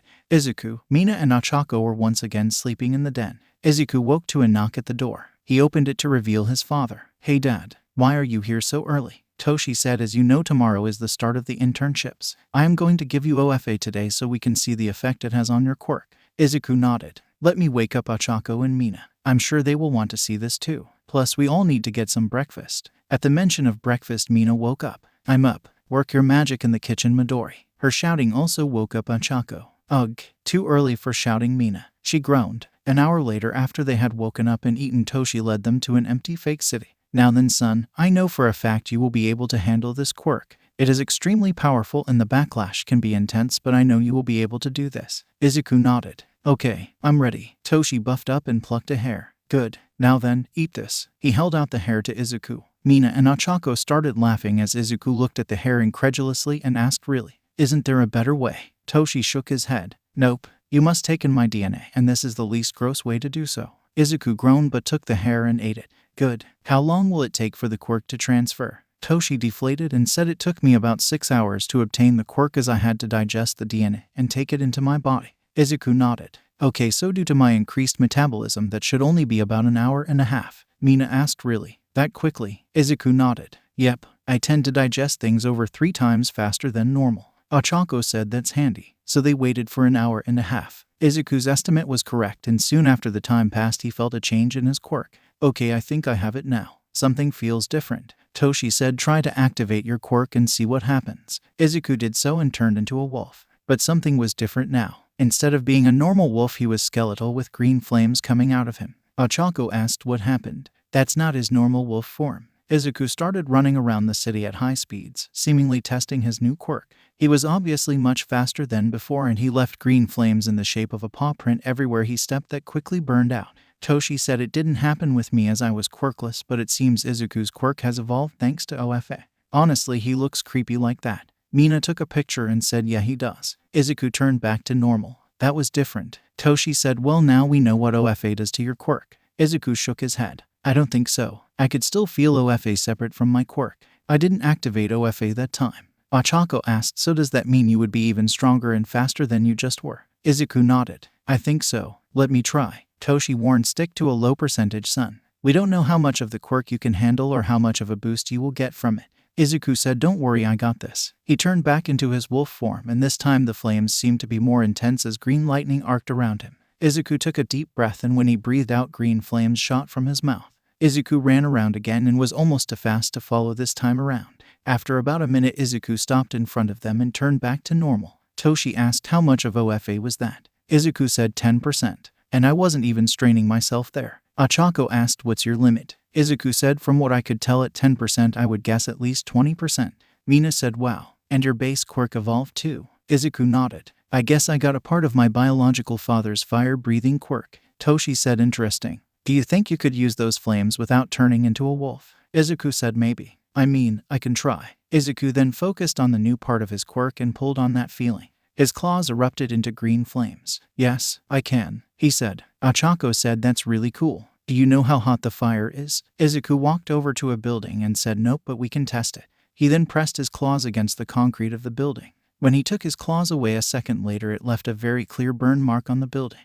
Okay, that is pretty hot, though it may just be because of how focused the fire is instead of how hot the actual flames are. Mina asked, so can you activate one for all without being in your wolf form? Izuku nodded. Yeah, see, he activated OFA all over his body. Aizawa asked, what are you four doing here? Everyone jumped, and due to Izuku still having OFA active, he cleared the buildings nearby. Aizawa said, well, I'm waiting for an answer. Toshi said Izuku has gone through a bit of a quirk evolution. We are testing it out. Aizawa said bullshit. I heard you say something about one for all. What is that? Toshi sighed as he knew the secret was out. OFA is my quirk. It was made at the dawn of quirks by a man only known by his quirk. All for One, the ability to give and take quirks. All for One had a younger brother everyone thought was quirkless. For some reason, All for One forced a quirk onto his younger brother that stockpiled energy. The younger brother actually did have a quirk, the ability to pass itself down. The two quirks fused and OFA was born. All for One has been perusing the quirk ever since. I am the 8th holder of the quirk, and Izuku is now the 9th. Aizawa asked, then what was that fire? Izuku said that was a quirk evolution caused by OFA. It gave me a fire mutation to my quirk. I'm guessing it came from my biological father. I've never met him, but my mom said he had a fire quirk. Aizawa sighed. And now you are an even bigger problem child. Great. Are you done testing the new quirk? Izuku nodded. Yeah, for now at least. Aizawa said good. Now go back to the dorms. This city is scheduled for destruction and reconstruction in an hour. Everyone left the fake city. When Izuku, Mina and Ochako got back to the dorms, Asui was in the common room. She started croaking in panic and ran back to her room when she saw Izuku. Kaminari asked what was that about. Izuku replied it may have something to do with my quirk evolution. She did say she always saw me as a dangerous predator due to her prey instincts. This new evolution might make me seem so dangerous to her it activates her fight or flight response from just seeing me and it forces her to run. Kaminari looked confused about most of what Izuku just said but asked quirk evolution. Can I see? Izuku shook his head. No, I don't want to accidentally burn down the dorms. I'm sure you will see it eventually. Ochako asked, do you want me to go talk to Tsu? Izuku nodded. Yeah, that might be best. I have a feeling she might feel bad about running away like that. Can you tell her that I understand having to deal with instincts and she didn't upset me by running? Ochako said yeah. I'll be back. Mina said I'll go too. It might help with two of us reassuring her. Kirishina walked into the common room and asked what's all the commotion. Why did I see Tsu run upstairs so quickly? Izuku said I went through a quirk evolution. We think it's making Asui even more scared of me than usual. Kirishima asked wait, she's scared of you? Izuku said yep. Her prey instincts register me as a dangerous predator. If I were to make an threatening move against her before it would activate her fight or flight response. Now me just being in the same room does that. Kirishina asked what does the evolution do? Izuku shook his head. I'm not showing it or I may burn down the dorms accidentally. Sorry, Kirishima said it's cool. Probably shouldn't risk it. Eventually the situation was explained to everyone and Asui managed to calm down. When she got to the common room she saw Izuku and still looked scared but didn't run this time. She said sorry for running like that Midoriya. Ribbit, for some reason I saw you as even more dangerous than usual and ran off. I will try to control it. Izuku said it's no problem. I know all about instincts running wild. You don't have to apologize. Mina joked Midori isn't a fan of frog legs anyways. Izuku said Mina, not helping. Asui laughed at the joke and said I didn't think he was. Wolves don't really go after frogs much anyways. I'm just glad I don't have a deer quirk or some other animal quirk that wolves normally hunt. Izuku said yeah, I might have already tried to attack you if that was the case. The situation was resolved and nobody had any idea that OFA existed. Everyone was waiting at the subway stations for their trains to arrive. Izuku asked, so who did you two choose for your internships? Ochako answered, I decided to go with Gunhead. I know that I need to improve my combat skills. I can't just be expected to only be called in to rescue missions. He's an instructor at a dojo so he can help with that. Mina said I decided to go with Kamui Woods. He uses a lot of acrobatics and is pretty fast so he could help me with that. I'm pretty good with that but I can always improve. What about you Midori? Izuku said Gran Torino. He was actually All Might's homeroom teacher at UA. Aizawa interrupted the conversation by saying, all right students, listen up. Don't do anything stupid. Your actions today reflect back on the school. So behave. Now get going, all of you. Everyone ran to their appropriate trains. Izuku took note of Ida getting on a train to Hasu, the same place his older brother was attacked and had his career ended. Hopefully Ida doesn't do anything stupid. I remember he has been acting strange all week when I've seen him. No, Ida is the most adamant about following the rules. He wouldn't do anything to knowingly break them. Izuku got on his train and soon after it left the station. It only took about an hour to get to his destination and Izuku quickly found the address. He knocked on the door and his enhanced hearing picked up shuffling but nobody came to answer it. Izuku tried the door to see if it was unlocked and it was. Izuku opened the door to see that Gran Torino was laying face down covered in what looked like blood and his intestines, but Izuku's enhanced sense of smell picked up the scent of ketchup and sausages. Izuku thought, oh, he likes jokes, does he? Maybe I should play one of my own. He said, he's dead. Izuku quickly looked around and saw nobody. Well, I did skip breakfast today and I am pretty hungry. I don't really like raw meat though, so I should cook him first. Izuku extended his claws and lit them on fire. He then started reaching towards the corpse. Gran Torino felt the heat of the claws and jumped up screaming, "Not dead. Not dead. Not dead." Izuku doubled over laughing. "Did you really think I was gonna eat you?" Gran Torino responded to this with a flying kick to the head that knocked Izuku flat on his ass. "You would do well to respect your elders. And where did that fire come from? The last time I saw your quirk you didn't have a fire part to it." Izuku closed the door behind him and said, "Did my dad not tell you? He gave me OFA and it made my original quirk evolve." Gran Torino asked, "Toshi has a son." "Also no, that Buffin did not tell me. Izuku said he adopted me after my mom died in a villain attack. Then he and Nezu helped me train for UA." Gran Torino glared. "And once again he told me nothing. What's next? He gets a girlfriend." Izuku laughed. "Doubt it. I'm pretty sure if it was possible he would literally marry Justice. Or the American flag." Gran Torino also laughed at that. He really did get addicted to American culture, which would raise the question of how he stays so skinny if he actually had a stomach. Izuku said, "I have his address. If he didn't tell you what OFA did to my quirk or that I even existed before a week ago, then he definitely never told you where he lives. I can give it to you." Gran Torino smiled viscously. "I like you, kid. Hand it over." Izuku did so. "Good. Now let's get your training for today started. I have somewhere to be later." Izuku ran to get his costume on. At UA, All Might suddenly felt a chill go down his back and the desire to move. He prayed to whatever god existed that it had nothing to do with his former mentor. Nezu's laughter that said that the rat knew exactly what was going on did nothing to reassure him. Machako reached her own destination. She was worried about Ada due to him acting strange all week after it was revealed his brother was crippled by Stain and Hasu. She walked into the dojo not really paying attention to what was going on. She snapped back to reality when she ran into someone. She backed up and apologized. "Sorry, I wasn't paying attention to where I was going." The now floating gunhead said, "No worries. Can you let me down now so we can talk?" Achako blushed in embarrassment and released her quirk's effects. When Gunhead got down to the ground he asked, "So what had you so lost in thought? Boy troubles perhaps?" Achako shook her head. "Not exactly. I have a boyfriend and, well, now I need to talk to someone else about what my relationship with her is. Anyways, my friend's brother got attacked last week and now he has been acting strange all week. I'm not sure what's going on, but I think he might try something dangerous." Gunhead raised an eyebrow beneath his mask at the apparently multiple possible romantic relationships but decided to let it go for now. He focused on the second thing she said. "Well, it sounds like you have some things to figure out. My advice is to focus on improving yourself right now and see how things play out. You can't do anything if you have no idea what's going on. So I take it you came here to learn self-defense." Achako nodded. "Yeah, I never really had to before due to my quirk. No reason to learn how to throw a punch when I can slap someone into the next prefecture." Gunhead laughed. "Well, I can't really argue with that logic. But now you need to know how to use your quirk most effectively." Achako nodded and Gunhead said, "Then tell me the details of your quirk. Then I can find the best ways to help you." Achako said, "It activates when I put all 5 finger pads on one hand onto something. I have managed to stop the effect from happening a few times, but it's mostly involuntary. Anything I use my quirk on loses the effect of gravity for the most part. They become weightless, but they don't shoot off the earth as it moves, so I'm not really sure about that." Gunhead said, "Well, I'm no quirk expert, but maybe it has to do with the magnetic field. A normal person is too heavy to be affected by it and is affected by gravity instead. If you are weightless, then maybe you are affected by it and it keeps you from flying off the planet." Achako said, "Maybe."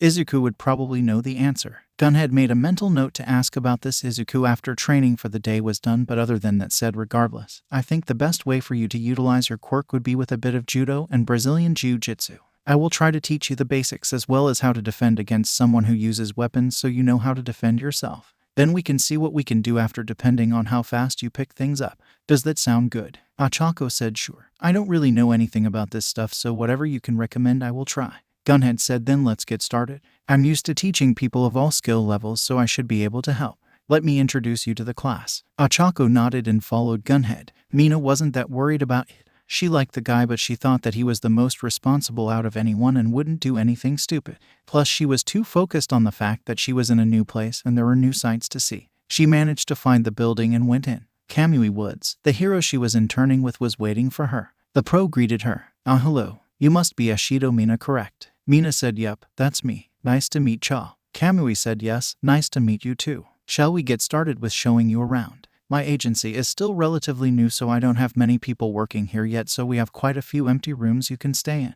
Mina said, "Sure. Always good to know my way around." So what will we be doing this week? Kamui said, I am hoping to avoid any major situations this week to keep you safe, so it will just be the basics of patrol and improving your skills. But we may get called into Hasu to help find Stain. Mina said, I see. I wonder if Midori and Chako will get called in too. Kamui asked, who are they? Mina said, my boyfriend and sort of girlfriend. Not too sure about what Chako wants her relationship to be with just Midori or with me too. Kamui raised an eyebrow. You're dating both, and this Midori can keep up with both of you. Mina said, yep. He's something else for sure, but I'm pretty sure that isn't something we should be talking about. Not unless you want me to go into the rumors about you and Mount Lady. Kamui said, and we're moving on. This is the main area where we will usually be in between patrols. We have a TV and some furniture. It will most likely usually only be you here though, since after every patrol comes the worst part of being a pro hero.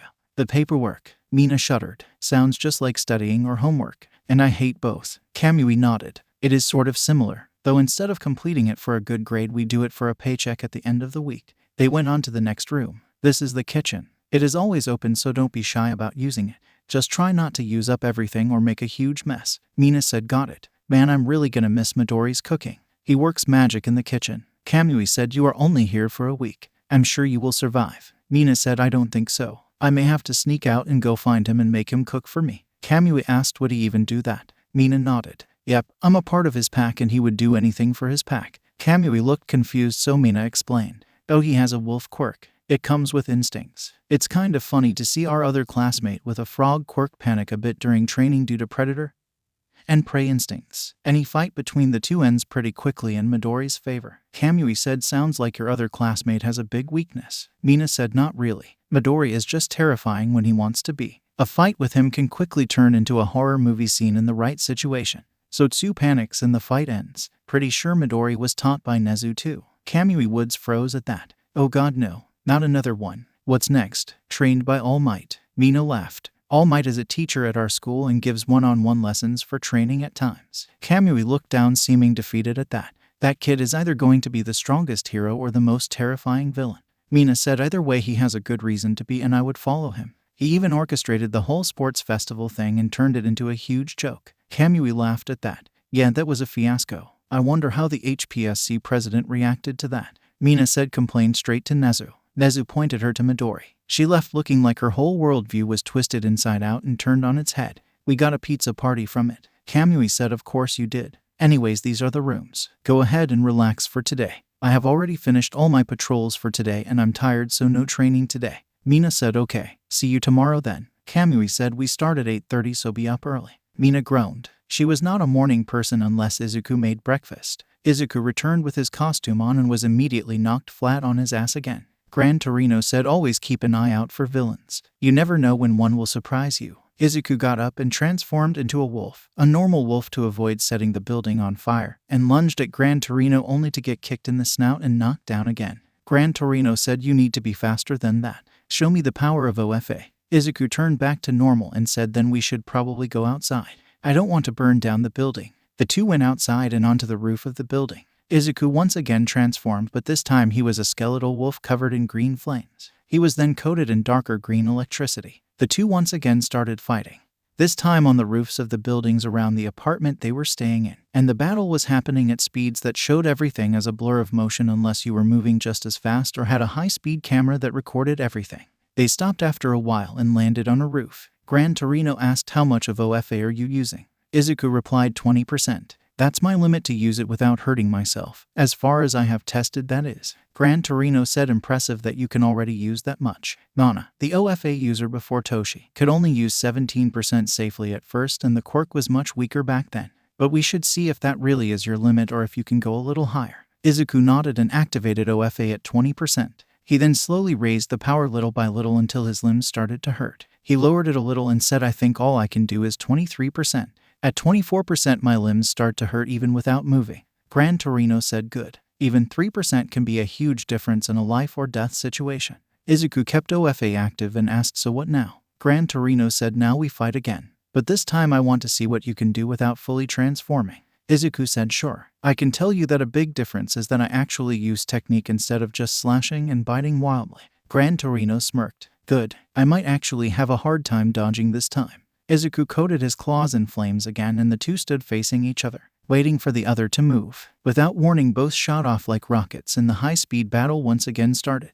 This time was different. Izuku was fighting like a trained fighter instead of like a novice. He got behind Gran Torino and used his claws to force the old pro to duck and then get hit by a kick. Izuku had the same wild look in his eyes that he did in his wolf form, but there was something new there too. There was now a look that showed he was watching your every move and waiting to react to them. He had already studied Gran Torino's fighting style, and he was now using the old man's habit of attacking quickly from behind then backing up right after against him. The next time Gran Torino tried it, Izuku spun around to block the hit, and once Gran Torino backed off, he jumped after him and landed an overhead axe kick that sent Gran Torino flying towards the roof of a building. Gran Torino stopped his rapid descent easily and landed on the roof gently. Not bad. Looks like I'll have to get serious if I want to win. Gran Torino then sped up immensely and was attacking much faster than Izuku could react.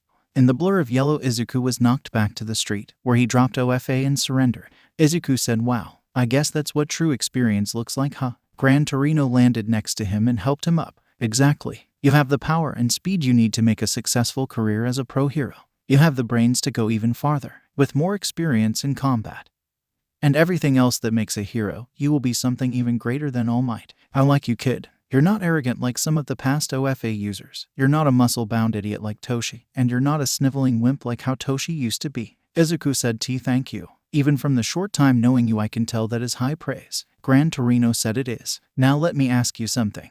Why do you use your wolf form so often?" Izuku said, "It makes me much faster. And now that I have OFA, much stronger." Gran Torino said, "But your lack of technique in that form makes you easy to beat. I had a much harder time fighting you in your regular form than in your wolf form. I actually had to get serious in our second fight. So I think you need to figure out a way to get the same power-up you get in your wolf form in your regular form, or learn a similar level of technique in your wolf form to your regular. We're done for the day. I have somewhere I need to be, so you take some time to think about it. Tomorrow we can do some patrols around here to get you familiar with the process. Then the next day we can move on to somewhere bigger. See ya." "Who are you?" Izuku realized what he meant. "I'm Alpha." Gran Torino smirked. "Don't let me know that. Let the world know, kid. See you later, Alpha." Izuku collapsed on his bed after a long day of training. He spent most of it getting his teeth kicked in by a cranky old man who then left at 4:30 to go who knows where. At least now he could relax. He decided to text Ochako and Mina to see how they were doing. "Midori, hey girls, how was training today?" He waited for a reply. Ochako had also just finished her training for the day, but it was much more mild than Izuku's.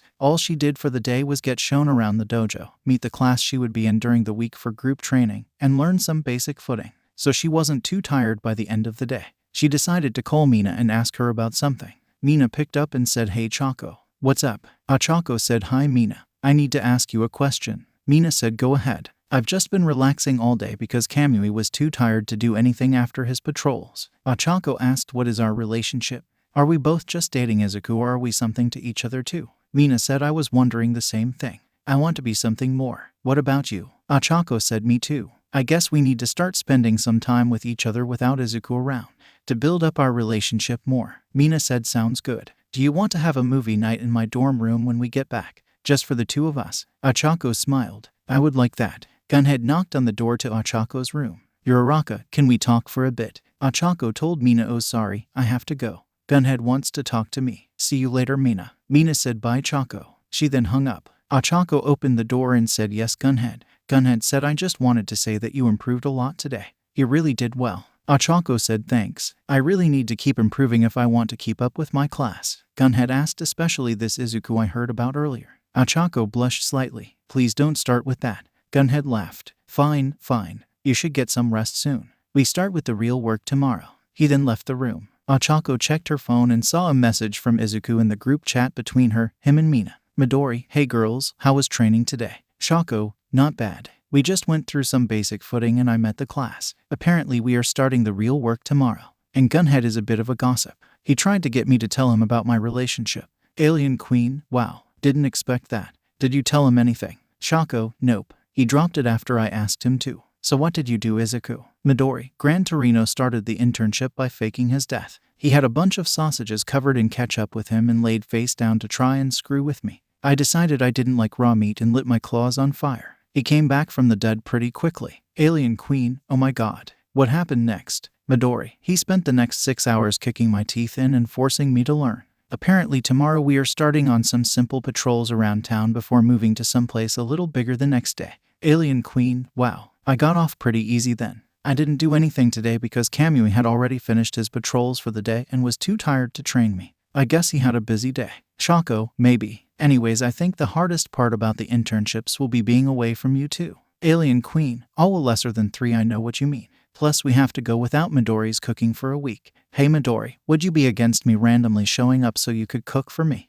Midori, not really, but there isn't much to eat here other than a bunch of frozen pastries. I need to go shopping, but I'm too sore to move right now. Baby tomorrow. Shako, count me in. I'll be there at 7 tomorrow. I might bring Gunhead so he knows where I am since it's his job to watch me. Maybe some others too. Midori, I can't tell if you're joking or not. Alien Queen, and you never will unless we show up. Toshi had just gotten home for the day and had been feeling uneasy all day. He had just closed the door behind him when a familiar and terrifying voice said, "Welcome home, Toshi. So nice of you to not tell me where you live, not tell me you adopted a kid, and not tell me what happened to his quirk after you passed down OFA." Toshi froze. GGG Grand TTTT Torino. HH howdy did why you get him my address. Grand Torino said I got it from your successor. Now tell me, why did I have to get this information from you? Toshi, instead of answering, flung open the door, buffed up, and tried to jump away only for Grand Torino to already be at the place he landed. Getting slow, Toshi. Maybe another beating will help you improve. Izuku thought about what Grand Torino said earlier in the day. Maybe I could find a way to either activate the added strength and speed from my wolf form, similar to full cowling, or change my wolf form entirely. It might be easier than learning an entirely new fighting style that might not even be better than my normal form. I need to think about it some more.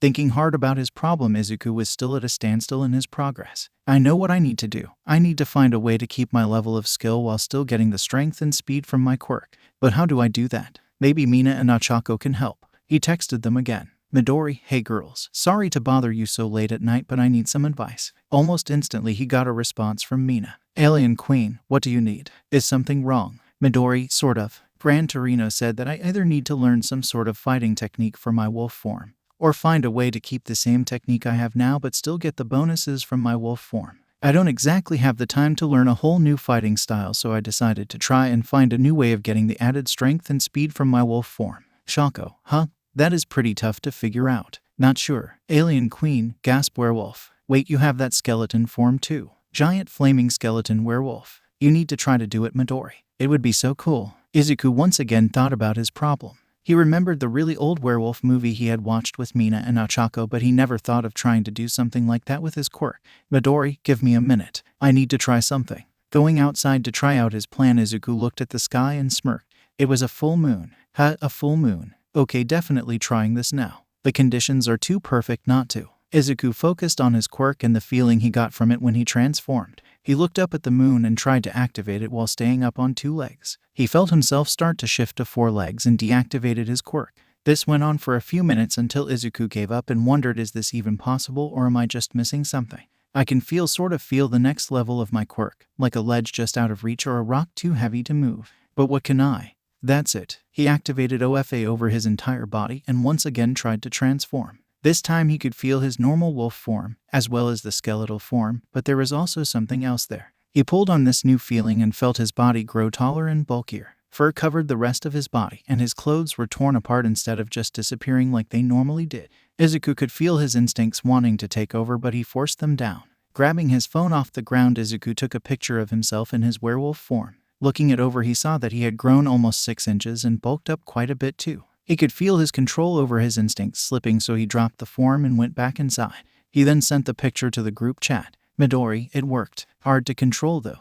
Alien Queen, whoa, you look epic. Can you still do the fire thing? Midori, no idea. It took a lot out of me and I could feel my instincts wanting to break loose of my control, so I need some more practice with that on its own before I try to do anything else with it that might make it harder to control. Chako, that sounds like a good idea. The last thing we need is for you running wild and someone mistaking you as a villain. Who knows what you would do to the poor heroes that show up to try to stop you then? Midori, you wouldn't be worried about them capturing me? Alien Queen, bitch please, we've both seen you fight. The average pro is screwed and even the top tier heroes might have trouble catching you. You would be fine. Midori, thanks for the vote of confidence, but I doubt I'm more skilled than any pro hero. Chako, believe that if you want. We know you could take them. Anyways, I need some sleep. Good night. Alien Queen, night Chako, night Midori. Midori, good night you too. Izuku put his phone away and, after getting new clothes on, transformed just his right hand.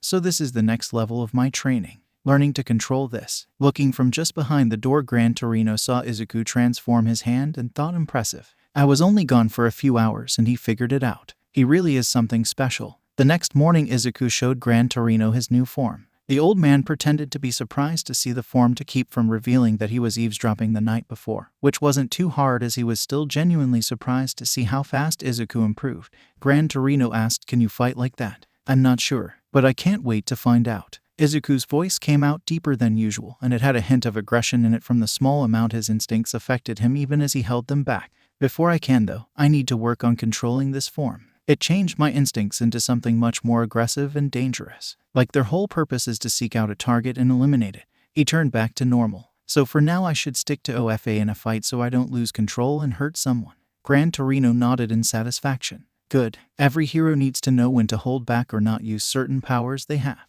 Learn this as early as possible and you can save yourself a lot of potential trouble and unnecessary paperwork for excessive force." He looked over Izuku and made a decision. "In any case, I think we can skip past the basics. Besides, the situation on a certain case has gotten more extreme after another pro hero went missing after Ingenia."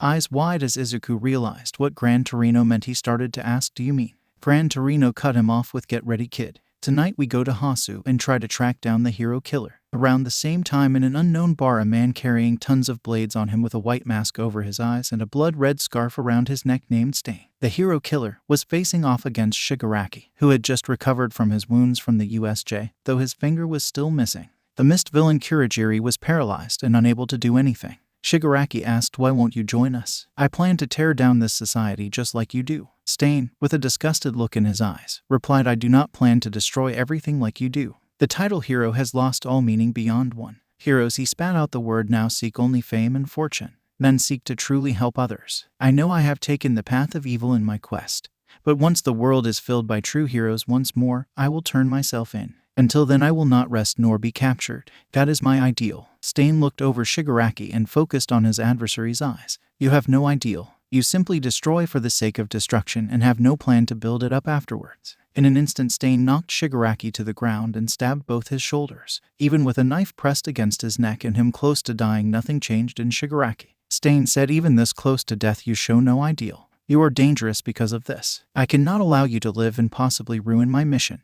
Die." Before Stain could remove Shigaraki's head, he was hit by a quirk and knocked away. He had managed to keep a hold of his knife and grab one of the others out of Shigaraki's shoulder as he was blasted away. He released Kurogiri from the effect of his quirk and said, "Send me back to Hasu. I still have unfinished business." As Stain left through the portal, he took one last look at the one who attacked him. While he had previously written off the blonde as not important, he now saw something different, something to watch for. The blonde-haired man with red eyes ripped the other knife out of Shigaraki's shoulder and destroyed it. "I told you that wouldn't work. Fucking moron." He then stomped off to his room in the bar, grabbing a bottle of whiskey and a glass as he left, leaving the other two in silence. It didn't last long, however, as the TV screen in the back of the bar switched on and a voice said, "It seems things have not gone quite as planned." Shigaraki demanded, "I want the Namos. How many are ready?" The voice said, "You may have 3, but no more than that, and you must use them carefully. After your failure at the USJ, our plans have been set back by a considerable margin. Recruiting the hero killer was to be our big breakthrough, but that did not happen. You must plan your next move carefully as to not ruin our plans further." Shigaraki hated how his master now referred to everything as their plans instead of his after the failure at the USJ. But he had no choice but to agree. "Yes, master." He looked at Kurogiri. "Let's go. We need to show this country who they should really fear. Bring the Namu." And with that, Shigaraki and Kurogiri were gone. The same blonde man with red eyes came from around the corner. The voice on the TV said, "I now see what you mean by Shigaraki not being a correct fit for his role. The question now is, are you prepared to take his place, and are you able to?" The blonde answered, "I wouldn't be here now if I didn't think I was." "Very well. I will bring you to the doctor to see how you react to it. I hope to receive the results soon. Do not disappoint me, Bakugo Katsuki." Bakugo was eaten by black goo and then gone. The TV screen also shut off. On the train ride to Hasu, Izuku checked his phone to see if Ida had responded yet. He hadn't, and that worried Izuku. Gran Torino griped kids and their cell phones these days. How disrespectful to be on one with someone sitting right next to them. "Oh, sorry. It's just that I'm worried about my classmate. His brother got attacked the other day and he went to Hasu, the same place his brother was attacked. I doubt he'd do anything irresponsible, but I worry. What do you think?" Gran Torino rubbed his chin in deep thought. If it were me, I wouldn't stop the person who hurt my brother until they were dead or in prison. But if your friend is as responsible as you think, then I'm not sure what he would do. Emotions are a powerful thing after all. You said he was in Hasu. Check on him while we are there. Speaking of, we should be pulling into the station in about T. Gran Torino was cut off by the sound of metal being ripped apart as a flying creature with an exposed brain slammed a hero through the wall of the train. With a swift kick, Gran Torino knocked the creature away, then turned to Izuku and said, "Let's go, Alpha. You focus on saving civilians." But Izuku wasn't paying attention. He saw the fires and thought of something else. In this panic, who would stop to look for the hero killer? He has the perfect opportunity to target someone. Ada, if he saw him, will try to fight him. I can feel it. With a groan, Izuku's mentor for the week said, "Fine. Go find your friend. You have permission to use your quirk to help, but do not fight unless absolutely necessary. And no going over 10% at all because you don't have enough control to use more than that in a fight. Understand?" Izuku nodded. "Then go." And with that, both student and mentor were gone from the train. Gran Torino rushed after the Namu that attacked the train and found that it had returned to 2 others. The local pro heroes were also fighting, but with the fires and the 3 Nomas, they were all outmatched. Meanwhile, Izuku was using his regular wolf form to dash around the city, starting with the ally ways looking for Stain. Slightly after the attack on Hasu City first started, Ada and his mentor for the week Manuel were trying to evacuate civilians. As they started to move to the next area, Ada spotted someone in the alley. Standing over a wounded hero was a man with a blood-red scarf carrying a sword and many other different kinds of blades. Ada recognized this as the hero killer Stain, the same one that ended his older brother's career. Someone thinking straight wouldn't have charged the killer who had ended the lives of many pro heroes. Unfortunately, fight me, Stain, for I am the hero Ingenium. Ada wasn't thinking straight. Fight me, Stain, for I am the hero Ingenium. The hero killer turned away from his prey and looked at the new threat, a child wearing armor. Go home. I do not wish to kill children when they still have potential to become a great hero. Stain turned back to the hero on the ground that was slowly bleeding out. Ada shouted, "No. You have ended the career of my older brother. He was an excellent older brother and an even better hero. You had no right to end his career like that. I shall have revenge where he could not." This caught Stain's attention. A hero in training after revenge. I see. You are no hero. You have no potential to become a true hero. I must end you as well to keep this society from becoming even more corrupt. Stain dodged a kick from Ada and used his spiked boots to stab his shoulder and knock him to the ground. He then used his sword to stab his other shoulder. Stain then licked Ada's blood off the blade and the teen was paralyzed from his quirk. He raised his sword above Ada's head. "I am sorry, child, but for a better world, you must die." He tried to impale Ada and kill him but was stopped when he was blindsided by a large green wolf. The wolf transformed back into his human form and Izuku said, "Ada, you idiot. This is the hero killer Stain, someone who has killed over a dozen highly trained pro heroes. What made you think you could fight him?" As he scolded Ada, Izuku never took his eyes off Stain. He took 1 second to look at his surroundings and saw the pro hero native on the ground bleeding out. Izuku said, "I can't carry you both in my normal form and I can't get you both on my back in my wolf form. Can either of you move?" Native was barely able to form a coherent thought with how much blood he had lost but managed to say no. "Whatever his quirk is, it paralyzed me." "That kid in the armor too?" Ada nodded, confirming this to be true. "Another child. But this one seems to have more potential than others. Tell me, wolf boy, who are you?" Stain prepared to move and attack Izuku but waited for his answer. Activating OFA, Izuku answered, "I am the hero in training Alpha, and I don't want to fight you, but I can't let you hurt anyone else. Your path of hurting others is over, Stain. It ends with me." Both fighters rushed forwards, Stain grinning madly, and started fighting. "Yes, this is what I was looking for. You have the potential to be a true hero." The fight continued and Izuku used a trick he had learned while fighting Gran Torino to get behind the hero killer and land a solid punch. Despite only using 10% of OFA, the punch was strong enough to knock him to the ground with enough force to make an indent into the pavement.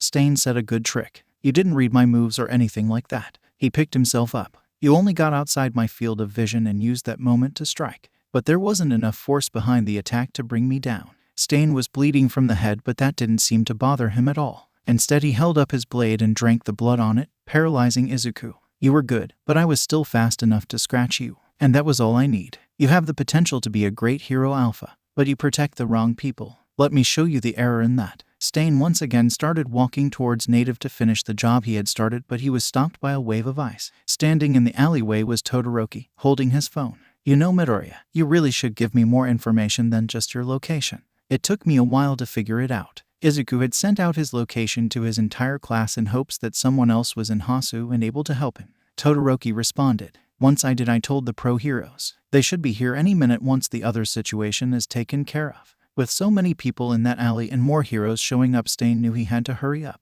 Things were only made harder for him when Izuku said, "Don't let him see your blood. If he drinks it, you become paralyzed." "Thank you, Midoriya. That will be helpful information," Todoroki said as he blasted fire towards Stain. Dodging the attack easily, Stain thought, this is bad. That kid with the wolf quirk. He had blood type O and won't stay paralyzed for long. I could also tell he didn't put everything he had into that hit. If I have to fight him and this kid with the fire and ice, then things will turn out badly. Plus, with all the other heroes coming, I won't be able to make my escape from them unless I go now. But I can't just let those fakes go free. Distracted by his thoughts, Stain took longer to react to the fire from Todoroki and was almost hit by more ice and fire. Getting his head back into the fight, Stain threw a knife at Todoroki, cutting his cheek. Todoroki recoiled, and Stain took this as an opportunity to try and drink the blood. Just before he could, Todoroki ignited his left side with flames and forced Stain back. Now trying to end the fight quicker, Todoroki sent a larger wave of ice towards Stain. Stain cut through it with his sword and said, "It isn't a good idea to block your view of an opponent who's faster than you."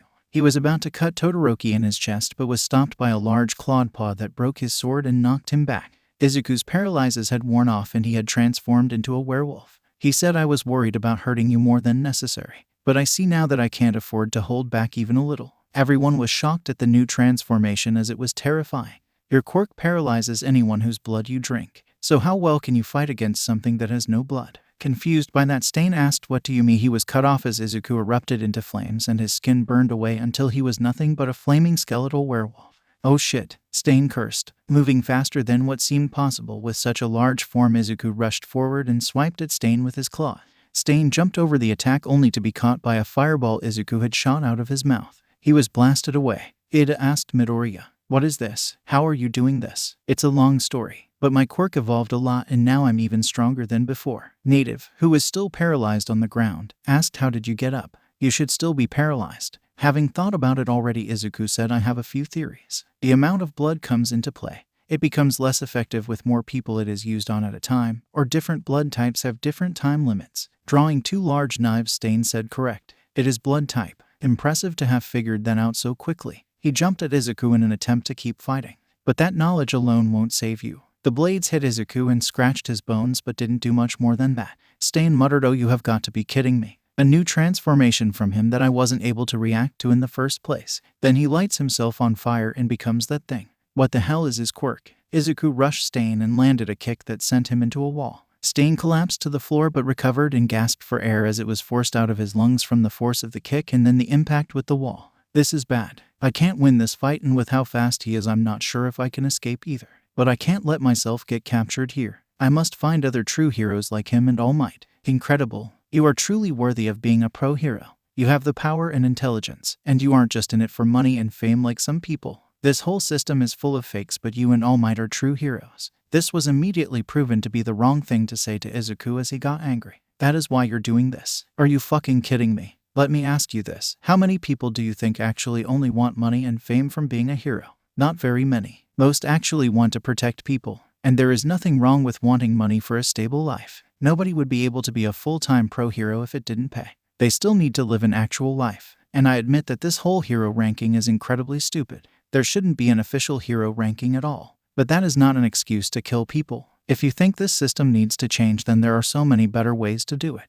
What you're doing now isn't even going to make a lasting effect. Once you get captured or disappear, the world will move on to the next big thing." Stain asked, "And what would you do to change this system?" "You say there is a better way. What is it?" "The people, the heroes and the HPSC aren't the ones with the power at all. The people are. They need to see how bad the current system is. Then they can put those who would change it in charge. And the HPSC is already going to be changing so many of their ways. I made sure of that. No system will be perfect, Stain. But that just inspires change. All it takes is one voice to start that process. You could have been that voice, but I guess that leaves it to me." Izuku could feel his instincts wanting to be released and tear everything apart and knew he didn't have much more time in that form. He decided to finish the fight. Stain, however, still tried to argue. "And what about those who want to control everyone else? What about those who only desire power and nothing else?" Preparing his last attack to end the fight, Izuku answered, "Those people will always exist. But that's just the world we live in. And there will always be those who rise up to stop them." With one last punch that knocked out Stain, the fight was over. Native and Ida were released from the effect of Stain's quirk, and Todoroki started to try and stop the bleeding the best he could.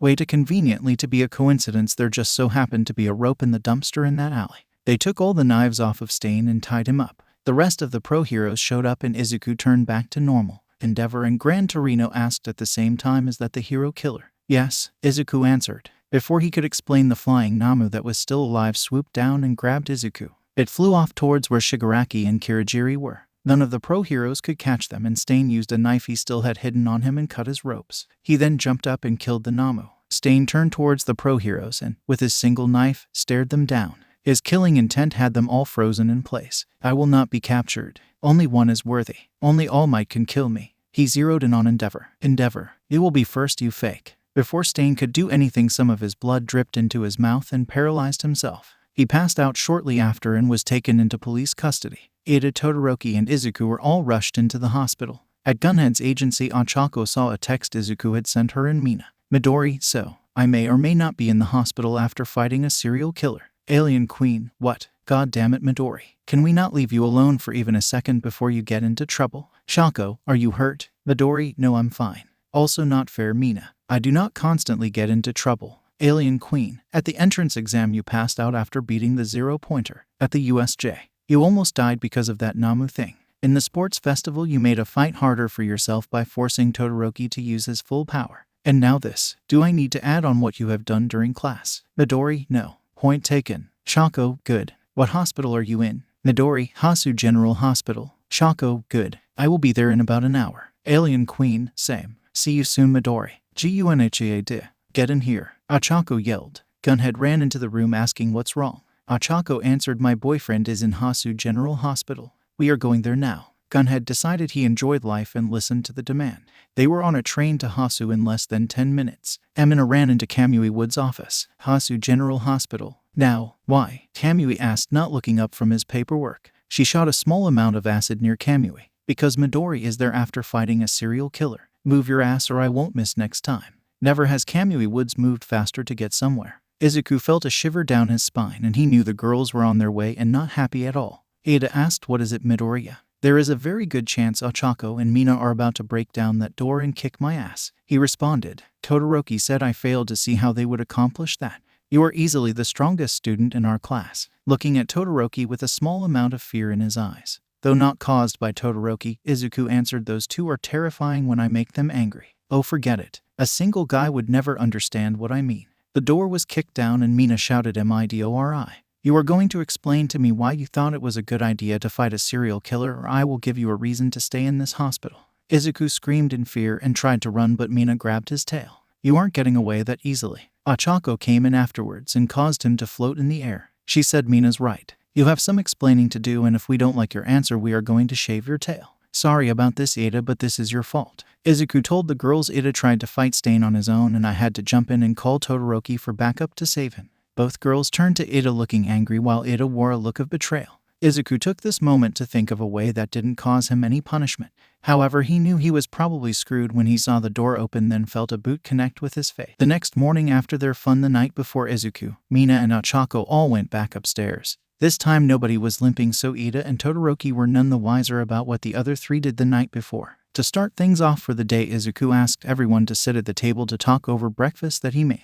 Once everyone had a stack of pancakes, the conversation began. "So, as you both know, I hope you know this anyways, the requirements to be in my pack are a strong bond of trust and acceptance from the one I give the offer to. The offer is usually subtle, like I'll start using your first name or give you a nickname as a sort of familiarity. But Tenya, you're still upset over what happened to your brother and not thinking straight, and Shoto, you don't understand much when it comes to social interactions because of your lack of a childhood. You two are a special case due to that, so instead I'm just going to ask, do you want to be a part of my pack? First of all, language. Second of all, I would be honored to join your pack, Midoriya." Tenya said. Shoto said, "As what I like you said, I am not very good with interactions regarding others. I will join your pack, but first I must ask you for something else. You promised we would get justice for all that my father has done. We still have not done that. When will we be turning him in?" Remembering his promise to Shoto, Izuku said, "Crap. Sorry, but with how hectic everything was afterwards, as well as dealing with these two, it completely slipped my mind.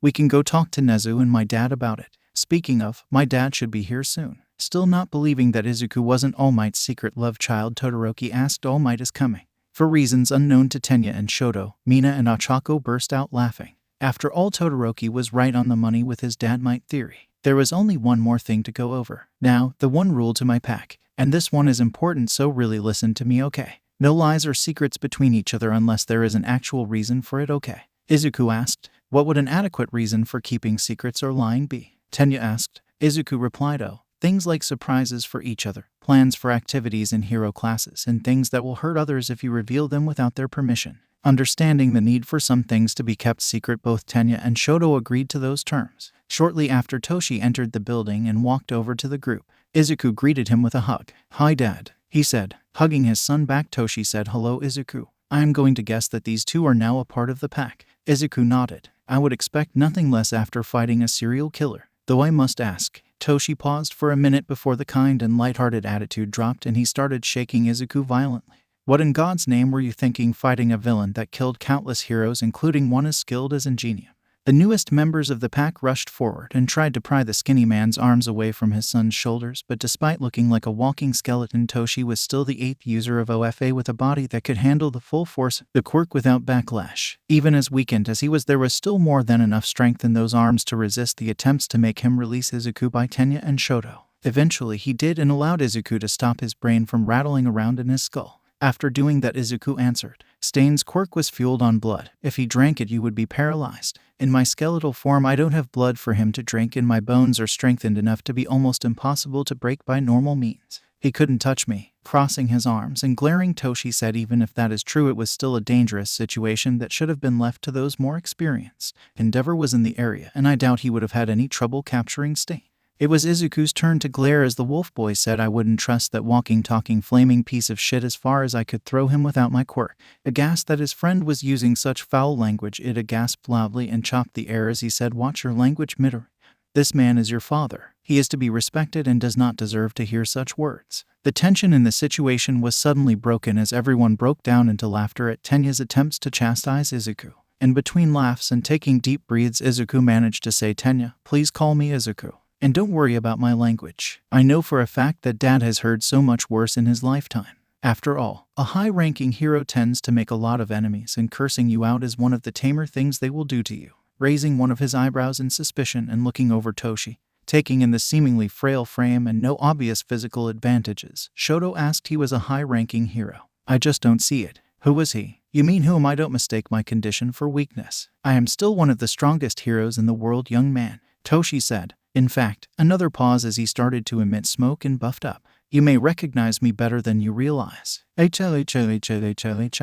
was no mistaking that muscular build, that golden blonde hair in its unique V shape, that booming voice and laughter. Standing in front of them was All Might, the greatest hero in the world. Jaws hit the floor as Tenya and Shoto processed what happened. Mina and Ochako laughed at their expressions before they were quieted by Izuku. Hush, you were in the same position not too long ago. Quieting her laughter but still finding the situation amusing, Mina argued, yeah, but that doesn't make their expressions any less funny. Ochako nodded in agreement. After recovering from their shock enough to form coherent sentences, Tenya asked about All Might's condition while Shoto spun around and looked at Izuku. Liar, he said. He was confused for a moment before understanding. Technically not. You asked if I was All Might's secret love child. We aren't related by blood at all. He adopted me. A likely story. Mina and Ochako broke more fits of laughter at hearing the exchange between Izuku and Shoto. Eventually everyone calmed down enough for All Might to fully explain. After they did, Tenya took a deep breath and said, I need to go lay down for a while. Please, do not cause any more problems or reveal any mind-shattering secrets. Shoto nodded in agreement and was considering the merits of breaking into Kaminari's room, where he knew the blonde teen had a secret stash of alcohol.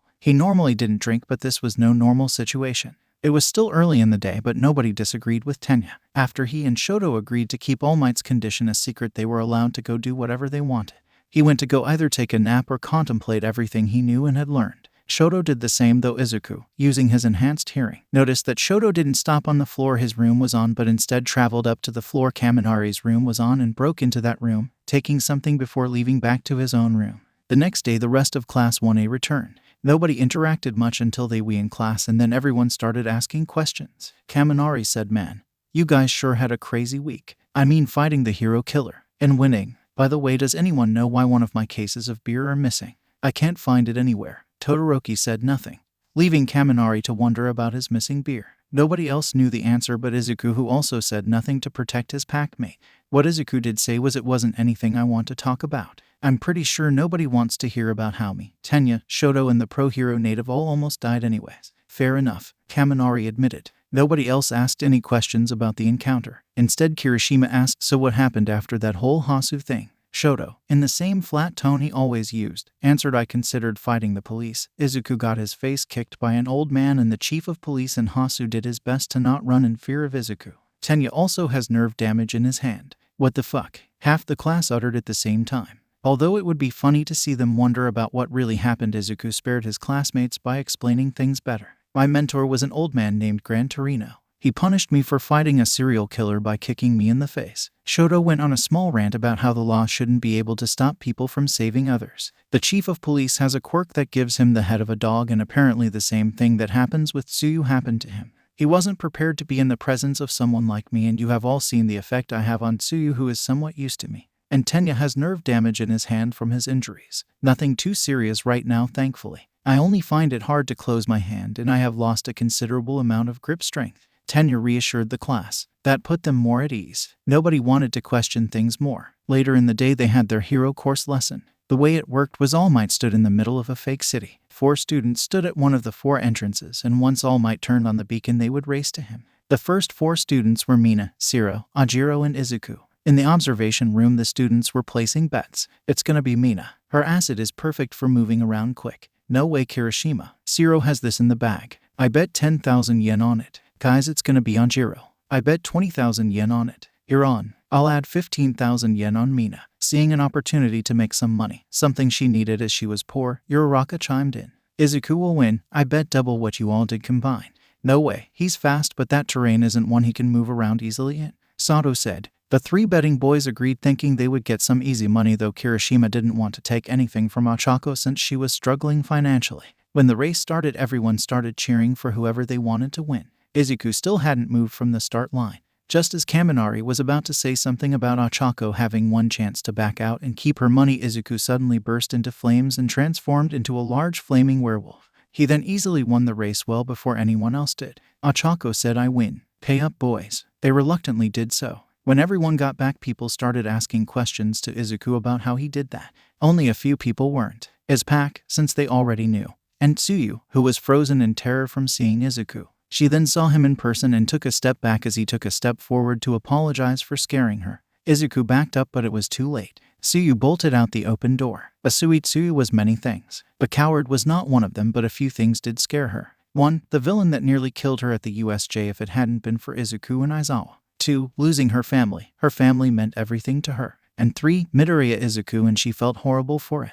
Izuku had been nothing but kind and understanding to her and had even saved her life, yet lately she couldn't even stand to be in the same room as him. So when she ran from the observation room, it wasn't just from fear. No, it was also from anger. Anger at being scared of someone who had given her no reason to be, and shame. Shame that even after all that had happened to her and all the time that had passed, she still couldn't get over her biggest weakness. As all these emotions ran through her, Tsuyu fled from the rest of the class even if she had no idea where she would go. The only thing she knew was that she had to get away from them all. Izuku especially. Once she was sure nobody followed her, she started crying and shouting to herself. Why is it only him? I have dealt with predator quirks before, so why do I have such a bad reaction to Midoriya?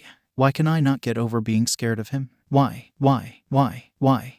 She sobbed as her emotions and instincts ran wild. By the time someone finally found her, Tsuyu had no idea how much time had passed. She only needed to catch a glimpse of Pink to know who had found her. What do you want, Mina? What's wrong, Tsuyu? What's wrong? What's wrong? Maybe it's the fact that I'm terrified of Midoriya for no reason. Maybe it's the fact that I just can't get over it. Why? Tsuyu's voice shrank to a whisper. Why is it only him? Mina decided the first thing to do was wrap Tsuyu in a big hug to help calm her down. Hey, it'll be all right. Okay, just trust me. Tsuyu croaked softly as she cried more. After what felt like an eternity, the tears stopped and Mina tried asking, so tell me, why do you think you have such a bad reaction to Midori? Tsuyu had an answer but didn't want to say it. Mina and Ochako were her friends and she didn't want to ruin it. Mina sensed her reluctance and said, hey, nothing you say will make me think lesser of you. Okay. Nodding, Tsuyu finally said, I think it's because I have feeling for him. Admitting that both hurt and lifted a huge amount of weight off of her chest. It was then Mina said, great. That's a start. Now, tell my why. Wait, you're not mad. Ribbit, he is your boyfriend. Not at all. I'm already sharing him with Chaco, and we have already talked about more girls wanting to join. I know I'm fine with more people joining as long as all three of us agree to let them. So spill, when did this all start? Thinking for a moment, Tsuyu said, I think it started at the USJ when he saved me. Just as Mina wanted Tsuyu confess to her why she liked Izuku. He saved me there, you know. Aizawa stopped that villain's quirk, but after that it was Izuku who got him away from me, even getting that villain to run away. Then he was so brave fighting that monster, even if he nearly died in the process. When he got hit I nearly broke down. And everything he's done since then has only made those feelings stronger. She was tearing up again. But every time I see him all I can think about is how scared I was for him in that moment, and that fear takes hold. And with my prey instincts it makes me scared of him and I run away. Once again doing her best to soothe the frog girl, Mina said, hey, calm down. There's no need to cry. Midori is great and he can be scary at times too, I admit. But you know just how kind and brave and caring he is. There is one small problem. But you know, I'm a part of his pack. Midori doesn't really have any rules for staying. The only one is no lying and no secrets from each other unless it would hurt someone else or put them in danger. I'm going to have to tell everyone else in the pack about this. Okay, Ribbit. Tsuyu let out a panicked croak. She didn't want anyone else to know just yet, at least until she figured out her own feelings. Please, don't tell anyone else, Mina. Sorry, Tsu, but I have to. It wouldn't be fair for me to hide this from them. But I can do this. For right now I will only tell Chaco. She needs to know about this anyways because she needs to agree to let you in as well. We will then give you a week to tell Midori how you feel about him on your own. After that we will need to tell him. It was a compromise on Mina's part. She could still tell them, but it gave Tsuyu time to sort out her feelings and confess. Plus, a cute confession was not something to be ruined, and if Izuku knew how Tsuyu felt beforehand his reaction wouldn't be genuine. Thinking it over and seeing no other option than Mina telling everyone in the pack right away, Tsuyu nodded. She then asked, wait, who's in Izuku's pack? She decided that if she was going to admit how she felt about her crush she may as well use his given name. Oh, not that many people. Midori, his dad, me, Chaco, Tenya and Shoto. Mina said, listing off everyone she knew of that was in the pack. After a few more minutes Tsuyu had calmed down enough to return to everyone else. When she and Mina did, she saw that half the class had gone looking for her. Most asked questions about why she ran off, but Mina got them to leave the frog girl alone. The class continued with the exercise for the next few hours. After that everyone went back to the dorms and talked more about their internship experiences. At the end of the week deadline Mina had set for Tsuyu, after having talked about it with Ochako and Mina more, finally gathered enough courage to tell Izuku how she felt. She went to knock on his dorm room. When he answered, Tsuyu instantly had to keep herself from running again. But this time it wasn't because of fear. It was because of nervousness. She kept herself from running but couldn't make herself speak. Izuku asked, what's up, Asui? He was completely comfortable speaking to her. No nervousness or worry that he would say something stupid. Trying to copy him, Tsuyu said, hi Midoriya. Can we talk? She managed to keep her voice from cracking or stuttering. Sure. Do you want to come in or stay in the hall? He asked. Croaking quietly, Tsuyu answered, I'd like to come in. If that's all right. Izuku stepped to the side to let Tsuyu in. She did so and sat in the chair at the desk. Izuku sat down on his bed. So what did you want to talk about? Even with a girl in his room there was nothing but a calm front. It put Tsuyu at ease somewhat to see that he liked her enough to be completely comfortable with her in his room. Shaking herself out of her thoughts, Tsuyu said, right. Ribbit, I'm usually really blunt, so I'll just skip to the point.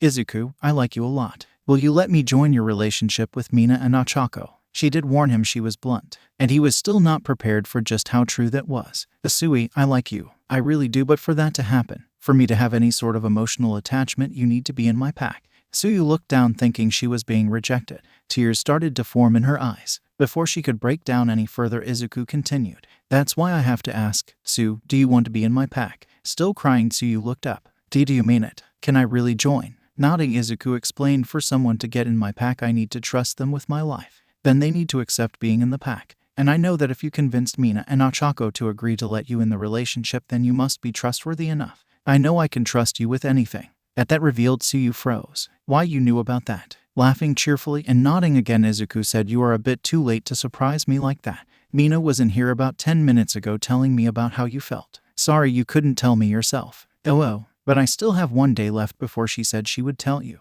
Tsuyu was confused. Then she realized Mina must have figured out she was going to tell Izuku how she felt and ruined the surprise on purpose. Mina, I'm going to kill you. She shouted loud enough for everyone in the dorms to hear. Down in the common room, Mina said, oh, I guess she found out. Raising one eyebrow, Shoto asked, what did you do to Asui? I may have told Izuku that she was going to confess her feelings to him, she said sheepishly. Ochako facepalmed and Minda started grinding his teeth. walking over just as Mina said that Yaoyorozu asked someone else wishes to join your relationship. This makes 3 girls now. I wonder who else will succumb to his charms. Seeing an opportunity to tease someone else, Mina asked, oh, you know he's charming. Does that mean you want in our relationship too? Keeping a straight face without even a hint of a blush, Yaoyorozu said no. I will admit that he is quite charming and good-looking, but I have no desire to be in a relationship with him at the moment. Perhaps sometime in the future he will charm me too, but as of now he has not. I will leave it at that. She then walked to the kitchen to make a cup of tea before anyone else could question her. After Yaoyorozu left, Mina said, well, she's no fun to tease. Phooey, maybe I can tease Tsuyu some more. She was interrupted by Tsuyu hopping down the stairs. Ribbit, Mina, you better run. You promised you wouldn't tell Izuku about me for at least a week, and I still have 1 day left. You broke your promise, and there are consequences to doing that. If you do that, Midori will never let you into the pack. Mina tried to stop her newest packmate. Her defense was ruined by Izuku walking down and saying, nope, I already gave her the okay to do this. She's also already in the pack. Traitor, like you're one to talk. Go ahead, Sue. Just don't hurt her enough for her to have to go see Recovery Girl, or this will all somehow be blamed on me. Tsuyu gave a croak and a thumbs up to signal that she understood. Mina took off running to avoid facing the consequences of her actions, and Tsuyu took off after her. After they took off running, Tenya asked, is this normal for your pack? Laughing slightly at the worried expression on Tenya's face, Ochako said, pretty much. Then I may regret joining.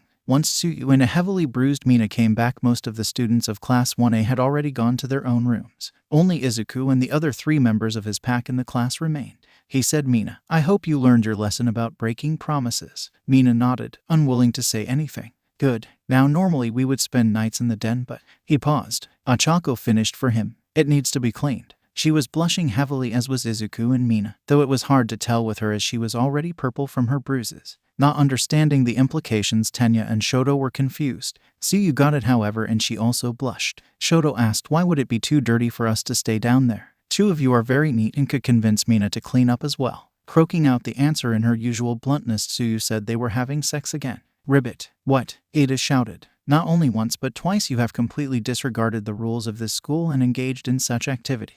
Have you no shame? Rolling her eyes and going over to the list of dorm rules, Mina read them all out loud. After she did, she asked, did any of those rules say that sex was banned? No, didn't think so. Ada reluctantly stopped the shouting and hand-raising, though he didn't like it. To regain everyone's attention, Izuku cleared his throat, then said, there is another reason. 3 of you still don't have your fingerprints registered into the system. With the upgrades Hatsune keeps making, if anyone not registered tries to enter unless the new feature is deactivated, the room will go into lockdown, and nobody will be able to enter or leave until the situation is resolved. Meaning every pro hero in the school will be notified, and it is possible the school will go into lockdown as well. And she still has yet to explain to me how to deactivate it. So the pack was forced to spend the night in their own rooms that night. But if anyone noticed Izuku, Mina and Ochako all sneaking over to Tsuyu's room and then not leaving for the rest of the night, nobody was stupid enough to say anything. Not after what had happened to Minta. Before Izuku left for Tsuyu's room, he was ambushed by Minta, who tried to use his quirk to trap Izuku's hands to his doorknob. You lucky bastard. Tell me how the hell you not only managed to get 3 girls but also already fucked 2 of them. Flames coated Izuku's hands as the doorknob and balls from Minta's quirk were destroyed. Turning around to face the small pervert and pulling out a small piece of rope in his not burning hand. Now Minta, I think we all knows what happens next, right? Going pale, the small pervert nodded quickly, hoping to be spared the embarrassment and pain of being strung up by his balls again. The last time it took Recovery Girl 6 hours to get them back in working order, and she warned that if something like that ever happened again, she most likely wouldn't be able to. Good. So, tell me exactly why you thought sticking me to my doorknob would work, and why you thought it was a good idea, and I may leave you the way you are now. Understand? Minta had no answer and tried to run. The length of rope wrapped around him like a lasso, and in an almost comedic timing, Kaminari exited his room to get a midnight snack, only to spot Minta in front of his dorm room tied up in a rope. Someone then pulled on the rope, sending Minta flying back the way he came. Kaminari looked down the way he came, only to see a pair of glowing eyes and claws wreathed in flames. Nope, he said quietly and went back to bed. Not getting involved. I like my penis where it is, thank you very much. Once again, nobody found Minta for almost a week. Then again, nobody looked too hard. The guys didn't want to get on Izuku's bad side, and the girls were all thankful that the little creep wasn't there. The same night that Tsuyu got into the pack, there was an emergency news broadcast. Everyone's eyes were glued to the TV as the situation was explained by one of the news reporters. Breaking news. It seems that B-rank villain, Bakugo Katsuki, has escaped from Tartarus prison. Evidence shows that it has been a couple of weeks since he escaped.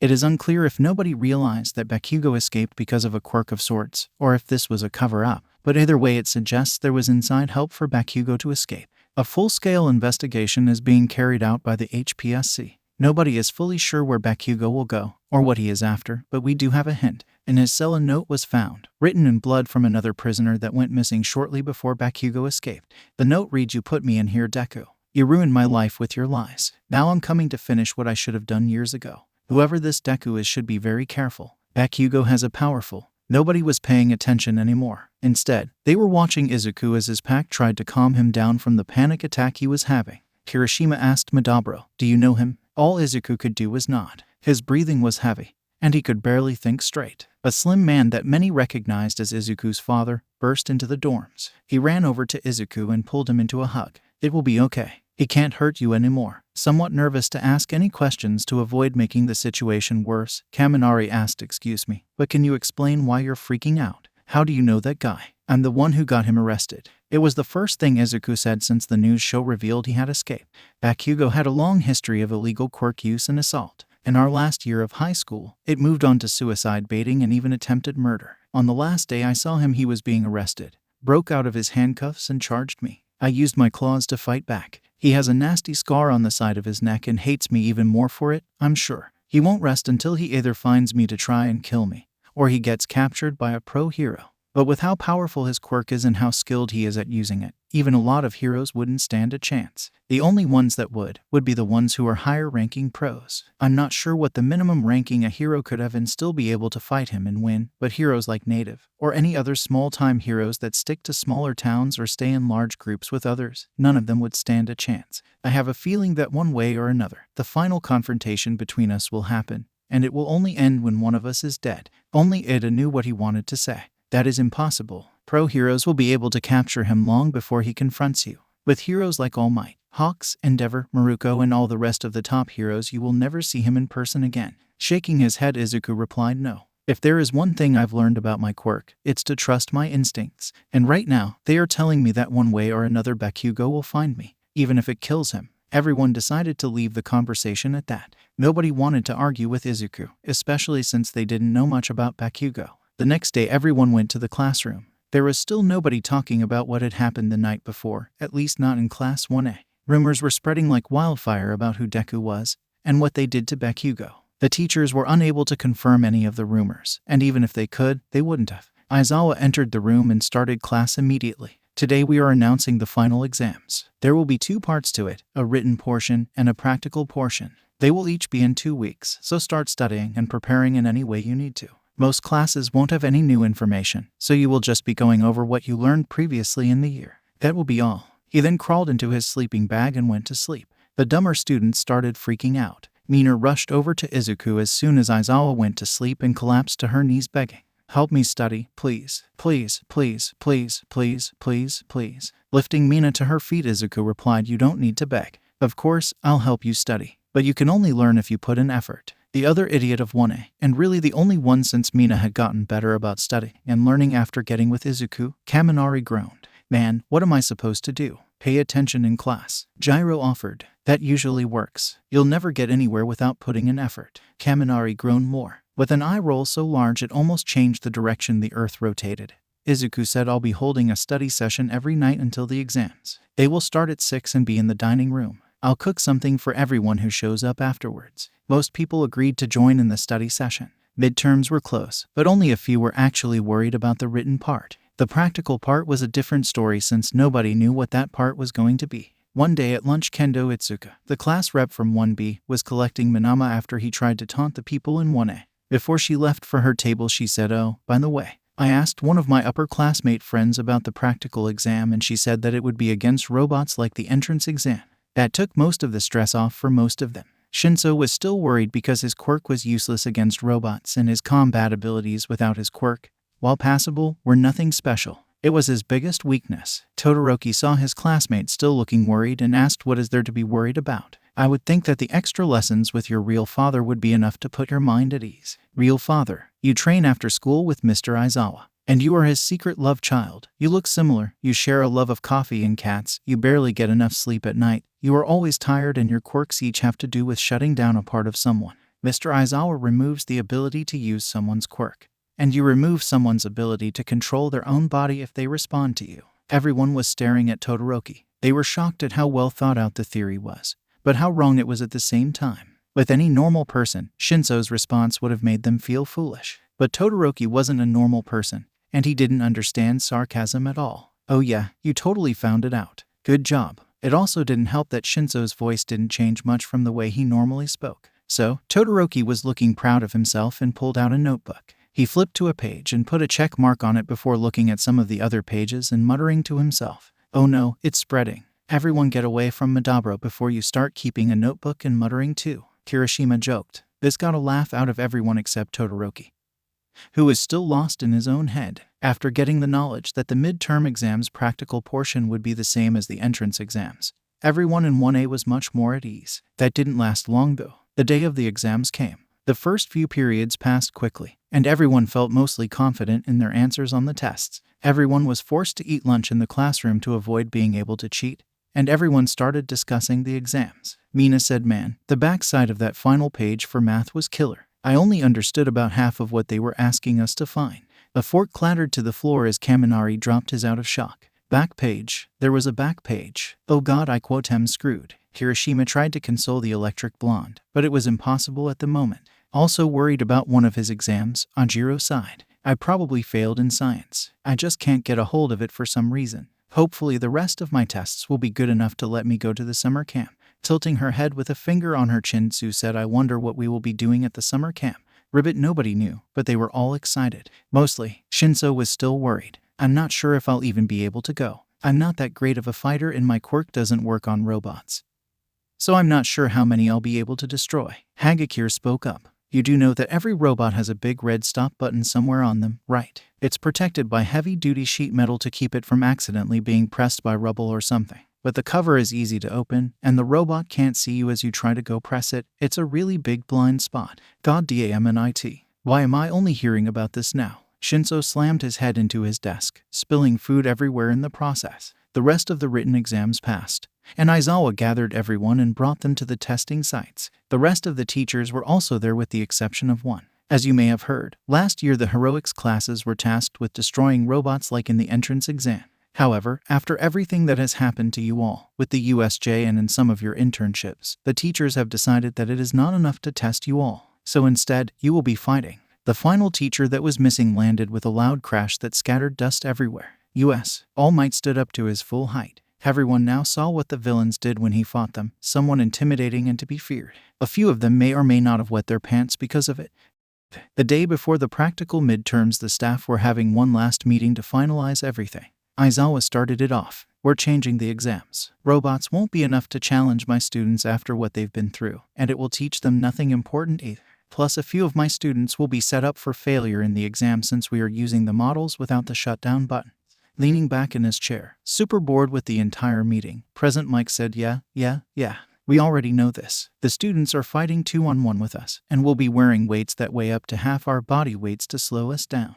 Now glaring, Aizawa continued, "What you don't know is who you will be fighting. So, let's go over the list. Starting with All Might, Yaoyorozu and Todoroki will be facing you." After not being able to show off her skills in the sports festival, Yaoyorozu's confidence took a hit. After he lost to Midoriya, and also broke his oath to never use his fire, Todoroki has been conflicted about most things related to hero work. Almost any plan they make won't work on you because of your overwhelming power. If they work together, then there is a chance for them to make a plan that will either capture you or let them escape. Don't go overboard. All Might shrunk into his chair, literally, under Aizawa's withering glare. Next on the list, Ashido and Kaminari will be paired together. They have the lowest scores in the class and rarely make higher than a C on any test. Normally I would suggest Nezu, but I have something more important for that. So instead, they will be fighting me. Both are able to fight without their quirks to a surprising degree, but with nowhere near enough skill to beat me. I will erase their quirks and force them to make a plan together or lose. Ada and Ajiro are both straightforward fighters, skilled and powerful, but easily susceptible to dirty tricks and unorthodox fighting methods. Power loader, you know what to do.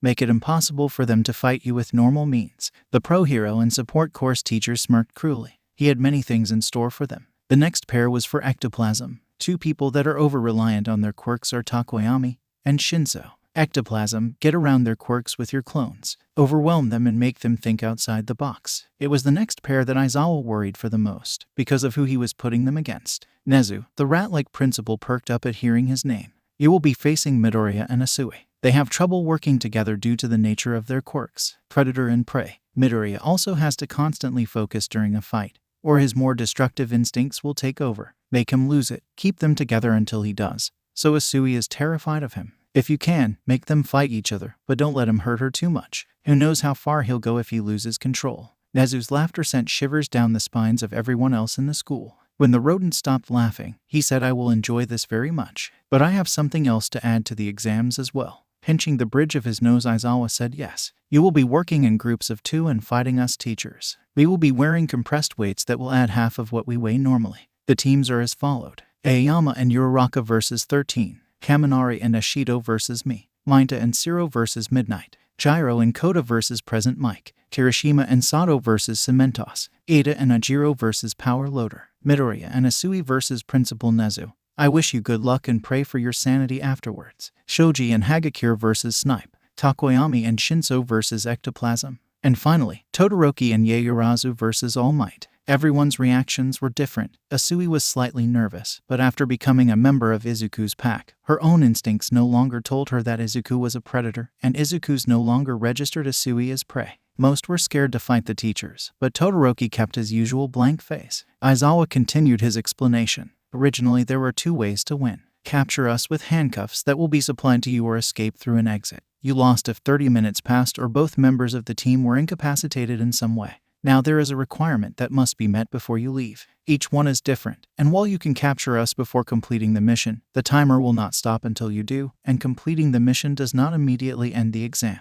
In response to adding these missions, you will be given an additional 15 minutes, making it so you have 45 minutes total. Certain missions may have conditions for you losing as well. Carefully read the mission so you do not misunderstand it. You have 30 minutes to prepare, then we begin. Good luck. The teachers then each left for their respective arenas to wait for the students facing them. After the 30 minutes passed, the first teams up entered their prep areas. Kirishima grabbed a folder off of a table and opened it. Inside was a sheet of paper. It reads, somewhere in the arena is a capsule the size of a human baby. You must collect the capsule and return it to a humanoid robot the size of the average adult woman. Then escort both to safety. If at any time your opponent manages to capture either the capsule or the robot, you lose. Guess that's our mission. So what do we do? Fight Cementos first, or go for the mission? Sato asked. After taking a moment to think about it, Kirishima said it will be easier to defend them if we take out Cementos first. He may know our mission, but not where they are. So, let's not give him a chance to look. I say a full frontal assault to keep his attention on us will be the best thing for us to do. Sato nodded in agreement. When the gate opened and the timer started, Cementos wasn't hiding at all. Instead, he was waiting in the middle of the main road. Kirishima and Sato rushed towards him and activated their quirks. Cementos used his own quirk to raise barriers made of cement to block their progress. Very quickly they ran low on energy and were overrun. They were swallowed by the cement, and when it cleared away, both Kirishima and Sato were unconscious, and they failed their exam. A voice on an intercom said exam failed. In the observation room, Izuku, Ochako, Mina, Tenya, Shoto, and Tsu were all watching the battles. Ochako said they didn't even get close. Their quirks are best suited for frontal assaults, but Cementos was expecting that. Both of them used too much effort breaking the walls that Cementos raised, when they should have found an alternate route. So, they lost. Izuku was taking notes on everyone, partially because he couldn't help it, partially because he wanted to help his classmates afterwards, even if they managed to pass the exams. There in the observation room with them was Recovery Girl. The elderly nurse got up from her chair and said, "It's only the first exam and I already have to work." She wasn't happy about having to constantly heal injuries. The next group to go was Mina and Kaminari. "I gotta go, wish me luck." And Mina ran off to go see where Kaminari was. Why did she choose to watch these with us instead of planning more? Ochako asked. Izuku shrugged. Ochako groaned and also said, "I wish I could actually make a plan." But Aoyama can't keep his eyes off of his reflection long enough to say more than a single sentence about how good he thinks he looks. I swear if he could find a way to do it, he would marry himself. Everyone still there laughed at that, but Ochako just groaned more as she knew she would be making the plan alone. Their teachers had already forbidden Izuku from making plans for others, since he could do so easily. Other exams were still going on at the same time as Kirishima and Sato's. Ada and Ajiro were currently unable to move much. Their extra mission was to find a bomb and disable it before the timer on it ran down. Their extra mission was unique in that they could fail it and still pass the exam. The bomb was real, and while it wouldn't kill them if it exploded, it would do some serious damage, and the crater it left would make it hard for them to get around as easily.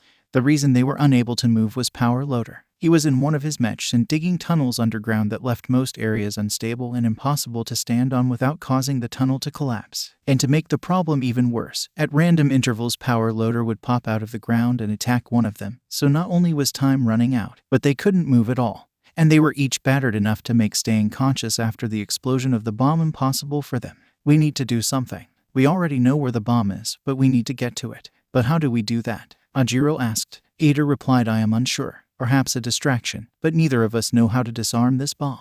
The thing they were most worried about was accidentally setting off the bomb. It was then that Ajiro had an idea. Wait, maybe we don't need to. What if instead of disarming it, we set it off at Power Loader? The information we have on the bomb said that it was practically impossible to set it off by hitting it, but doing so would make the timer go down to 5 seconds. I think that if you get him in the right position, then I can use my tail to hit it towards him. Then you can use your reciprocal burst to get away in time. Then we can escape. While it didn't matter if the bomb exploded or not, they couldn't escape until either it went off or was disarmed. This solved both the problem of the bomb and needing to escape their teacher. Ada nodded in agreement, and the two worked on specifications. After a couple of minutes, they had everything worked out as much as they could. Ada ran to an area he knew was safe, and just like they had planned, Power Loader started charging him to eliminate him. Holes started to open up, and right before Power Loader popped out of one, Ajiro smacked the bomb with his tail, sending it flying into the hole in a perfect hole-in-one. Ada used his reciprocal burst to get away and run towards the exit, and just before he crossed it, they heard Power Loader scream those motherfu. The rest of his scream was cut off by the bomb exploding in his face. Exam complete. They had done it. Power Loader crawled out of his ruined mech and climbed to the top of the crater, looking absolutely pissed. Then he started laughing. That was epic. I never thought you two would use the bomb against me. Great job. He then collapsed to the ground, having passed out when his nervous system, which had been messed up from the point-blank explosion, returned to normal, and he finally registered the pain he was in. The last exam going on at that time was Gyro and Koda's. They were in a forest, a perfect place to use Koda's quirk with all the animals around. But with how loud Present Mike was, it was impossible for him to do so because the animals kept getting scared off. The two were currently hiding behind a rock, trying their best to block out the screams coming from Present Mike. It was even worse for Gyro because of her hearing, and she had twisted her ankle before as well. They had already completed their mission, a simple one. All they had to do was find a certain animal that held a piece of paper and take it. Whoever had designed the mission either took pity on the two or didn't know it was Koda who would be in that arena. Koda managed to call the animal to them before Present Mike began his attacks, so it wasn't scared off. But that didn't help them at all at the moment. Neither one had any idea how much time was left, or how to beat their teacher. Suddenly, Gyro had an idea. Wait, sound doesn't travel underground very well. Koda, you can use bugs too, right? Koda violently shook his head and started using sign language, which, unfortunately, Gyro didn't understand, seeing that Koda forced himself to speak. No, bugs are scary. It was one of the only times Gyro had ever heard him speak, and to hear him shout, even if it was a single word, was something nobody had ever heard from Koda. And Koda was trembling from his shout and the thought of using bugs. She knew that she had to do something, so Gyro gently placed her hand on Koda's arm and said, please, you're our only hope for winning this. It took a little more convincing, but eventually Koda agreed. Gyro stepped out from behind the cover of the rock and used her own quirk to try and counteract Present Mike's. It only worked for a couple of seconds, but that was enough. Just as Present Mike upped the power of his scream to overpower Gyro's, Koda gave the order to the insects underneath a smaller rock to spread the word to attack Present Mike. In just a couple of minutes, thousands of different kinds of bugs erupted out of the ground and climbed all over the pro hero. He was now screaming in fear from the bugs, and no longer using his quirk. As he ran around trying to get away from the bugs, he stopped paying attention to where he was going and slammed hard into a tree. It wasn't enough to knock him out, but it was enough to daze him to the point where he wouldn't be getting back up for a while. Koda picked up Gyro, who was having trouble walking because she twisted her ankle, and ran as fast as he could, which was quite fast for somebody of his size, across the finish line, each passing the exam. Exam passed. Almost half of the exams were over, but the ones left were mostly the hardest exams, having to face off against Aizawa, All Might, and Nezu. And no matter how much they prepared, nobody would be ready for them. Only 3 exams remained. Those were Nezu's test, in Aizawa's test. Everyone else had completed theirs. Snipe was unable to regain the weapon cache he had to protect and was captured when he lost track of where Hagakure was. Ectoplasm allowed himself to be beaten when he saw Shinso and Takoyami complete their goal of destroying a generator and knocking out the power. The reason he allowed himself to be beaten was because he saw them do it without using their quirks. For whatever reason, since they didn't know, that was why they were pit up against Ectoplasm. Minta and Zero failed their exams. Midnight was able to knock them both out with her quirk while they tried to complete their mission. Ochako and Aoyama had managed to collapse a part of the fake mountain onto 13, distracting her long enough for them to escape after completing their goal of saving a robot from a river. And finally came All Might's exam. Unfortunately for Todoroki and Yaoyorozu, they were unable to agree on a plan, and Todoroki's belief that he needed to beat All Might to prove himself better than his father led them to charge in unprepared, and they got beaten badly. Thankfully, Yaoyorozu was able to run away and escape after breaking a device that was supposed to be a device that weakened quirks. It was finally time for possibly the toughest exam. Sure, Aizawa wasn't the strongest or the smartest teacher students could face, but with his ability to erase any transformation or emitter quirk, none of the students would be at full strength except Ajiro. And Aizawa was extremely skilled in close quarters combat. Nobody would stand a chance alone. Without a good plan, even in a group of two, nobody would stand a chance. But Mina and Kaminari weren't super nervous. They figured they could just avoid Aizawa long enough to complete the mission and escape. So, they didn't make any sort of plan. While their teacher got into position and everyone waited for the exam to start, Mina and Kaminari read their mission for the first time. Okay, it says here that we need to find a flash drive full of information on heroes. If Aizawa gets the flash drive at all, we lose. Mina asked, can we break it to make sure he can't get it? Kaminari shrugged. It didn't specify if they had to keep the flash drive safe, just that Aizawa couldn't get it at all. Let's not do that unless we have to then. It might cause us to lose. She didn't spend tons of time with Izuku for nothing. Even if she didn't want to make a big plan, she was going to strategize a bit. The duo ran into the fake suburban area that the exam was taking place in. Very quickly, Mina used her acid to slide around and search for the flash drive, leaving Kaminari struggling to keep up with his partner. Both students were unaware of their teacher watching them. He didn't know where the flash drive was, nor was he allowed to search for it. He decided the best course of action would be to allow his students to find it, then to take them both out while collecting the flash drive. So, Mina and Kaminari explored the exam site uncontested, and eventually found the drive in a fancy-looking house. They grabbed it and argued about who should hold it. I'm faster with my quirk. I can get away easier. While Mina had a fairly valid argument, Kaminari had one just as valid. Sure, but what about when Mr. Aizawa erases our quirks? Are you faster then? I should take it because even if you are faster with your quirk, I'm faster at running without quirks, and if Mr. Aizawa erases our quirks, I won't fall. While the two were still arguing about who should take it, a long scarf-like object shot into the room they were in and wrapped around Kaminari, causing him to drop the flash drive. Before he could try to use his quirk to send electricity along the scarf and shock their teacher, both Mina and Kaminari's quirks were erased. Their teacher walked into the room and saw that Mina had dodged his scarf, and that it also had a large hole in it from the acid. I was hoping to capture you both at the same time. But it doesn't matter. Without your quirk, there's only one way out of this room, and it's right behind me, with the flash drive on the ground between them. The only exit blocked by their teacher and her quirk erased, Mina was considering surrendering since she didn't know what else to do. But then she had an idea. Sure, she wasn't able to use her quirk right now, but she was pretty sure that if she moved to the right side of the room, in order for Aizawa to grab her with his scarf, he would have to take his eyes off of Kaminari for a couple of seconds. And that may be all they needed. Thanks to her love of dancing, Mina was able to make sudden moves and change direction quickly. She grabbed the flash drive, then jumped to the right as Aizawa's capture weapon snaked out to grab her. Just like she planned, Aizawa had to turn to look at her. And it was just far enough for Kaminari to leave his field of vision completely, and he activated his quirk. It wasn't a full power discharge, so Kaminari was able to still move around and think. But it was still enough to make Aizawa flinch, disabling his quirk when he closed his eyes and causing his grip on the capture weapon to loosen, freeing Kaminari. The two students then ran outside, moving as fast as possible towards the nearest exit they had seen. Unfortunately for them, Aizawa recovered quickly. Soon after the duo had escaped the house they were in, Aizawa caught up to them. He tripped both of them with his capture weapon and then wrapped them up again. And since this time he had grabbed both of them, they had lost the exam. The exam failed. Mina and Kaminari were devastated, since the trip to the summer camp was now unavailable to them. The next exam was Izuku and Tsu. They had already made a plan, but they also knew that since they were dealing with Principal Nezu, that no plan would really be effective for long. When they got to the starting area, the folder that held their mission was waiting for them. Inside the folder was a single slip of paper. The only thing on that paper was 3 question marks. What does mean? Does it mean we don't have a mission? Hirozu asked. No, Izuku had dealt with Nezu in the past, and knew it wasn't that simple. We must have gotten Nezu's mission somehow.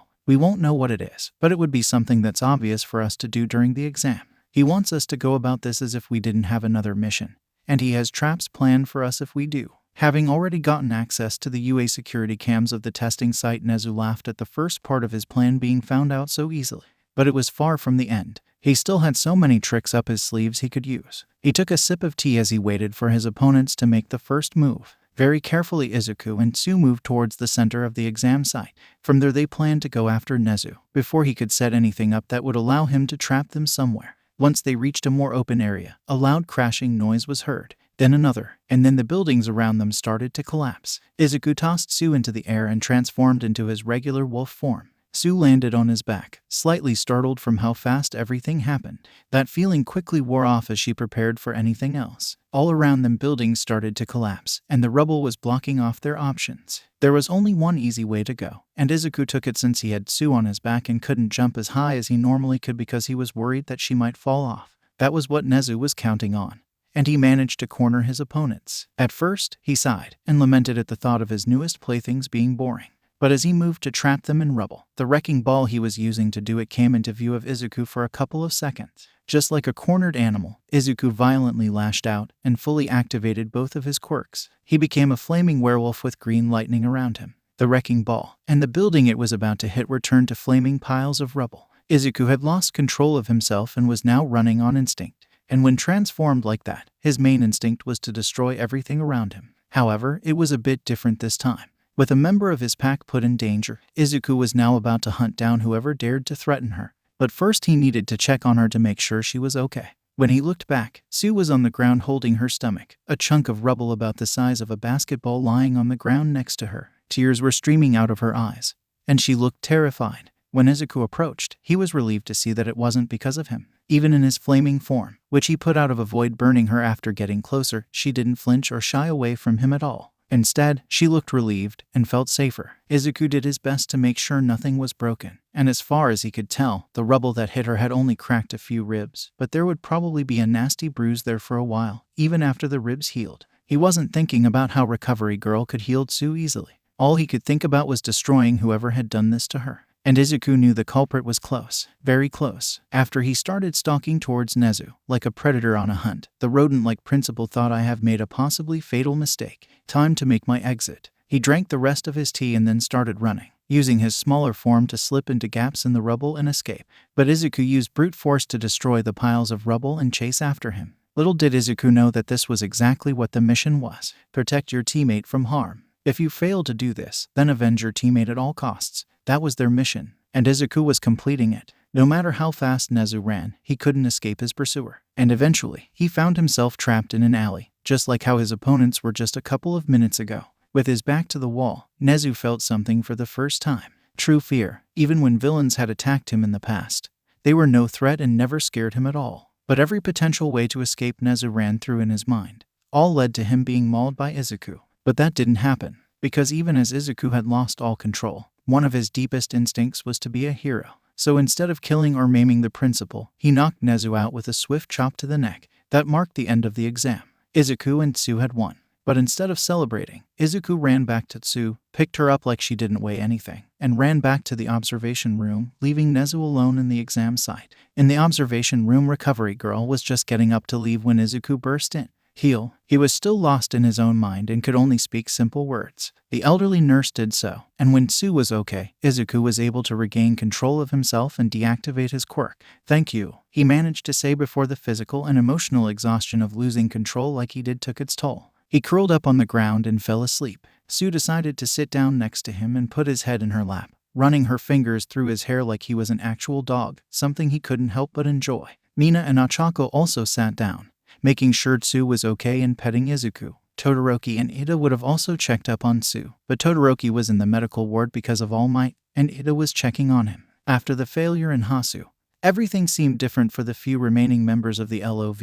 For example, All For One called Kurogiri to meet with him privately, and when the smoky bartender returned, he started to act differently. Shigaraki was now being treated coldly when before Kurogiri had been either neutral or supportive of him, and Bakugo was now being supported in everything. So, in order to bring things back to normal, Shigaraki called an informant named Jurin to bring new recruits for the league. After a couple of weeks, the man returned. "Jurin, you better have good news, or I'll turn you to dust." Even though he knew Shigaraki would carry out that threat, Jurin wasn't worried in the slightest. He could tell that everything was changing and Shigaraki was no longer had the illusion of control like he used to.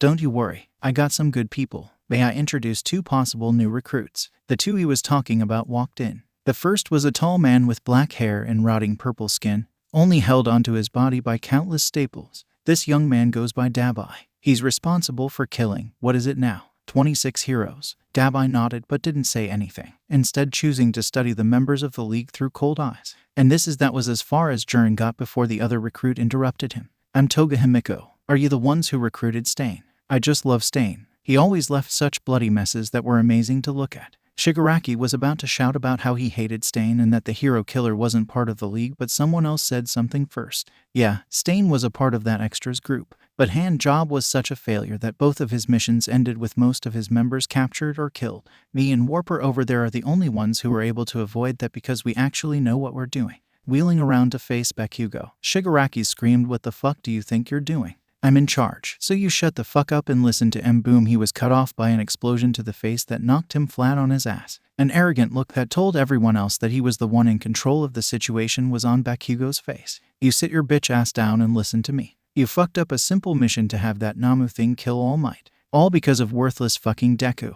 Then, you attacked Hasu with Stain and 3 more Nomas. And not only did you lose everyone there, but you also didn't even fight. You sat on your ass and left everyone else to get captured. So, I've decided that I'm taking over before you get the rest of us captured or killed. Now shut the fuck up or die." More miniature explosions crackled in Bakugo's hands. But Shigaraki wasn't done yet. He knew he couldn't beat Bakugo in a straight fight, so he played his last card. SENSEI. "Help me." The screen in the bar switched on, but it was still audio only. "Unfortunately, Tamura, Katsuki has my full support. I had such high hopes for you, but you failed me time and time again. I have decided that I will now support Katsuki instead of you, and he will fulfill the goal that you were supposed to. And he will go a step further than that. But I am not without mercy, so I have decided that you can stay in the league as long as Katsuki allows you to. Goodbye. This is the last time you will hear from me directly." The screen shut off and silence filled the room. "You heard the boss, Hand Job. I'm in charge now. You can stick around as long as you make yourself useful. And if you can't, well, I have a few new techniques that I need to test out. And Nomas just don't scream in pain like normal humans do."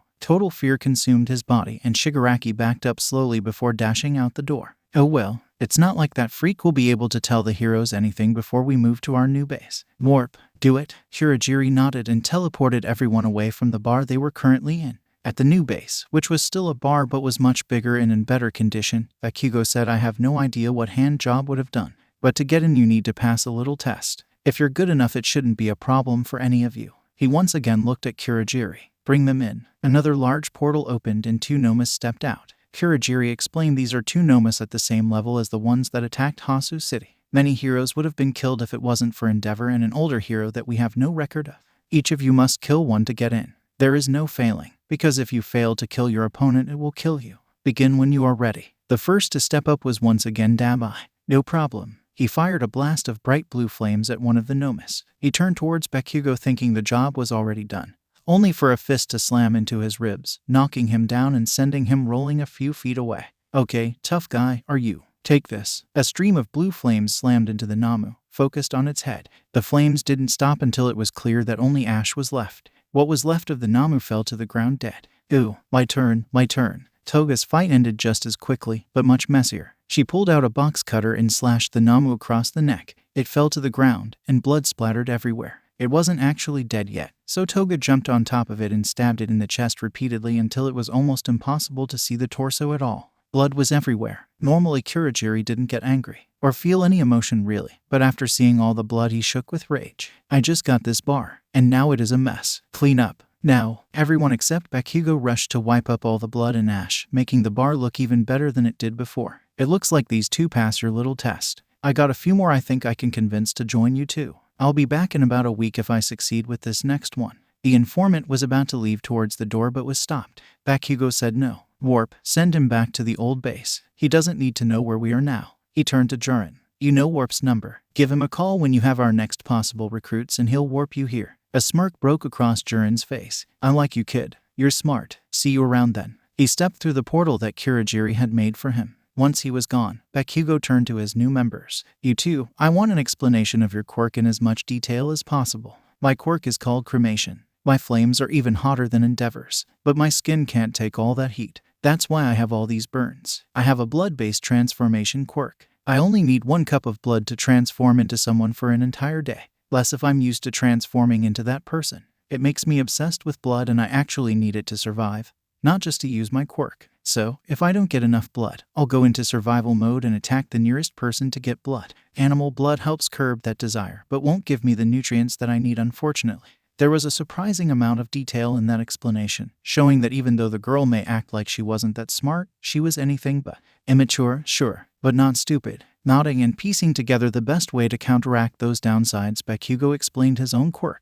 My quirk's explosion. I sweat a nitroglycerin-like substance from my palms and I can create sparks to set it off. More sweat, bigger explosion. And the smallest spark is enough to cause an explosion. He switched gears. You two each have skill and your quirks are pretty useful. From what I can tell, you need a cooling system and a way to gather blood and store it for later use. I'll have Jurin take care of it the next time he shows up. He then went to his own room and flopped onto the bed, bored out of his mind since there was nothing else to do. Kurogiri told the other two there are many rooms. Find an empty one and let me know if there is anything else you need. Each room has a bed, a bathroom and everything you would need for the bathroom. If there are any specific brands you like, then tell me so I know what to order. Dabai, is there any sort of liquor that you prefer? Hey, what about me? I will not serve alcohol to a minor. This bar doubles as our cover, so we need to keep from drawing attention to ourselves. That means following certain laws. Toga pouted but relented. It wasn't like she even liked alcohol, but she didn't like being ignored or left out. With the exams over, everyone in Class 1A decided to spend the day at the mall to prepare for the summer camp, even if they didn't know if they passed or not yet.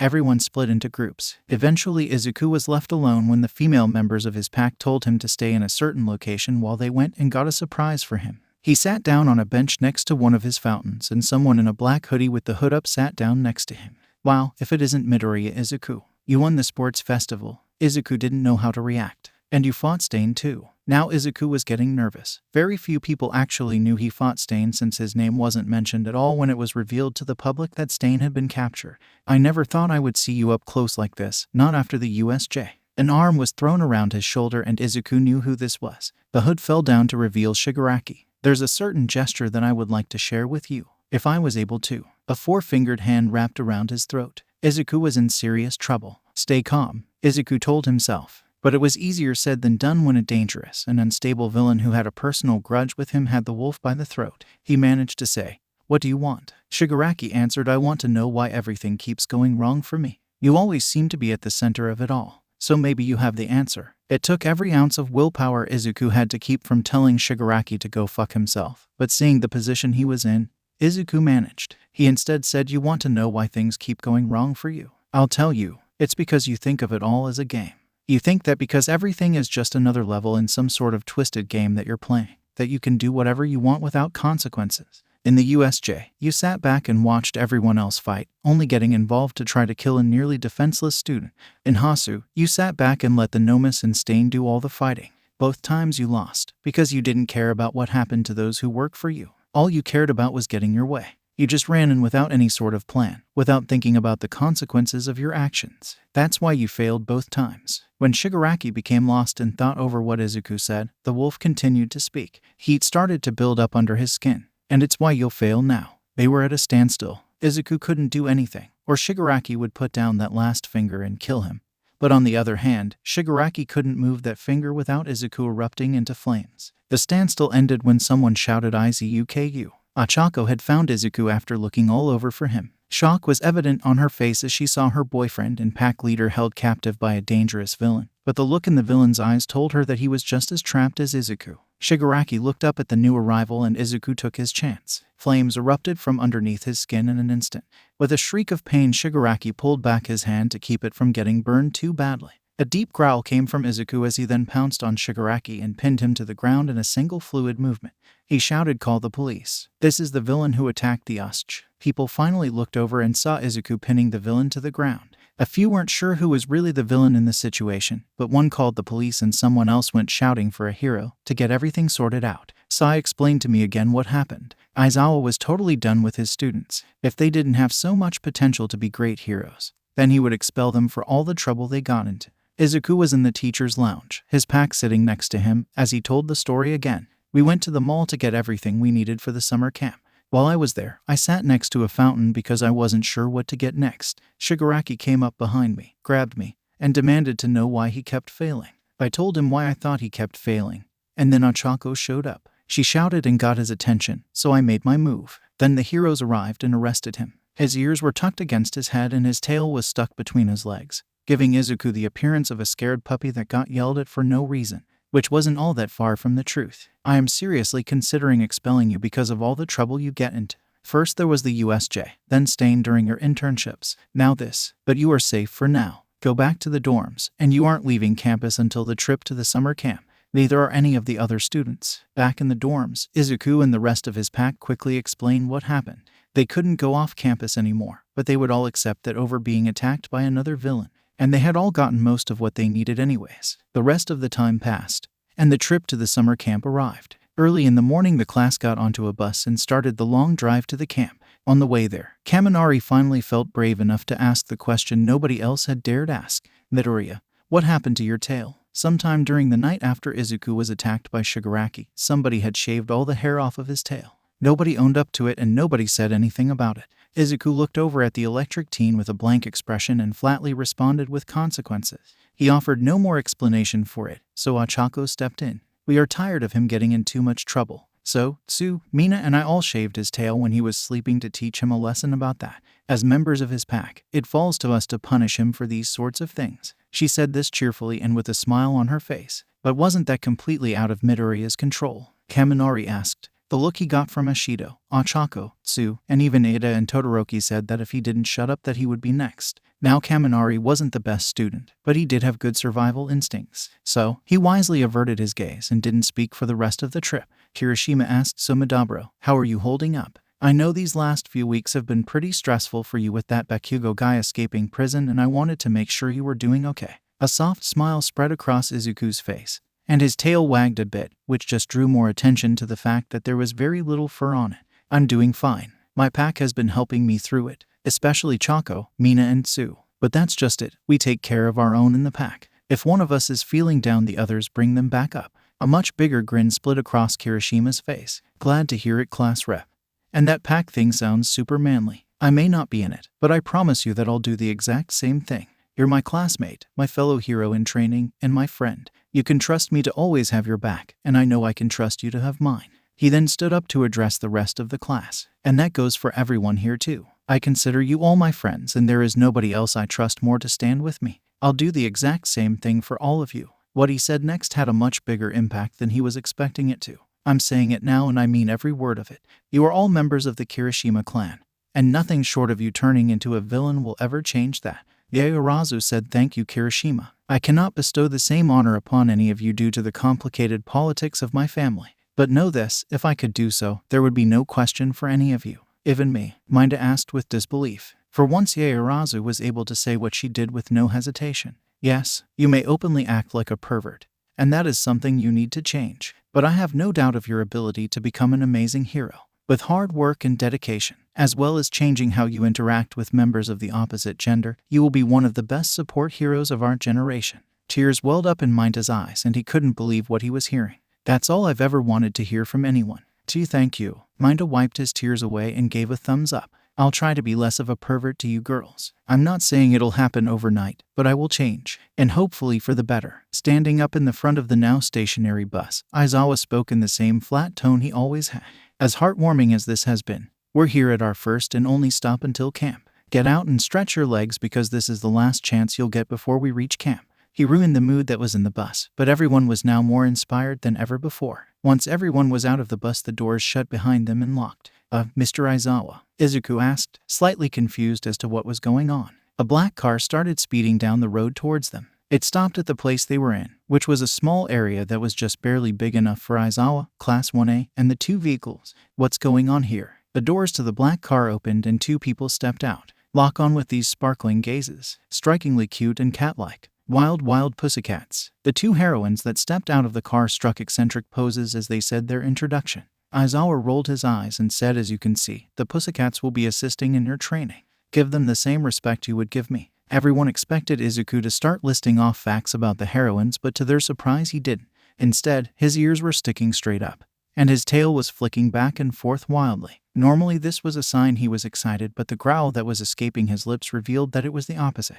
Izuku, what's wrong? Ochako asked, trying to get him to stop growling. One of the heroines, a brown-haired woman whose hero name was Mandalay, asked, is he okay? She was a bit on edge because of the look she was getting, and her body tensed up as she prepared to defend herself if needed. Most likely, Aizawa said. His quirk gives him aspects of a wolf. That includes instincts. He must not like cats. We should have thought of this, especially after he has already tried to attack Nezu. You should get on with it before he tries to attack you. He's fast and skilled even without his quirk, and you might have trouble defending yourself if I have to erase all your quirks to prevent injuries. The other heroine, Pixie Bob, nodded. Okay, here we go. She pressed her hands to the ground and activated her quirk. It should take you about 2 hours to reach the main camp. This is our property, so you can use your quirks as much as you want. Anybody who gets there after 2 hours won't get any lunch. You might have already guessed, but in case you haven't, I'll spell it out for you. Training camp has already started. A huge wave of dirt and stone knocked all the students off of the platform they were on and down into the forest below. Let's go. We need to drive fast if we want to get there before Midoriya and his pack. He's probably already moving towards the target. No way he's that fast. We just sent him down. Mandalay argued. With a sigh and an eye roll, Aizawa said, you just put him in a forest. He's a wolf. And above that he's an alpha. Other animals know to stay away. Even your earth beasts will probably not try to stop them unless you take direct control, because you made them think like animals when not under your control. So, get back in your car and get moving. At the same time, in the new LOV hideout, the League was currently going over their next mission. The 2 first-year hero classes are going to a summer camp to further their training. We want to attack them because nobody is supposed to know where they're going or how to get there. They won't be prepared for another attack any later than this, and every single student there will pose a much bigger threat than they already do. This is UA we're talking about. And not even something made to kill all might manage to kill any of them apparently. I saw the sports festival and have a few objectives you need to complete. Bakugo started giving out orders. Muscular, kill as many students and teachers as you can. The only ones you can't kill are Midoriya Izuku, but you are to call him Deku and only Deku, Uraraka Ochako, Ashido Mina, and Yaoyorozu Momo. Yaoyorozu comes from a super rich family. We can find a good use for her. And the other 3? Dabai asked. That bastard Midoriya is the reason I have this fucking scar. I plan to pay him back for this and for him ruining my life. I know the other 2 are close to him because of how they acted towards each other in the sports festival. So, before I kill Deku, I'm going to break him by slowly torturing his little bitches. Then I'll kill them too, or keep them for use in the doctor's experiments. Dabai, you will set the area on fire. Don't let up until you've completed the mission. You are also in charge, so you sound the retreat when you have everyone. If you come back without a single target or burnt corpse, then I'm using your burnt ass for target practice. Twice, you're staying with Dabai. Make clones of him to attack the pros and kill them if you can. Everyone else, your job is to capture the students on the list and kill anyone else you find.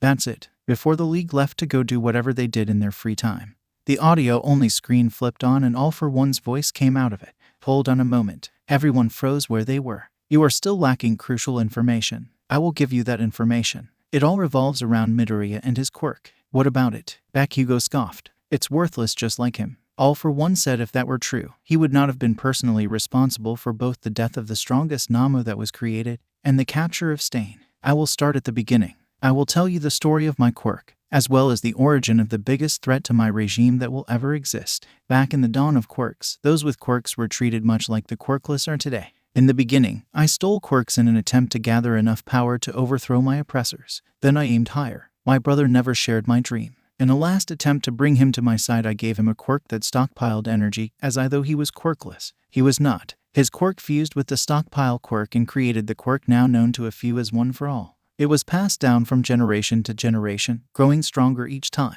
All Might was the previous user, and he was the one who nearly killed me. In our battle, I ripped out his stomach and one of his lungs, and he shattered my skull. How either of us survived, I have no idea, but it left both of us in a weakened state. He could no longer carry on as the hero he once was, so he was forced to pass on his quirk. 2 videos played on the screen. One was of the sports festival. Look at Midoriya's quirk here. He is skilled, but not especially powerful. Now look at his fight with Stain. And that was the other video, recorded by Shigaraki. This video showed something vastly different. Midoriya is wreathed in flames, and now stands upright. His speed and strength surpass many pro heroes, and he is not even pushing the limits of what OFA can do. So, I have another mission for you. If you are unable to capture Midoriya, find out just how much of his power he can use. It is possible he can use the full might of OFA, but unlikely. If he can, then he becomes a much larger problem. I would have to fight him myself, and it is possible that because of my clash with All Might, I would fall to the boy. If that happens, then nothing we do will matter. If we fail to kill him in the event that we capture him,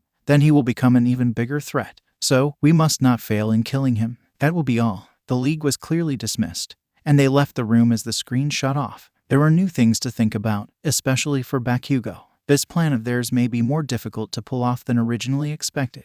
After being thrown off the edge of the cliff, Class 1A landed roughly. None of them were seriously hurt, thankfully. But it was clear by the sound of cars speeding away that even if they climbed up the cliff, it wouldn't do them much good. Izuku said, "We have about 2 hours to get there." That doesn't seem so bad. It's far away, but that should be possible with us helping each other out. Just as Izuku said that, the real challenge of getting to the camp revealed itself. A large creature made of dirt and stone, as well as a few others that were slightly smaller, lumbered out of the woods. They seemed slow, and the dirt that crumbled off showed that they weren't very stable. "What the hell is that?" Kaminari screamed. Normally Ada would have scolded the boy for his language, but now was clearly not the time. Izuku wasted no time in activating his quirk fully. He erupted into flames and turned into a werewolf, growing to about the size of the smaller creatures. Green lightning coiled around him. Beneath the trees like that, very little light shone through, and it made Izuku look even more like a demonic creature. Pixie Bob's quirk is Earthflow. She can manipulate the ground, but I didn't realize that she could do something like this. The largest of the creatures, which was shaped like a normal wolf, swiped at Izuku only to miss badly, giving Izuku an opening to shatter the wolf with a single punch. He then turned to the others, which were shaped like various other animals, and opened his mouth, spewing bright green flames that burnt them all to ash. He turned back to normal and said, "They don't seem to be that strong, but we need to be careful. Who knows what else they have in store for us?" Every member of 1A takes off running, following Izuku, who could tell where the camp was. Anytime they came across any regular animal, it would take off running at the sight of Izuku, all except for one particularly brave bear that decided to try and attack. Izuku simply transformed again, and the bear ran away faster than it had ever run in its life. Kirishima uttered manly. After that, a few more of the earth beasts attacked, and this time Todoroki, Kirishima, and Sato took care of them. Todoroki froze 2, then melted them with his fire, and Sato and Kirishima worked together to take out the other one with an attack much like what they used to break apart the walls Cementos made during their final exams. They kept running, and each member of the class got their opportunity to shine. Mina melted one with a ball of acid aimed at its head. Ochako made one float, and Tsu finished it off by grabbing it with her tongue and slamming it into the ground over and over again until it shattered. Ajiro worked with Takoyami and Dark Shadow to destroy another by smashing its limbs and then ripping off its head. Shinso could actually take control over them somehow, and used the one he took control over to destroy 3 others before it was torn apart itself. Minda stuck a few of them together, and they literally tore themselves apart trying to get loose. Aoyama blasted a hole in one with his laser. Yaoyorozu made a cannon and blew a group of them apart with the explosive projectile she launched out of it. Ada and Izuku used their speed to force a large group of the monsters into a small space, where it was easy for Hagakure to plant an explosive that she got from Momo in the middle of the group and get out of the way before it detonated. Shoji started carrying a few of the members of the class who couldn't keep up as well. The 2-hour mark passed, but everyone pushed forward, even if they knew they wouldn't be getting any food. The earth beasts got stronger and stronger as they went on, and every member of the class was exhausted by the end of it. They finally saw the camp in sight, just beyond a small clearing, and started to run even faster to get to it. When they reached the clearing, the ground started to shake. The largest construct they had seen so far popped out of the ground and blocked their way. It was easily bigger than a house, and it was shaped like a scorpion. Even though the class was exhausted and beating this thing would be the last thing they did for the night, they knew in order to get to camp they would have to go through the creature in front of them. Todoroki made the first move. Using the rest of his energy, he made a wall of ice behind the scorpion to cut off its retreat. Kirishima and Shoji grappled with the 2 claws, and when the stinger arched down to stab at them, Aoyama and Ashido melted and blasted the tail to prevent that from happening.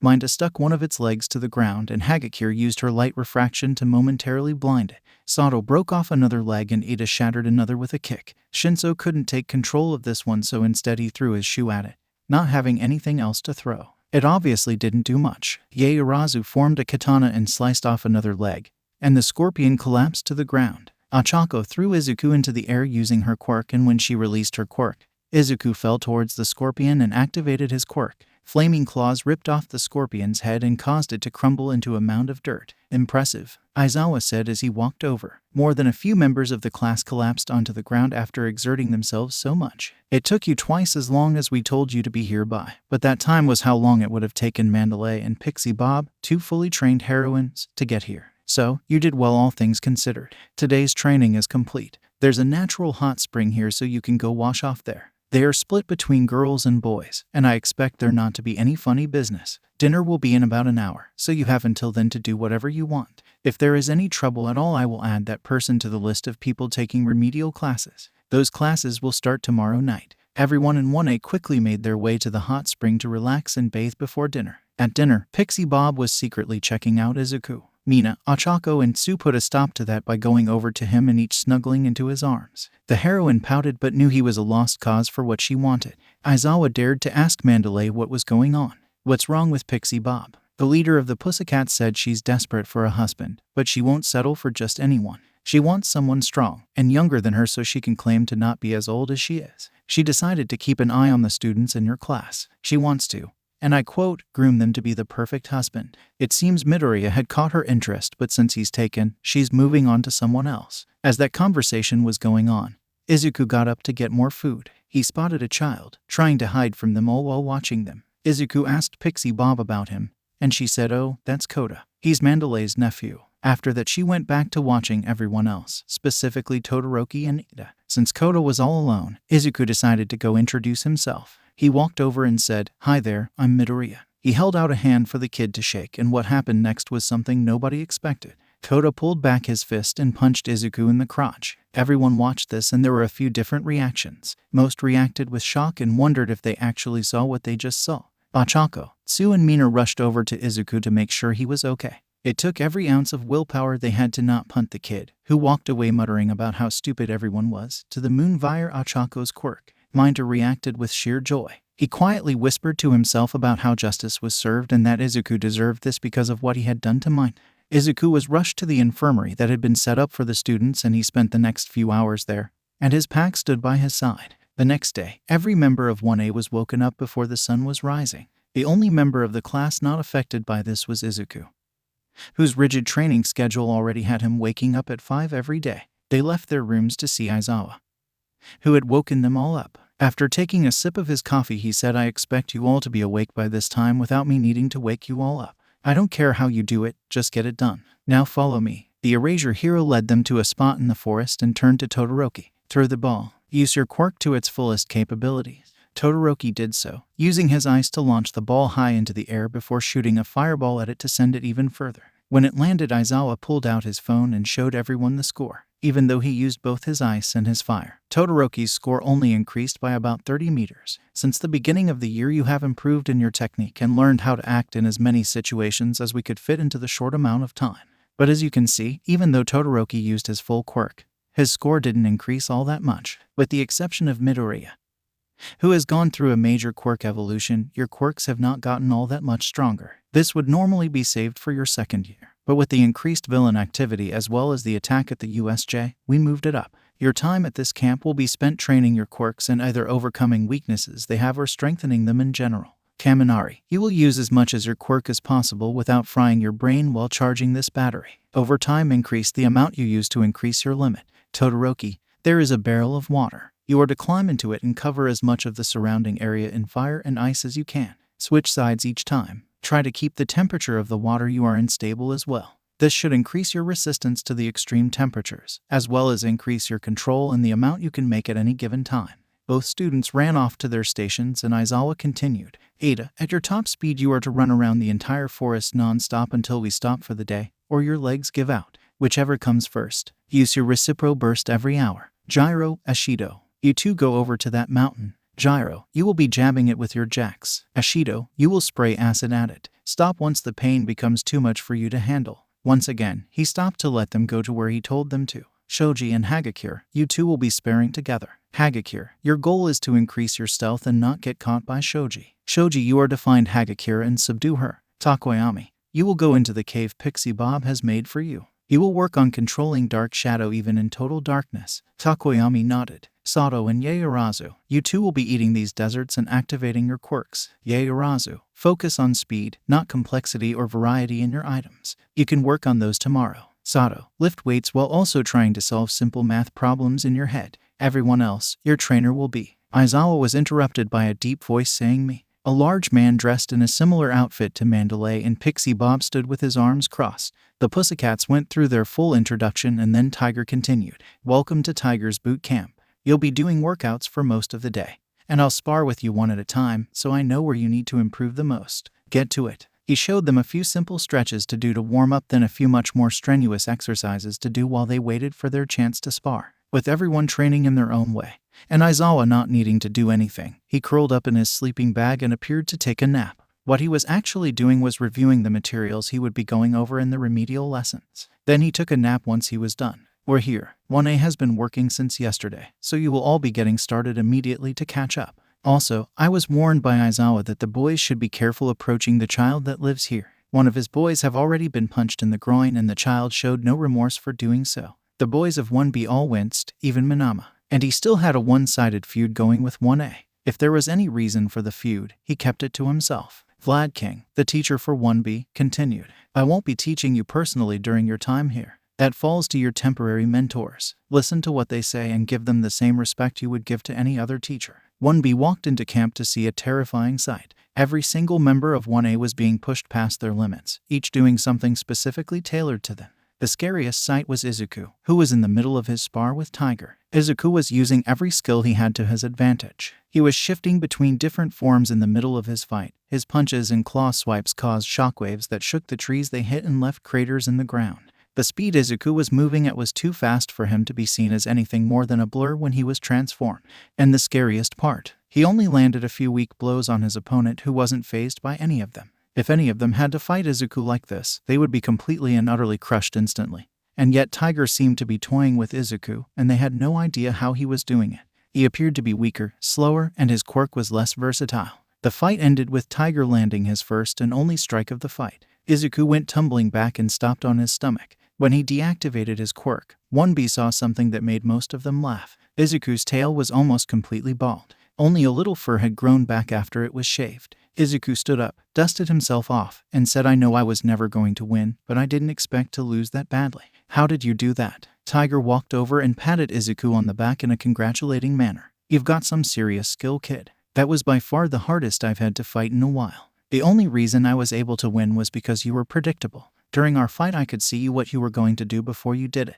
If you were any faster, then I would have lost because one hit would have been enough to end the fight and I could barely react to your speed, and I certainly can't match it. I noticed you said 20% when you powered up. I heard about your quirk from Nezu, and I have to ask, is 20% all you can handle, or can you use more? Looking down at the ground in slight shame, Izuku answered, I can use about 25% without hurting myself. Past that and I'll start to break my own bones. And I can only keep 25% up for a few minutes before I start hearing bones crack. So, I didn't use that much because I didn't know how long the fight would be. Smart. If you have two options, a risky option and a safe one, go with the safe one unless you absolutely know the risky option will work out with less consequences. You had no way of knowing that 25% would be enough, so you didn't use it to avoid hurting yourself. And don't be ashamed of anything that just happened. The point of this exercise was never to beat me. It was for me to be able to find your weaknesses and help you fix them. And now I know what to do to help you. Get back to the exercises, and we can work more on it tomorrow. Tiger then faced 1B. Hello Vlad King. Good to see that you got here all right. Let's get to work straight away. All students that have physical enhancement quirks, come with me. Tiger's boot camp has already started and you're falling behind. Move, move, move, move. Every member of 1B realized that this camp would be much more difficult than they first thought, and that realization terrified them. However, at least the day would be without incident. The night would be a very different story. That night, something was coming. And when the dust settled, nothing would ever be the same as before. Training that day was brutal. There wasn't a single student who didn't finish the day's lessons exhausted and sore. They wanted nothing more than to go relax in the hot springs, like they had the night before. But there was one thing they had to do first. First, they had to make dinner. Ragdoll said you were warned last night, but you aren't little kittens anymore. You'll be responsible for making your own meals here. We're starting you off with a pretty easy dish tonight. Curry. All the ingredients are right here for you all, so get to it. It was a daunting task for many of the hero students, because none of them had ever had to cook before. Luckily for a few members of 1A, they were in Izuku's pack, and Izuku knew how to take good care of his pack, and that included making food. So, it was no surprise to him when Mina, Ochako, Tsu, and even Ida and Todoroki came over to him and practically begged him to make food. Okay, he agreed, but there was a condition to it this time. But you have to help me make it. Over at the last grill, Minama said, ha ha ha. Members of 1A have to go to someone else to cook for them. How pathetic. His rant was cut off by Kendo chopping him on the neck. She looked over at Izuku and said, I apologize for his behavior. He's an idiot and he wants to have some sort of heated rivalry with your class. Apparently, he heard from an upperclassman about how the rivalries of the third-year hero classes was legendary during his first year. So much so that they destroyed 4 dorm buildings in an epic prank war. And their final exam was some sort of heroes versus villains battle between the entire class. Izuku laughed a bit and went back to preparing everything for the curry. Mina, go get some spices. Paprika, cumin, and chili powder should do it. Shoto, light the fire for me, then go help anyone else who's having trouble doing it. Tenya, start chopping the vegetables. Chako, get a big pot and put it on the fire. Sue, can you grab a ladle, a bowl and chopsticks for each of us, and a smaller pot for the rice? Every member of the pack started on the tasks Izuku had given them. Izuku grabbed a bag of rice and a few other ingredients he planned on adding. As he was doing so, Mandalay walked over to him to ask questions. You seem pretty comfortable doing this, and you're cooking for 5 people total. Do you cook often? The leader of the Pussycats had only seen a few first years with that level of experience in the kitchen, and she loved to find out more about the students who could cook. Izuku nodded at her questions. He said Mina, Ochako, Tsu, Shoto, and Tenya are all in my pack. As the leader of the pack, it's my job to provide for them and make sure they learn the skills they need to survive should something happen to me. This is the first time most of them have helped me cook, so it's going to be a new experience for all of us. Even though it was their first time working together, Izuku's pack worked in harmony and never got in each other's way. Mina, I know you like spicy food, but we're not adding jalapenos to the dish. If this was chili, then I would say go ahead. But the peppers would make the curry taste bad. Shako, we need a bigger pan than that. We're making a big pot in case anyone else burns their dish really badly. So, Yaoyorozu then. Yaoyorozu had gotten banned from cooking in the dorms by Sato after she somehow got glass shards into a piece of steak even though nothing was found broken. Izuku didn't answer the question and corrected the other actions of his pack. Sue, smaller pot for the rice. Give that one to Ochako and get one slightly smaller than the one she had. Tenya, cut them just a bit smaller. Shoto, add the rice to the pot Sue brings back and stir it every so often to keep it from sticking to the bottom of the pot.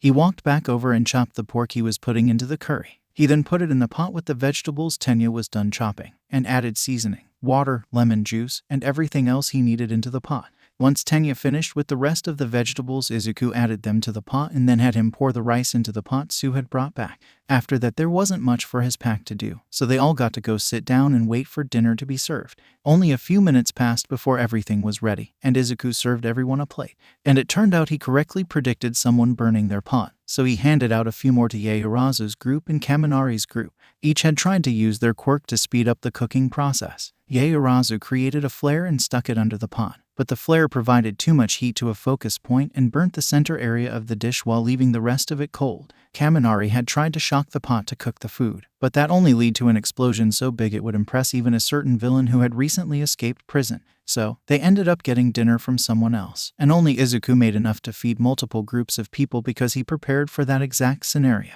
Sato came over to Yaoyorozu and Kaminari and said, you two are banned from cooking forever. You don't get to cook here at camp. And you definitely don't get to cook in my kitchen back at the dorms. Sato had a tendency to refer to the kitchen at the dorm as his, and nobody argued with him. The only person who used it anywhere near as much was Izuku, and he literally had his own kitchen in the den. After dinner, both classes were about to go relax in the hot springs, but the Pussycats had one last activity for them. Mandalay said, all right everyone, we're going to be doing a trial between classes here. It's going to be the Forest of Terror. First, one class will go into the forest and try to scare the other class as many times as possible. The class that doesn't go in will be split into pairs of 2.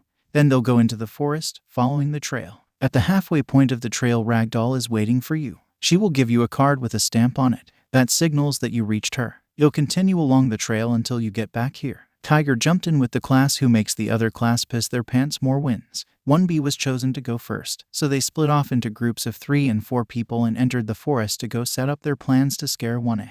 After about 20 minutes, 1A was split into groups and sent into the forest after 1B. The groups were Todoroki and Shinso, Kirishima and Mina, Tsu and Ochako, Ida and Minda 4, Ajiro and Jiro, Koda and Sato, Siro and Aoyama, Hagakura and Yaoyorozu, Takoyami and Shoji, and finally, Izuku and Kaminari. Just before the group started going in, Aizawa appeared. He wrapped up those who failed the exam in his scarf and dragged them away to the lodge where they would start their remedial lessons. Kirishima, Mina, Sato, Kaminari, Siro, Minta, and Todoroki were all dragged away, even though they would have walked if Aizawa had simply told them to. That left new groups needing to be formed. Ida and Shinso were paired up, and Koda and Aoyama paired up. Unfortunately, that left 13 students, an uneven number. Izuku was stuck alone for the activity. Sorry about that, Midoriya. You'll have to sit this one out. Mandalay apologized for setting everything up in a way that excluded him. Izuku waved off the apology and said no problem. That just means I'll have to try extra hard to scare everyone in the next round.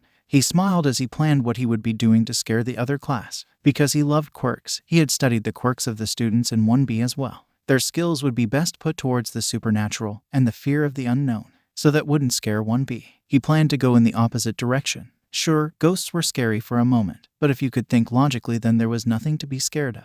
But the same couldn't be true for an actual physical entity. It was hard to be brave while staring down something that could rip you in half with a single swipe of its claws. Add in a little fire or stalk the students for a little bit before making the big reveal, and he would have even the most stoic person begging for mercy. On a cliff high above the camp, the villains appeared out of the portal. The first to leave was Muscular, who jumped away to, as he put it, have some fun. Dabai said we won't have much time. Our spy in the police force said that they got a few answers out of that Shigaraki guy. Now Nezu knows that Bakugo is the new second in command. We don't think he knows about this plan, but just in case he does, we need to move fast before reinforcements arrive. Twice, with me, everyone else, find the targets and capture them. Kill anyone else who gets in the way. The members of the Vanguard Action Squad made their way down the mountain to the camp, spreading out to attack different areas at the same time. All except one. Mustard still remained. He said, Kirigiri, get me a portal to the center of the forest if you can. I'll be most effective there. He pulled out his gun and made sure it was fully loaded, then returned it to its holster. The portal had opened by then and Mustard walked through it. A few minutes had passed since the last group had entered the forest.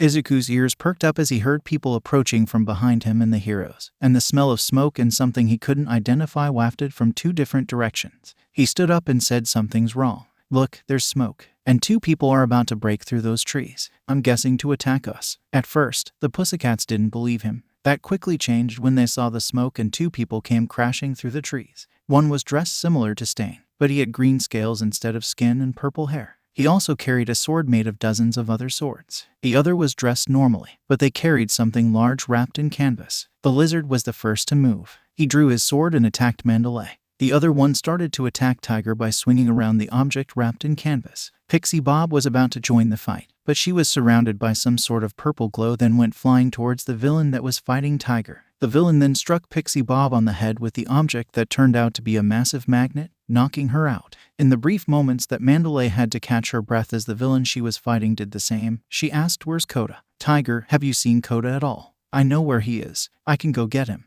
Izuku offered. He had discovered Koda's secret place the night before when he went to deliver food to the boy. It would be simple to find it again. As she rejoined the fight, Mandalay said, go. You have my permission to fight any villains you see. Just make sure Koda is safe. Without responding, Izuku turned into a small wolf and ran into the forest, disappearing into the trees and bushes. Mandalay felt confident that none of the villains would be able to beat him. Not when Izuku seemed to outclass the other first years in terms of skill and power. Deep in the forest, Ochako and Tsuyu were walking down the trail, and it suddenly became clear that something was wrong. A few minutes before, there were all sorts of animals making noise, and screams from their classmates could be heard as well as laughter. Now, everything around them was silent, as if the forest itself was holding its breath as something played out. Do you smell that? Ochako asked. Tsuyu nodded. Yes, Kiro, it's smoke. Something's wrong. We need to get back to the lodge, and fast. Right before the two took off, a knife came flying out of nowhere and pinned Tsuyu to a tree by her hair. The figure who had thrown the knife stepped into view. It was a girl about the same age as them.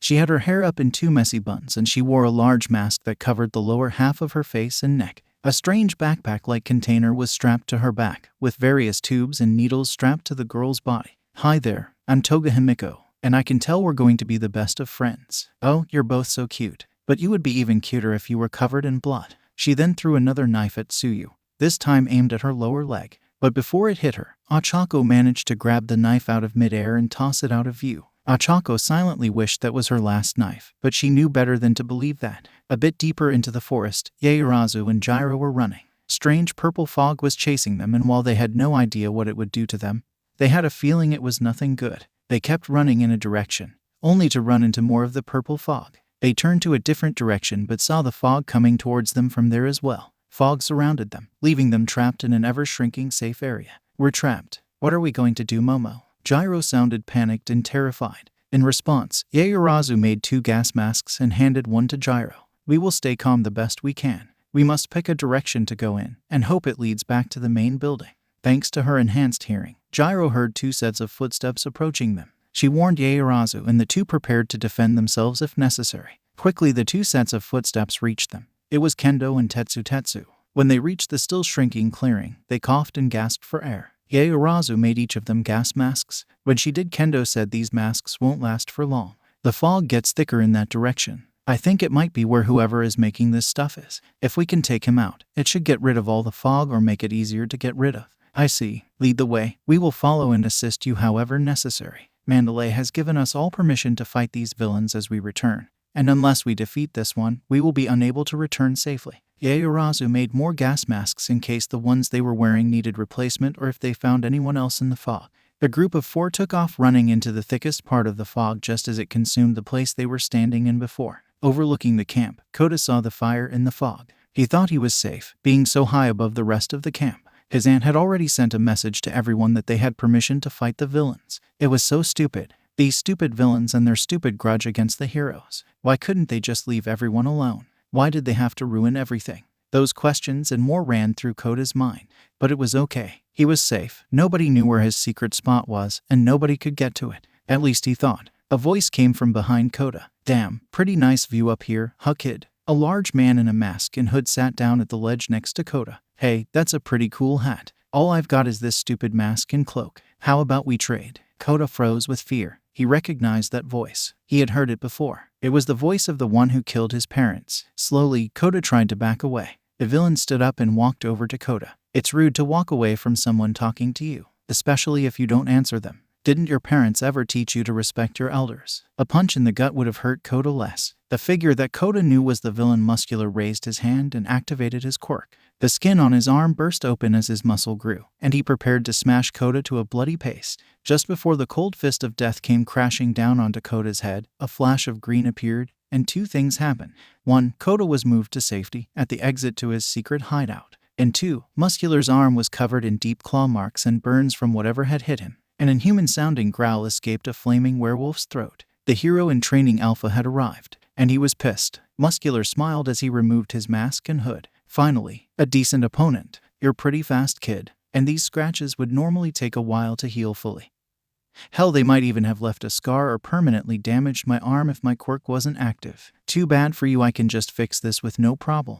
The scratches and burns healed as Muscular formed new muscle tissue. If it makes you feel better, you should know that hurt like hell. He then took a good look at the wolf and recognized him. Hey, you're that Midoriya kid. Wait, I'm not allowed to call you that. You're Deku. I guess that means I can't kill you. But Blondie never said that I couldn't kick the shit out of you. He activated his quirk on both arms and rushed towards Izuku. Let's do this. A cold breeze blew through the air. Normally, a scene like the one in front of Aizawa would be a peaceful one. The summer air was warm and pleasant, even at night, and the forest made no sounds. But there were also signs that something was very wrong. First off, there was smoke in the distance, signaling a forest fire. Second, no animals or even bugs made a sound, as they were all hiding from something. And to top it all off, Mandalay had sent him a message with her quirk saying that there were villains in the forest, and that she had instructed the students to return to the campsite and only fight if absolutely necessary. So, Aizawa stood guard outside the building where the remedial students were still taking lessons.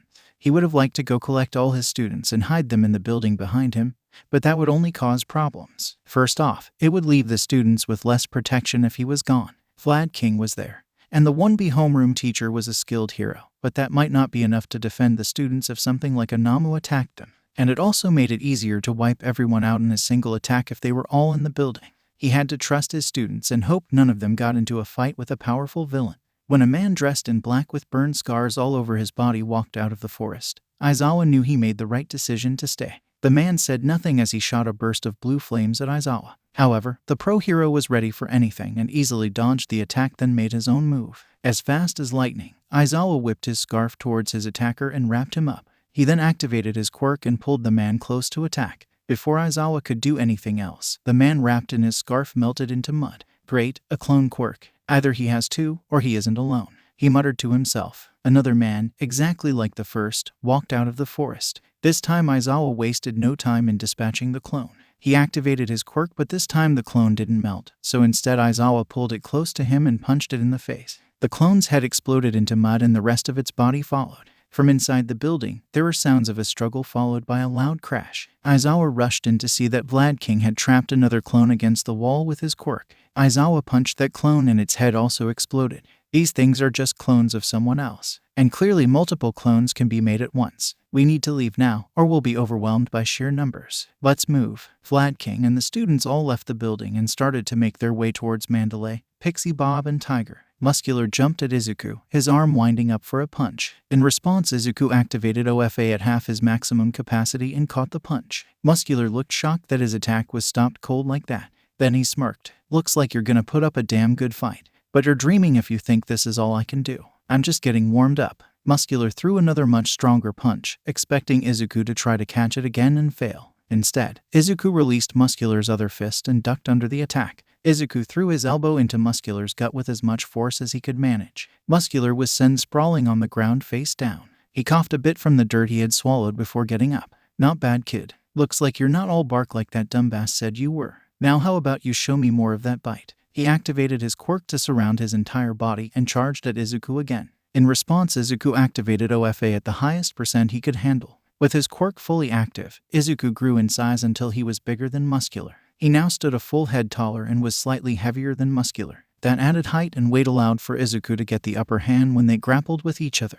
He picked Muscular up and threw him into the mountainside with as much force as possible. He then opened his mouth and breathed out a torrent of bright green flames that heated the air around him to a degree that would be dangerous for anyone without a quirk that would allow them to resist the heat. Koda had to back up and hide in the tunnel to avoid getting burned. Muscular, who was still dazed from his impact with the wall, took the full force of the flames. He would have suffered third-degree burns and extreme nerve damage if it wasn't for his quirk activated on his entire body. Even with his quirk activated, all the formed muscle on his chest and upper arms were burned away, leaving only his admittedly impressive regular physique. Hell yeah, that's what I'm talking about. This is a real fight. He pushed himself off the wall and stumbled before standing up straight and shaking off the ash that the fire had left. He asked Deku, "What's the name you chose when you became a hero student?" "You've already chosen it, right?" The fact that Muscular called him Deku and mentioned a blonde-haired person left Izuku concerned, but he put that away for later. "Why?" he asked. "I want to know the name of the hero student who gave me the fight of my life. I want to know who you could have become if I didn't crush you here and now." Muscular reactivated his quirk, using even more power this time, and waited for an answer. "Alpha," Izuku responded, going slightly over the limit of what he could handle with OFA. It would hurt, but he wouldn't survive if he didn't use more power. "Alpha," Muscular repeated the name. "A good name. It fits you. You're an alpha, and a damn strong one at that. But so am I in the wild. When two alphas meet, they fight to the death to prove that they're worthy of the title. And that's what we're doing here. So, give me all you got, kid. Because this fight will decide both our futures." He rushed forward and threw a punch that had enough force to knock down a building. If Izuku had tried to block it or catch it, he would have gotten his arms broken or maybe even died. Instead, he dodged again and got behind Muscular. Izuku then brought his sharp, flaming claws down onto Muscular's back. The villain howled in pain and blood gushed out of the wound, staining the ground red. Izuku followed it up with another swipe of his claws, making claw marks in the shape of an X on Muscular's back. More blood escaped the villain's body and he fell to one knee. This is the most pain I've been in since that kid's parents took out my eye. But I'm not even close to my limit yet." He activated his quirk at full power and wheeled around on Izuku. If the hit connected, then it would definitely kill Izuku. And it did connect with Izuku's fist. He had activated OFA at 100% and punched back with everything he had. The resulting shockwave caused the mountain to shake, and Koda was almost hit by falling rocks as the tunnel started to collapse. He was forced to run out into the open and he curled into a ball at the very edge of the cliff. Like all of Izuku's attacks, the punch would have had a devastating attack on any normal opponent. But Muscular wasn't normal. He wasn't a rank villain, and that was for good reason. The two punches canceled each other out. The energy between the two attacks was perfectly equal, so it just dissipated. Even so, Izuku's arm was broken from the clash. It wasn't completely shattered because of the energy dispersing, but it hurt a lot and was broken in several places. In a moment of desperation, Izuku pushed OFA farther than he ever had before. He felt it reach 100% power, and he forced it past that limit. The amount of energy was incredible, but it was too much. If Izuku threw a punch or even moved at all, he would break every bone in his body or lose a limb. So, he very slowly opened his mouth and prepared a blast of fire. All the energy of OFA was focused into the fire. At first it burned green. Then it started to burn brighter and brighter until it was too bright to tell what color it was. That was when Izuku fired the blast. Muscular was blown back into the mountainside, and it caused a rock slide that trapped his arms beneath large boulders. It was hard to tell if the villain was alive after a blast like that, but Izuku didn't care at the moment. He was left completely exhausted, and he could tell that OFA would need a couple of days to recover its energy storage from how much he used. Right now, even if he activated it at 100%, it wouldn't make any difference at all. He wanted nothing more than to curl up and sleep, preferably with his pack by his side. But he still had work to do. With all the effort he put into the fight, Izuku was left completely drained of energy. He was running on pure adrenaline at that point. But still, he picked up Kota and threw him over his non-broken shoulder. Then Izuku jumped off the cliff and then hopped from treetop to get to Aizawa and the remedial students. Aizawa had to be warned on the villain's goals that Muscular had partially revealed. First off, Bakugo was with the League. The name Deku, the blonde-haired person that was mentioned, it pointed to Bakugo. And second, Muscular wasn't allowed to kill Izuku. That could only mean that they planned to capture him for some reason. It took only a few minutes for Izuku to reach Aizawa. That was how fast he could move when not stopping to destroy something or help his classmates.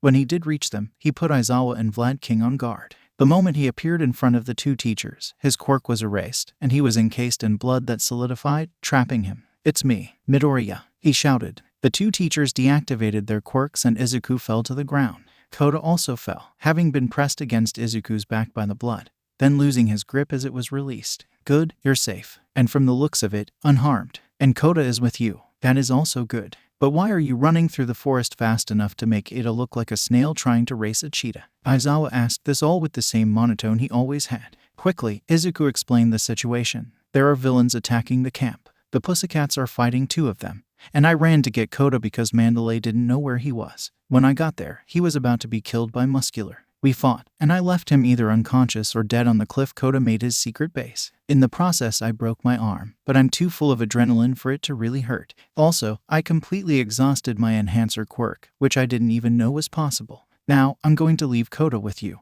and go let know Mandalay that he's safe. Also, I figured out what the villains are trying to do here." This really got Aizawa's attention. He would address the broken limb, but this took priority. What is their goal? They want to kidnap me, and possibly other students. Some of the things that Muscular said make me think that Bakugo is involved, so my best guess for who would also be kidnapped are those close to me. That means we need to keep a close eye on Tenya, Shoto, Mina, Ochako, and Tsu. Aizawa let out a deep sigh as he rhetorically asked, "Why is it always your group who gets in the most trouble? You're coming with us. We're going to Mandalay anyways, and you can tell her then. And once we get there, you will sit down and let me check out your arm. Recovery girl will have both our asses pinned to her wall if you suffer permanent damage in your arm because you wouldn't let me help you."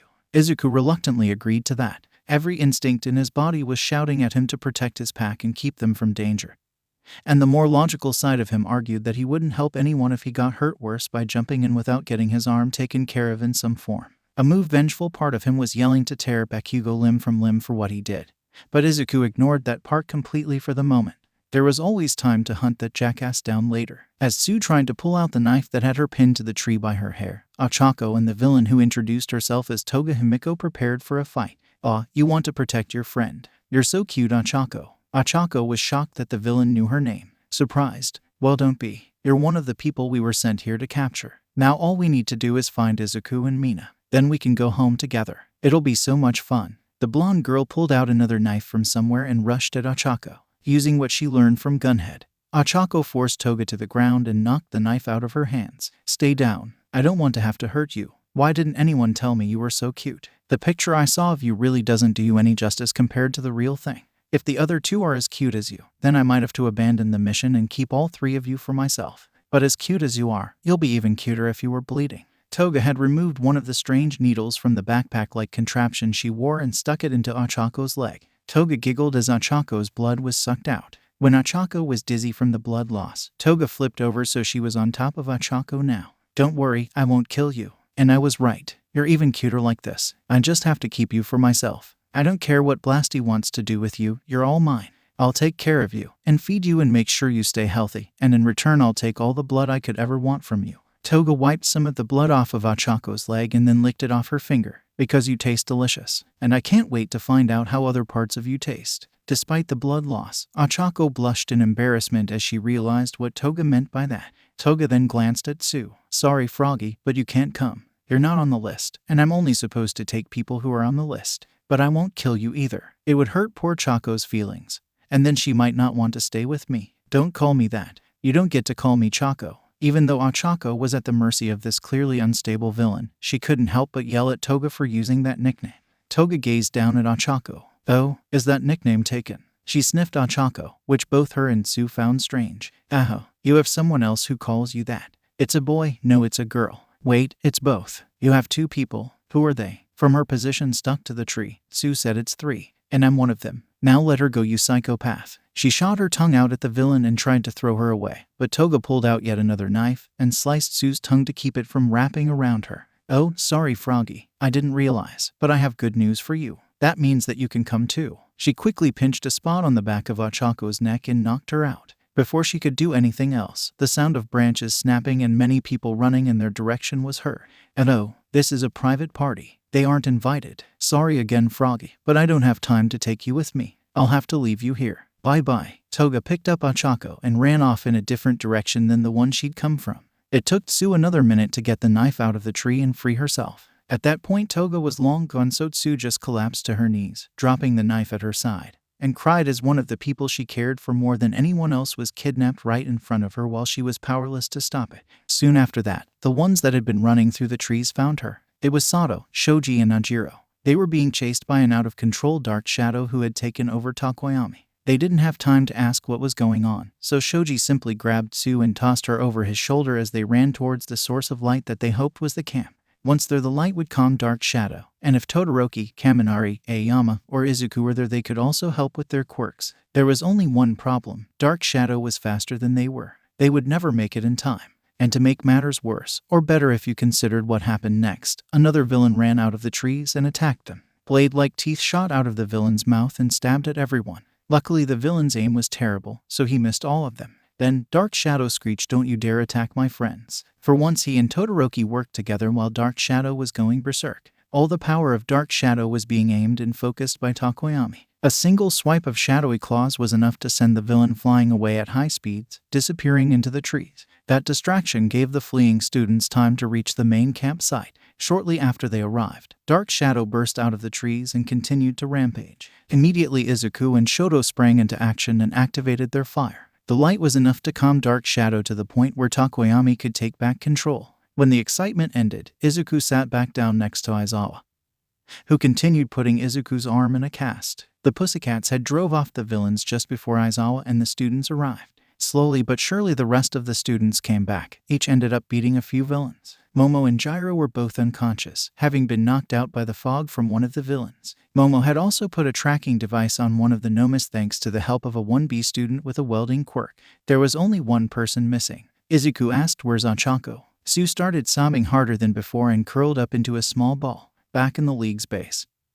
Bakugo tapped his foot impatiently. "You're telling me that Deku went up against Muscular and fucking beat him, and that Moonfish is missing, and that you failed to capture or kill even one fucking person?" He started shouting at that last part. The only member of the league who looked happy was Toga. She made her big reveal. "Not quite." She nodded to Kurogiri, who opened a portal. "Achako fell out of that portal. I got Chako, but you can't touch her. She's mine to play with, and we're going to have so much fun together." Bakugo smiled. "Perfect. If I'm right, and Deku does care for this bitch, then all my problems will be solved." "What do you mean?" "We don't have to bring Deku here. He's so fucking loyal that he'll come to us just to get her back. Then I can have revenge on that fucking mutt for ruining my life." Ha ha ha ha ha ha. He laughed madly. A very small part of his brain, the last remaining piece of his innocence from childhood, whispered to Bakugo that Izuku used to be his friend, and that a long time ago the two of them promised to be heroes together. Bakugo buried that part of him down even further than he already had. There was no going back anymore. It was time to end this. In the camp that the League had just attacked, Izuku swore to his pack that he would get Ochako back and make the League pay for what they did. Even if he had to burn the world down to accomplish that goal, he wouldn't stop until he had succeeded. When Izuku learned of what happened, multiple emotions ran through his head. The two most prominent were rage and sadness. He wanted nothing more than to hunt down the fuckers that took Ochako. But first he had to comfort the rest of his pack. Everyone was rushed to a hospital that same night, and those who were injured were forced to stay the night. After Izuku got his arm fixed by a staff member with a healing quirk, he gathered the members of his pack, and they all went to one room. A nurse tried to stop them, but he learned the hard way that trying to separate the pack was a horrible idea. Inside the room, there was 2 beds and a chair. Tenya sat down on the chair and said, "I never thought this would happen. I have not been in this pack for very long, but it still feels as if a member of my family was ripped away again." Shoto nodded, not saying anything. He didn't really understand social interaction that much, but learning that Ochako was kidnapped hurt just as much as all the years of abuse he suffered from Endeavor. Mina and Tsu were completely unable to say anything.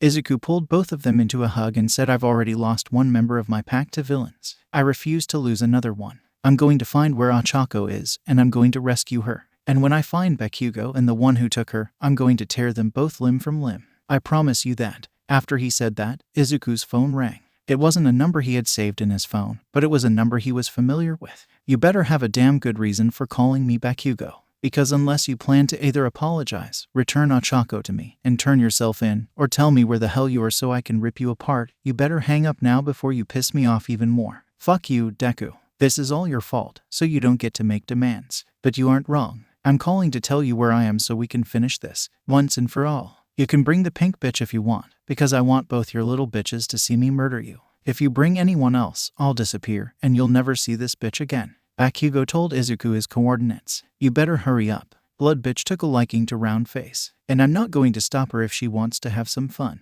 Izuku just about crushed his phone in anger. He quickly got dressed and was about to storm out of the room, but Ida grabbed his shoulder to stop him. "Wait." Izuku spun around and glared at his packmate. "That better not be an order, because I'm not in the mood to deal with someone else trying to be the alpha in this pack. That is not what I am saying. I am not trying to stop you. I have something to say. You are the leader of this pack, and it is your duty to protect us. You failed, and now you are correcting that mistake by any means necessary. But please, remember who you are. Do not let this villain corrupt you. You have already saved me from falling into anger, and now I wish to do the same for you. I cannot stop you, so instead I will do what I can to help. But do not let your anger blind you. If you feel yourself losing yourself, remember us, remember your pack, and remember the reason you're doing this." Ida removed his hand and walked out of the room with Izuku. He said, "You now know where to go, but you will need time to get there. I will give you that time by distracting the heroes. Give him hell, Izuku Midoriya. Show him what the hero in training alpha can do. Show him why even the son of Endeavor and the heir to the Ingenium agency both chose to be in your pack." Multiple UA teachers and other pro heroes were guarding the building. Their job was to stop any villain from getting in, and any of the students from getting out. There was one hero at every exit and 2 other heroes patrolling the other floors. What Ada needed to do was distract the heroes on one floor with something. It had to be big enough to attract their attention, but not big enough to get every hero in the building there, because that would make it even more difficult for Izuku to escape unnoticed. He would need help, but he couldn't have any other members of the pack help, because that would give them reason to suspect that they were planning something. He had someone in mind. 2 people actually, because Ada wasn't injured in any way. He was allowed to roam the hospital. He used that to his advantage. The 2 people he chose were not injured much, and they got in trouble enough for them to not really care about getting in trouble again. Ida dragged Minta and Kaminari out of their room and explained his plan. Ada was going to make Kaminari and Minta to each go to a pro hero and start asking questions. The dumber the better. Ada would ask for information about the league. It didn't really matter if he got answers or not, because his job would be done. It worked perfectly. Izuku slipped out of the hospital with Mina, who insisted on coming, and nobody knew about it. Or so they thought. Unfortunately for Minta, the pro he had chosen to ask questions to was Mr. Aizawa, and he got detention for it. Not that anyone really cared, but it still had to be mentioned. Izuku transformed into a large wolf and Mina climbed onto his back. OFA had recovered enough to give a decent boost in speed, but it still wouldn't make much of a difference in a fight. Before he took off, his quirk deactivated, and Mina fell to the ground when it did. "Going somewhere?" Aizawa asked, leaning against the wall. "Damn it," Izuku swore. Minta. Aizawa nodded. I already knew about your plan anyways. Nezu put a bug in your phone after he learned that Bakugo kid escaped prison. He let me know you knew where to find him, and that you would most likely be going. If I hadn't stopped you, you would have been expelled and possibly arrested for vigilantism. If anyone else saw you, that is. Izuku was about to argue that he had to do this or he might never see Ochako again. But Aizawa put up his hand to stop Izuku and continued. But Nezu also understands why you're doing it. You fought him in your final exam, and he knows how protective you are over your pack. Not even All Might could stop you from going. So, we might as well give you permission to do it. Don't tell anyone where you got this, because everyone else will have to pass another exam to get it. The same goes for you, Ashido. A small card was tossed towards Izuku. It had his name, his picture, his hero name, and some other information. On the top were the words Provisional Hero License. Thank you, Mr. Aizawa. Another one was tossed towards Ashido. Right now, these are only temporary. Nezu said that if you pull this off, he'll consider making them permanent. These work on 2 conditions: in an emergency, or when an actual pro gives you a mission. Alpha, Pinky, your mission is to rescue your Uraraka Ochako. Combat is permitted, as is lethal force if no other option is available. Izuku nodded and transformed again, and Mina climbed back onto his back. Hey kid. Izuku looked back at his teacher. Give him hell. With that, Aizawa went back inside, not saying another word. After the phone call, Bakugo nodded to Kurogiri. He opened a portal and Ochako dropped out. She was covered in cuts and blood and her arms and legs were restrained. Toga dropped out of the portal behind Ochako. Hey, I told you she's mine. You can't touch her at all. Shut the fuck up. He snapped. I already told you that you can't have her yet because we need something to get Deku here. After I blow his head off, then you can fuck her or eat her or whatever it is you wanted to do. But for now, she needs to be here because she needs to see that mutt get killed. He turned and looked Ochako in the eyes. That's right, I called your pathetic boyfriend here. He's on his way right now. And when he gets here, I'm gonna finish what I started 14 years ago. Kurogiri returned to the main base because they were expecting an attack by the heroes, and he needed to be there to provide an escape if necessary. Bakugo looked around the landscape. It was a valley. There were a few trees up one of the mountains, and a town at the end of it, but nothing else. There wasn't a single damn thing that would get in the way of the fight. He grinned. It was almost perfect. The one thing keeping it from being perfect was the tiny voice in his head that pleaded with him to surrender, to stop all the madness and let it end peacefully. Though he already killed that part of him, but it was even more stubborn than Deku. It took less than an hour for Izuku to get where he needed to go. Mina directed him using her phone, and he ran as fast as he could. When they arrived, Izuku saw him. A couple 100 feet away was the person he hated most in the world, Bakugo Katsuki. Behind him was Ochako, and Toga Himiko, the one who took her. With a single leap he crossed the distance. Here we are, like we promised to each other so long ago. We promised that in the end we would be standing with each other. But not every promise was kept. We promised we would be heroes together. It was supposed to be us against the world. Or do you not remember that? Izuku knew it was hopeless, but he had to try and reason with Bakugo. He would never forgive himself if he didn't at least try. Bakugo responded in kind. I remember those promises. They were made by a couple of idiot kids who had no idea how the world worked. Then I grew up, and I expected you to as well. But you didn't, and I left you behind. You became Deku, and that's all you'll ever be. The leader of a pack of Dekus is still a Deku. You were my best friend, Bakugo, Izuku said. He had one last card to play. I know deep down that you would have been a great hero, Kaken. It had an effect, but it wasn't the one Izuku hoped for. Instead of feeling the nostalgia of when they were younger, all Bakugo felt was anger. Shut up, shut up, shut up, shut up. You always followed me around. I was always the best. So how did it end up like this? How did you end up the hero and all I am is a shitty villain? It ended up like this when we were 4. The day you got your quirk. Kaken was the hero, the one I looked up to, the one who would be mentioned in the history books for centuries. You are the villain who nobody will remember. Kaken died when I was 4, and Bakugo Katsuki took his place. I didn't get to say goodbye back then, so I'll say it now. Goodbye, Kaken. I will always remember you as the hero you could have been, not as the villain you became. You damn mutt. You think you're better than me? Then prove it. Fight me without All Might's power. That got a small reaction out of Izuku. Yeah, that's right. I know all about OFA. You don't deserve that quirk. You don't deserve to be a hero. Even with it, you're still as pathetic as ever, and I'll prove it to you here and now. Every choice we have ever made lead us to this moment. This is where you die, Deku. Bakugo blasted towards Izuku and started with a left hook. It was something that Izuku was expecting. After activating his quirk, he easily dodged the attack and punched Bakugo hard enough to completely reverse his momentum and send him flying back the other way. I'm not the same person you used to push around back then, Bakugo. You said this is where Deku dies. Deku died the day you were arrested. I rose from the ashes of my old life, and this is who I became. and tomorrow I'll be somebody different. But for now, even if I'm not completely sure who I am yet, I'm enough to beat you." Even after everything Bakugo had done to him, Izuku held no grudge. After what Ada said to him, he knew that holding grudges would only lead to disaster. So, he forgave Bakugo for everything that he had ever done to him. He had been punished for it already when he was arrested and could no longer be a hero. The only thing left to do was to rescue Ochako and make sure Bakugo didn't hurt anyone else. And that's what Izuku did. His attacks had no malice behind them, only sadness. Sadness at how things ended up. He blocked explosions and used his claws and fists and feet to beat Bakugo. Izuku knew from the start that he would be able to beat Bakugo. He had more skill, and his quirk was stronger than Bakugo's now. It was never about beating Bakugo in a fight. It was about showing Bakugo that he was wrong, that he had become the one thing he feared the most. Izuku had to show Bakugo that he was the villain of the story, because right now Bakugo still saw himself as the hero. And that was why it would be impossible for Izuku to ever finish the fight without killing Bakugo. Izuku beat Bakugo until he was bruised and bloody all over. It still wasn't enough to make Bakugo surrender, but it was enough to make Bakugo do something else. He pulled out his phone and shouted into it, "Warp, bring the TV." A portal opened and a large television screen lowered out of it until it sat on the ground. Despite it not being plugged in anywhere, it turned on and showed a broadcast of a fight between All Might and a villain in a black suit, and it looked like the villain was winning. "See this, Deku? Even if you beat me it won't matter. All for one beat All Might, and he'll beat you even easier. You can't win this." But Bakugo didn't realize what was about to happen. All Might stood up and forced himself to fight again. Even as he deflated and his quirk weakened further, All Might fought with everything he had. The final blow was struck, and the winner was All Might. The villain in the suit crumpled to the ground, and All Might stood victorious. He then pointed to the camera and said something. Izuku had no idea what the actual words were because the TV had no sound, but the message was clear to him. It was his turn to carry the legacy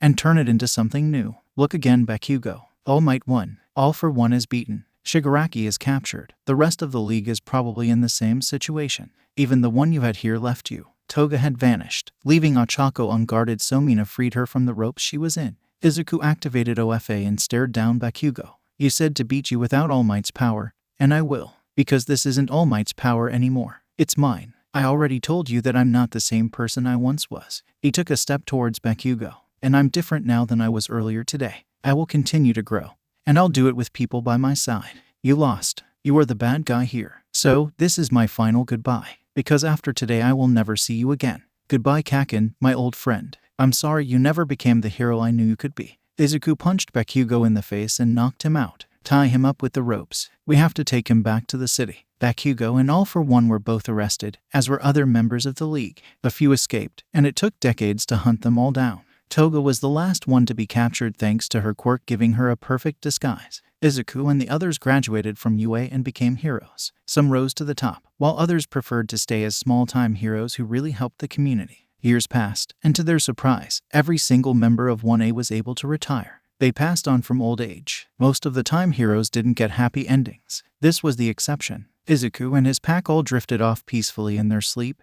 and all on the same night. The country grieved at the loss of so many heroes who protected them for so long. But instead of simply being heroes and deterring crimes, Izuku and his pack inspired others to do good. Even if they couldn't be heroes, everyone could do something to help others. And that led to a new era of peace that lasted for generations. Supervillains appeared every couple of decades. But there were always heroes there willing and able to combat those villains and save the day. At 4 years old, Izuku Midoriya learned that not everybody was created equal. At 18 years old, Izuku learned that the most important thing anybody could do was leave their mark on the world. At 80, Izuku had left his mark. He made everyone see that even though not everyone was created equal, it wasn't the gifts you were given that were important. It was what you did with those gifts that really mattered. Okay, sadly the chapter is over. And if you enjoyed the video, just leave a like and subscribe with post notification. So when the next chapter is ready, you will be notified. Okay, see you in the next video. Bye.